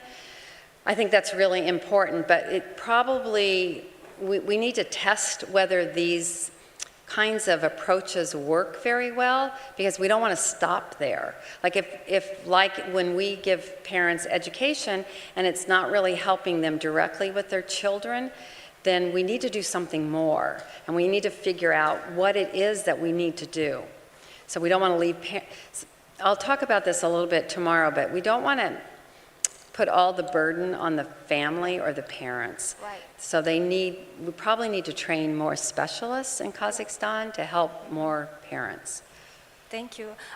When it was COVID pandemic, we saw that parents worked, played with their children, and specialists were online through the smartphone. Yeah. And this worked best on pandemic period. So this is a good result of collaborative work. So that's why we believe that we can help for those who are in other regions of Kazakhstan. So that's why what you are telling us, that you have some resources, we could really translate and do something just to promote and give parents resources. Thank you so much. Yeah, I think it's really important. Здравствуйте. My name is... Talking, which one? Okay, my name is Miras. Thank you for your presentation. It was really impressive, especially videos, results. I have several questions. I'm a mother of autist child. Now he's 7 years old, and we have a good progress. However, we are not verbal yet. And my question is this Jasper program will work with us? And if you have your program online, is it accessible? Could we just download and as a parent work ourselves with that? So I mean, this conference was on really early intervention, which is why I talked about the baby work. But a lot of our work is with minimally verbal kids. These are kids who have fewer than 20 words they've ever said, and they're up to about age 11. So they have to be, you know, still interested in play or activities. And we know from research studies that we've published that if we do Jasper with the addition of the iPad, that those kids learn to speak. I mean, some kids came in with no words at all, and the increase was from, you know, less than 20 words to more than 60 words in 3 months. So I think, you know, it's certainly possible to provide that alternative communication, and kids will still learn to speak. But even if they don't speak, they'll learn to communicate. And that's what's important, right? That they can communicate with you in any way. So I would definitely bring in an iPad. So we can talk about the software. You have to have software for it. We usually recommend one called Sounding Board, which you can download free from the internet, and you can add in the words and pictures of things and your words in your language. So that one's pretty good. Okay, thank you. Sounding board, you said. Sounding board. Okay, thank you. I will try it. And my another question, also linked with the video, did these children had medical treatment and at the same time with your method? Because, for example, we have some medical treatment support, and also till this time we knew the diagnosis at 3 years, and we tried ABA therapy so far. And did they had medical treatment? So medical for me is like medications, or no, none of these kids. And there's not really medications that have been found to be effective for the autistic symptoms. If they have seizures, obviously, you need something.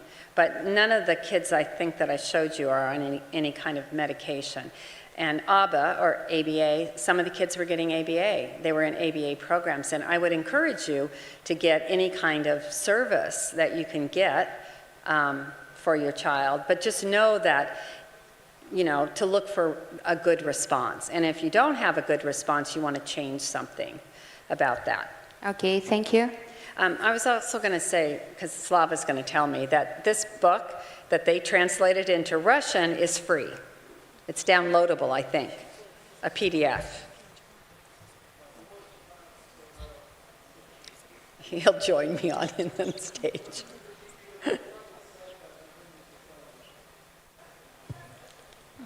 Да, только что показывали. Indeed, you have just demonstrated the book in Russian, and Jasper book has been translated into Russian, and it is absolutely free. It is freely accessible. You can enter the Naked Hearts website, and in the exhibition you could see the huge QR code, and you could use that, and download the books actually. Free of charge totally. Is that right? Good afternoon, madam. About the book, it's for therapists. So if you're a parent and you're reading it, know that it's really geared towards the therapist as opposed to the parent. But, depending on what you're looking for, you may find it useful.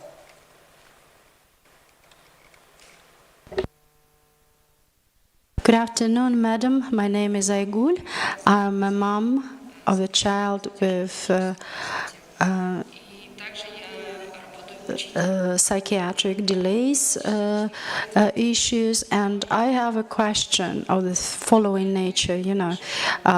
Does your method help for teachers? Is it helpful to teachers? If yes, then how? How a teacher could use it while working with children? Because there are so many children with developmental delays. However, in terms of symptoms, we could see some special needs that our kids have. Thank you. Yeah, we've done 3 or 4 studies in schools with teachers and taught teachers how to take the strategies. So it's not, oftentimes they're not working one-on-one with kids, they have small groups. And if they're in like what we call a special ed classroom, there are fewer numbers of kids. So certainly the strategies can be used. For example, in the United States, a preschool classroom for children with special ed concerns would have rotations. So they might have a play rotation, like blocks in one location, dress up in another. They'd have different rotations. And so what we would do is infuse the Jasper strategies into their play rotations. And that seems to work well. The teachers like it. We're trying to get them to think about development and play in particular, and being able to use that to teach. So absolutely. Teachers have liked it. Jonathan actually has taught a lot of different teachers. And we've actually taken their curriculum that they use and infused Jasper strategies into their existing curriculum so that they don't have to work too hard at doing something completely different. And that was effective. I can give you all those papers if you want to put yourself to sleep at night. They're all written in English, though.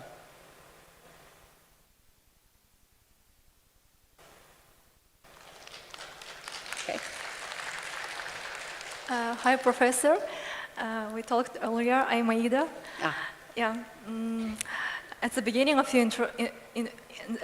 your presentation, I noticed that someone delivered early communication skills test, if I'm not mistaken. And could you tell me about the assessment procedure, like comparing what's at entry with what's at exit? Like, I guess it must be observations, like what kind of pre and post test have you delivered, or are you implementing? You're asking about the early social communication scales? Yeah, did you use it as a pre-test? Yeah, we use it in research all the time. All kids that come to us, even for diagnosis, will do the early social communication skills. But what Jonathan presented this morning is a shortened version of that scale, along with another one we use called the structured play assessment. So normally in research, we would do both of those. But for teachers or for parents or for somebody who's just going to do intervention with a child, we would recommend using the space or the short one, because the others take too long and take coding, and the space is really easy, and you get the information you need. Thank you a lot. That was a great talk. Oh, thanks. And the space is free as well. It's open access. You buy your own toys. We're not selling anything. Добрый день, меня зовут Жанна. My name is Jana. Could you tell us, please, what is the difference between Jasper and other methods? And firstly, in terms of enhancing communication skills, and how much does the trainer have to devote to one child? So the first question is, what is the difference between Jasper and other models that are those? So it's pretty different from discrete trial training, which is ABA, which is very adult-directed and one-on-one. So it's different from that in sort of philosophy and theory. But there are some overlapping aspects of all interventions. For example, somebody who does intervention well has good pacing. They're not too slow, they're not too fast, they're responsive to the child, right? The difference with Jasper is that we're really focused on the developmental skills that children need in early childhood. So we're not worried about some of the other skills that maybe they're going to need but aren't so important to social communication. And then in terms of how it might be different from other, what they call naturalistic developmental behavioral interventions, that kind of class of more naturalistic ones, I think it's the evidence base. We have maybe 12 or 13 randomized controlled trials So a lot more evidence that, where we've tested it. And also it's much more structured in terms of the strategies that you would use. So, for example, if you just take play, most interventions say, well, have the child play with something, whatever they're interested in. And we would say, no, you want to understand where this child is developmentally in play, and that's going to determine what kinds of toys you're going to have available for them to play with. Because if you leave it up to them, they might go for something that makes music or lights up or something that they just get super involved in, but they're not going to be able to also attend to you. You become sort of non-existent. And so that's really important. Or if you're just going to blow bubbles all day. Kids like that, but what are they learning from that if you don't have other materials or other goals? Does that make sense? Thank you. It means every age, every child need choose some special toys. Yep, every child is assessed individually because every child is at a different developmental level. And you want to make sure you know that so that they're not bored and that it's not too hard for them. So you want to pitch it just right for them. And then you change it as they gain some skills. Thank you. Oh.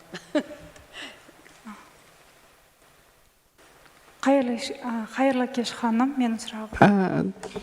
Good afternoon, dear Dr. Kasseri. I would like to ask you a question regarding your presentation.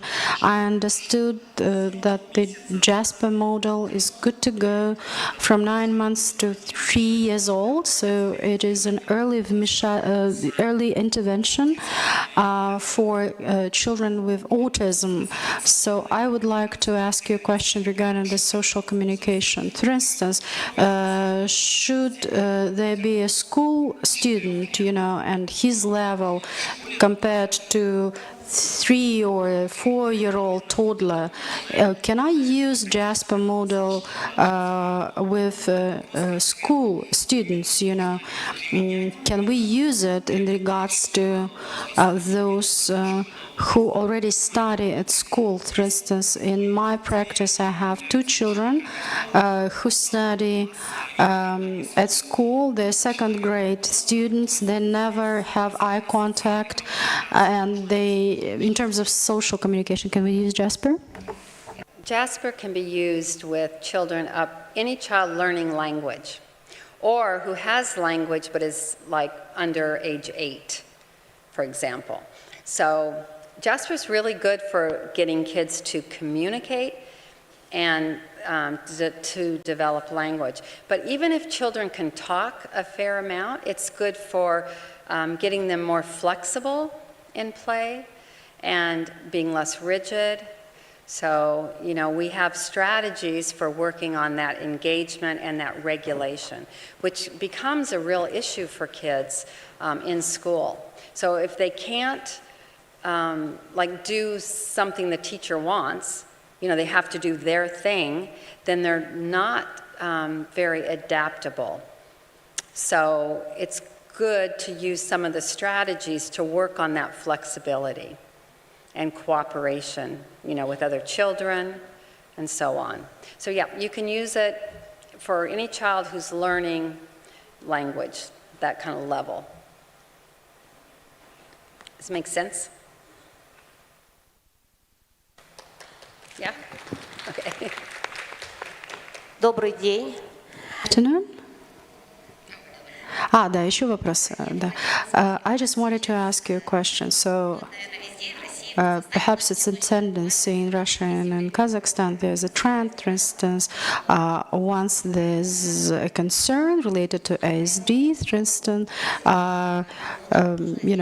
the tendency is that we need to, adjust the nutrition. Under JASPER, do you make some accent over what the child eats? No, we let kids eat. I mean, it depends. So if a child eats only white foods, rice, bread, banana, then they're probably not getting good nutrition. And that's a behavioral issue. And so, you can try to use some of the strategies to get children to try more foods. Nutrition is important. Diet hasn't shown, the gluten-free diet hasn't been shown to be effective. But having good nutrition is good for everybody. So you don't want kids to only eat one or two foods.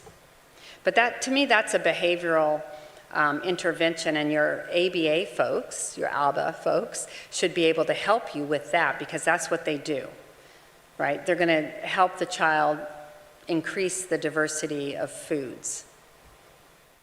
But, Jasper, we're more interested in communication. So it's a little, I would partner with other experts. Благодарю.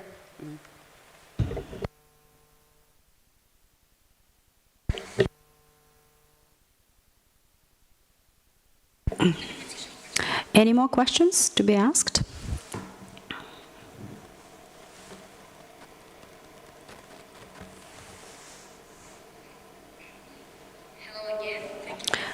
It was very interesting. I'm really interested in generalization. You've talked about the interaction with adults.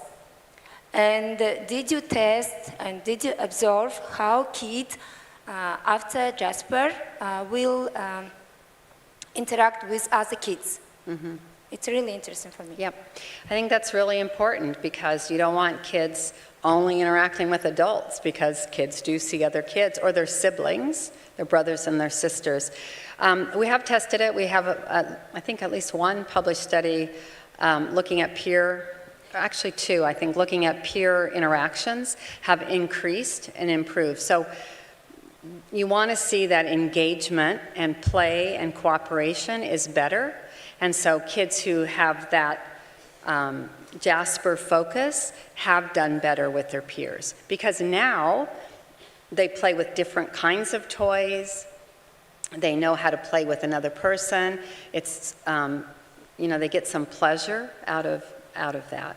So I think that's really important. We don't want kids to just be with adults, which is why sometimes we do Jasper in the school setting where there are other kids. Okay, thank you. Mm-hmm. And the second question is, did you work in the sustainable process of pay attention? For example, you've mentioned that the Jasper intervention duration is approximately 2 or 3 months. And did you do longitude test, like after 1 year or 2 year, kid still pay attention, can make eye contact, etc.? Or it depends on other intervention, like ABA, etc.? So we have followed up kids short term, maybe just a year, and we've done a couple that are longer term. Kids continue to develop. They don't lose the skills, and they don't lose the skills because you're targeting them right where they are developmentally. So if you're teaching somebody to read, and they're using a book at their age level, but they don't even know how to read, it's going to take you a lot longer to teach them to read, and they might be able to do it, but they're not really able to, they don't really have the skill. So you want to make sure that you teach them right where they are developmentally, because then they won't lose that skill. They'll keep moving up, right? So we haven't had a problem with kids losing skills after Jasper or anything else. I think that's the difficulty sometimes with models that aren't choosing the targets developmentally. You said something about ABA, and I was going to, the look at me. So we don't have kids sit in a chair and say, look at me. In fact, we never say, look at me, because for some kids that's aversive, and for other kids, they can do it, but it may be unnatural. So you want to create natural interactions so that children will look at you because they want to or because they're sharing something. And so we do see increases in that sort of connection between a child and another person without ever having to say, look at me. Yeah, I see, but in ABA we also work in natural sphere, like not saying, not instruct him or he or she, look at me, ask me, etc. We need to work in natural environment. Settings. Yeah. Yeah. It's important. And the third question is, do we need certified if you want, if you really want to be a Jasper trainer? Do we need any certification? And how we make our certification? So if you want to be a Jasper trainer, do you need what? Certification. Certification. Yeah. And so, yeah, you know, we do the training. It's like 40 hours in a whole week. We have you practice with kids, lots of different kids. And then you go away and you practice and you send us 3 different kids that you've worked with. And we say, oh, you look like you're doing Jasper as we think you should be doing it. So you get certified. Yeah. And after certification, we almost need supervision, yes? You need experience. After certification, supervision. After you get certified, then then we'll do a session. There's a whole process for becoming a trainer, right? So is that what the question is? No, yeah, thank you. Yeah, there's a whole process. Jonathan is an expert on this because he does it all over the world. I will ask him again.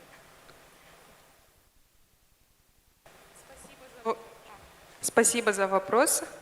For your question, and there is only one question left. The Q&A is going to be closed with the last question, very last question. So who's got one?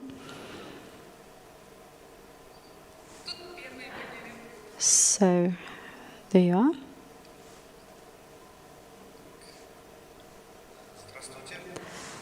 are. Good afternoon. So thank you so much. And I'd like to appreciate the Bulata Timiratov Foundation for the support that you've rendered, and I'd like to personally thank you for making it here personally, you know, to help us out. It is well-known fact, I don't know if we have the reps from the Ministry of Healthcare or not, you know, the diagnosis is something that you know, is something that is not paid attention to as much as we would want to. So we have to participate in different conferences and events like this. You know, could you elaborate more regarding the funding? Do you get, you know, money for your studies, for your training, for your interventions? Where does the money come from? Right. Yeah, I get money for the research funding through National Institutes of Health in the United States. So we apply for grants, and every grant that we apply for is very competitive. So each time it has to ask a different question, and you're trying to move the science along. So we're researchers, so that's what we do. We also see some families in our clinic at UCLA, or there are private clinicians that, you know, charge for Jasper. But we don't charge for Jasper in research studies. Everybody gets the intervention free, and we pay for staff from the grants. Right. And so one of the reasons, you know, where you can you sort of get so bringing in interventions into school or community context is really important.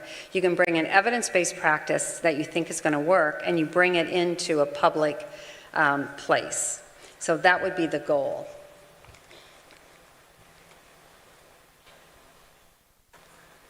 Да, я это понимаю. Yes, indeed, I do understand. And the second question. So what about the kids from the third countries, you know? Do you bring them in together with the parents, you know? Do you have such a practice? training for foreigners, you know, for instance, be it a family from Kazakhstan. Do you have any parents and families from Kazakhstan who would be trained, who would be helped in terms of Jasper in the US? We've done that a lot, actually, but we just don't, it's manpower, right, or woman power. So we have done coaching of people in other countries like India or Vietnam or wherever. We did a case in Brazil, right, Jonathan, recently. So over a period of time, we'll try to help. What's best for us is to try to help the therapist that the child is seeing with the parent, but sometimes it's just been, again, the parent, because they're the only resource that that child has. So we've done it remotely. You know, again, we haven't done it in a study, so I don't know the effectiveness of that, but we have tried to support people as best we can in low-income places. We've also gone to low-income countries and trained people. Like we did a whole training in Macedonia a number of years ago, Vietnam, various places. And we're training people here in Kazakhstan, so I don't know. Понятно, спасибо. Thank you so much. Thank you full-heartedly for your questions. Koni, thank you so much for such a comprehensive presentation. We appreciate that a lot. Thank you. You're going to get some time back in your day. So thank you for being here and for the invitation. It's been lovely. Thank you.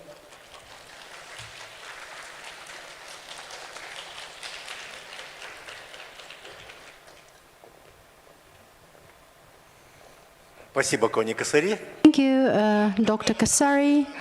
And with this, you know, we would like to close the session, and the other three groups have been continuing with their work because there's lots of questions, you know, very interesting ones. So with this, let us finish the conference. So see you tomorrow. And those groups are about to finish. So tomorrow at 9 o'clock sharp, we're going to be reconvening. And please be back to this very room. And don't forget your documents in order to get an access to the building. Thank you so much, and see you tomorrow. Enjoy the rest of your day. Thank you. Don't forget to leave your headsets, please. Thank you.